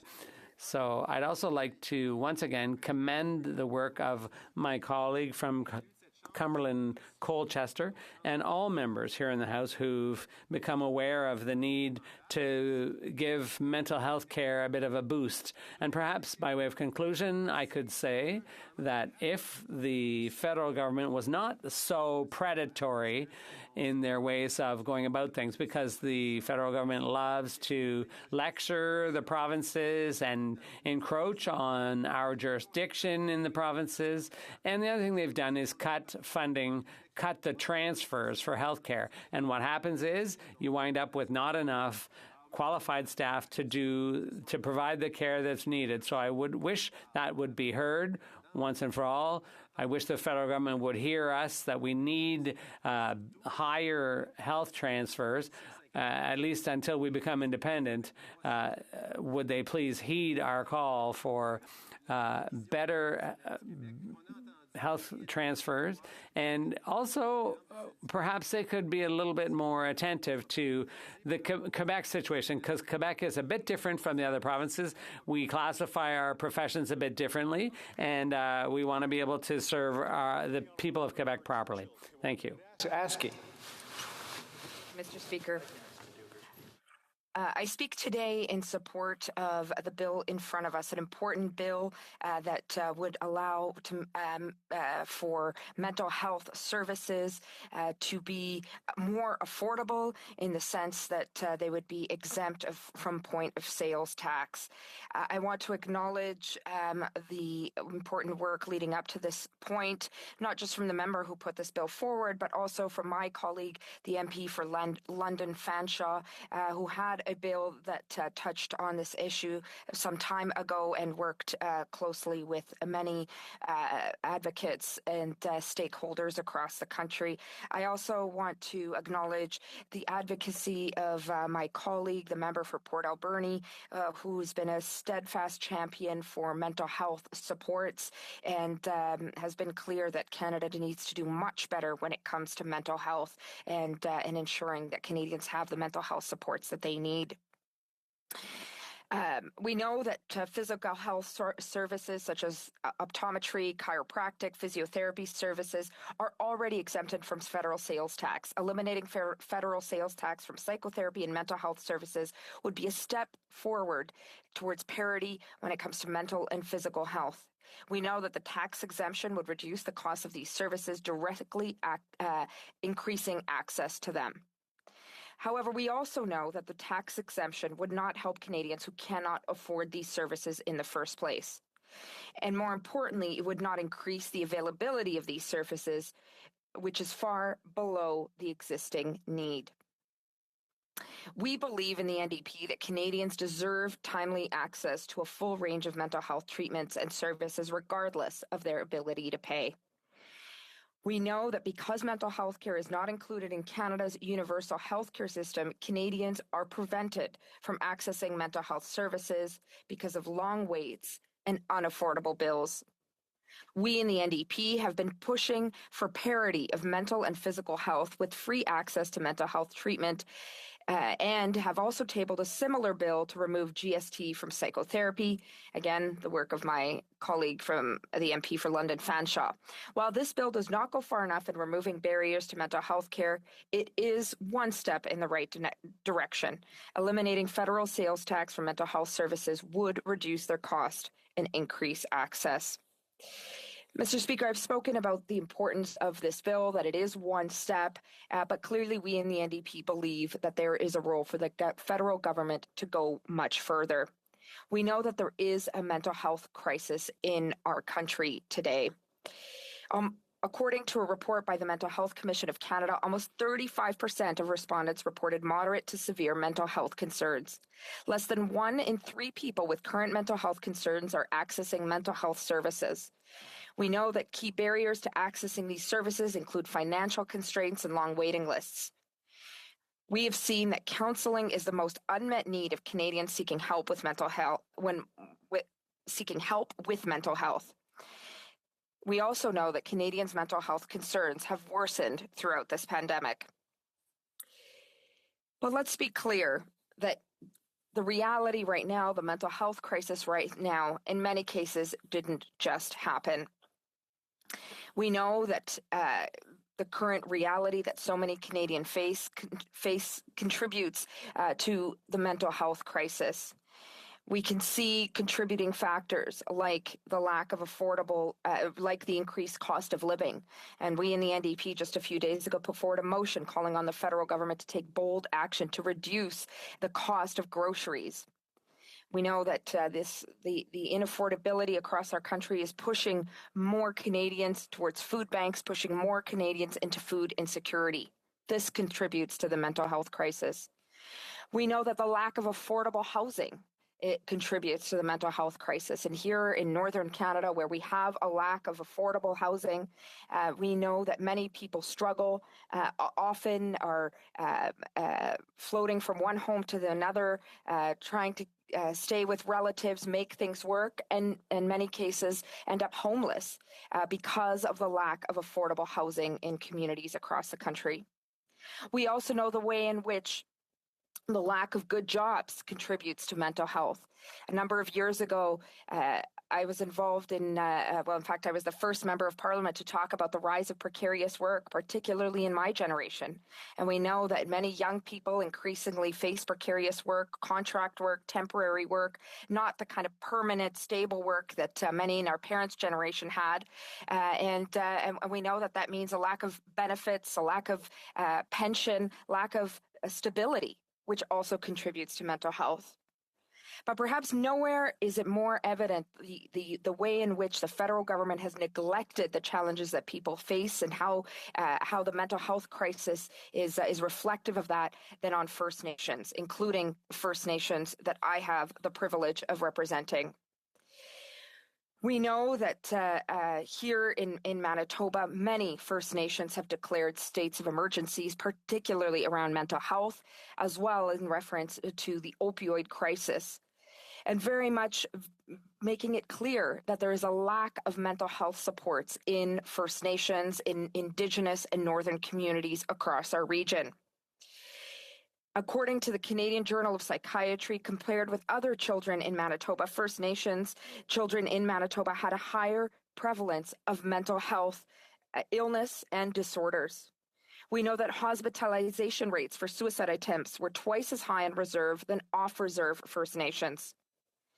And when the comparison cohort was restricted to only other children in low-income areas, a higher prevalence of almost all disorders remained for First Nations children. This didn't just happen. This is because of Canada's history of colonization. This is because of the persistence of intergenerational trauma, whether it be through residential schools, the child welfare system, ongoing institutional racism that exists in our country.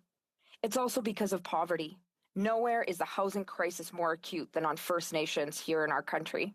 Here in our region, many First Nations face third world living conditions when it comes to housing. In fact, one First Nation is now in our region, St. Teresa Point, has taken a leading role in a class action lawsuit against the federal government because of what the housing crisis is doing to their community. A waiting list of 700 families waiting for a home. I point to the cuts made by the Paul Martin government in the 90s when it came to housing for First Nations. And we know that the government of Stephen Harper and even the current Liberal government have done very little to invest in First Nations housing. We also know how the enforced isolation of First Nations contributes to the mental health crisis. I think of First Nations on the east side of Lake Winnipeg who are less able to rely on the winter roads because of climate change, who've made clear having access to all-weather roads will not just make life more affordable, will not just allow people to get out and access the services that they need, but will also contribute to better mental health. I'll never forget former Chief George Kemp from Barons River, who said that when the road, all-weather road, was built into his First Nation a few years ago, because of the work of the NDP government at the time here provincially and the work of his First Nation, that one of the most noticeable impacts of that road was the fact that there hasn't been a suicide since that road went in. This is a First Nation that dealt with suicides over the years. I also know that the lack of recreation on First Nations like Cross Lake and others also contributes to the mental health crisis. And I'll never forget speaking with Amber, a young leader from Cross Lake, who after friends of hers both took their own lives and others tried to take their own lives, said we need a safe place for us to go. Yes, we need mental health supports, but we also need a drop-in center. We need recreation opportunities for us to come together in a good way. My message, Mr. Speaker, is while we do support this bill, it is clear the federal government has a lot of work to do to be able to deal with the mental health crisis on First Nations, to be able to deal with the mental health crisis that so many Canadians face. The federal government has a clear role to play, and we in the NDP will continue to fight for the people that we represent. It's clear First Nations, Canadians deserve better when it comes to their mental health. Thank you. Thank you, the honourable member. We have about 5 minutes remaining. The honourable member for Caribou Prince George. Thank you, Mr. Speaker. And I'm pleased to rise and speak to my honourable colleague from Cumberland Colchester's Bill C-323. In truth, I wish I had another hour to speak on this because I don't believe that we do it justice when every so often we just talk a little bit about this. But I will agree with our honourable colleague from Winnipeg North that we have taken significant steps towards combating mental health and mental illness in our country. But sadly, there are still far too many barriers for those that are struggling or suffer silently in the shadows. It's been said before, and I'll say it again, as I sat here today and listened to our honourable colleague talk, I reflect on just how many people that we have lost to suicide. My family alone, or this house. This house is not, this house has even been affected by suicide. I thought about in the last debate about young Carson Cleland, 12 years of age in my riding of Caribou Prince George, who after the first point of contact, 12 hours of an online predator, took his own life. I think about my best friend when I was 14, who his death has fueled me at every step of the way to do whatever we can that families don't have the same experience. It's why I championed and pushed for 988, for Canada to adopt 988, a simple 3-digit suicide hotline that is available 24 hours a day, 7 days a week. 6 months in, Mr. Speaker, 6 months in after being launched, over 200,000 Canadians have accessed it either by call or text. Just in April alone, 25,000 Canadians have either called or texted 988. It speaks to the fact that we are failing Canadians when it comes to mental health and mental illness. We need to do more. It's not enough just to talk about it. And we need to do whatever we can to remove any barrier for those that are seeking help. 11 Canadians die by suicide each and every day. If that's not staggering enough, that factor, that statistic, a further 200 Canadians will attempt suicide each and every day. That's 73,000 Canadians. I get emotional when I talk about it because I just believe that we can do more. And treatment for mental health and mental illness is not a one-size-fits-all. There's been some great debate in the House today, whether it's this reading of the bill or previous readings of this bill. We need to do more. A great first step with respect to for Canadians seeking treatment would be to remove the GST and the HST off of that. Passing C-323 would be a great first step in helping reduce the cost of mental health services. Mr. Speaker, I could stand up here forever and talk about this, but sadly my time is being cut short. So with that, Mr. Speaker, I'd be remiss if I didn't mention massage therapy, which poses a significant cost for the average Canadian, has been proven to have incredibly beneficial impacts on Canadians' mental health. Therefore, I would like to move, seconded by the member from Kenora, that Bill C-323, an act to amend the Excise Tax Act, Mental Health Services, be not now read a third time, but be referred back to the Standing Committee on Finance for the purpose of reconsidering Clause 1 with the view to amending the clause so as to include massage therapy among the health services to be exempt from the goods and services tax, and to invite the committee to consider reporting the bill back to the House within 15 sitting days following the adoption of this order. Thank you, Mr. Speaker.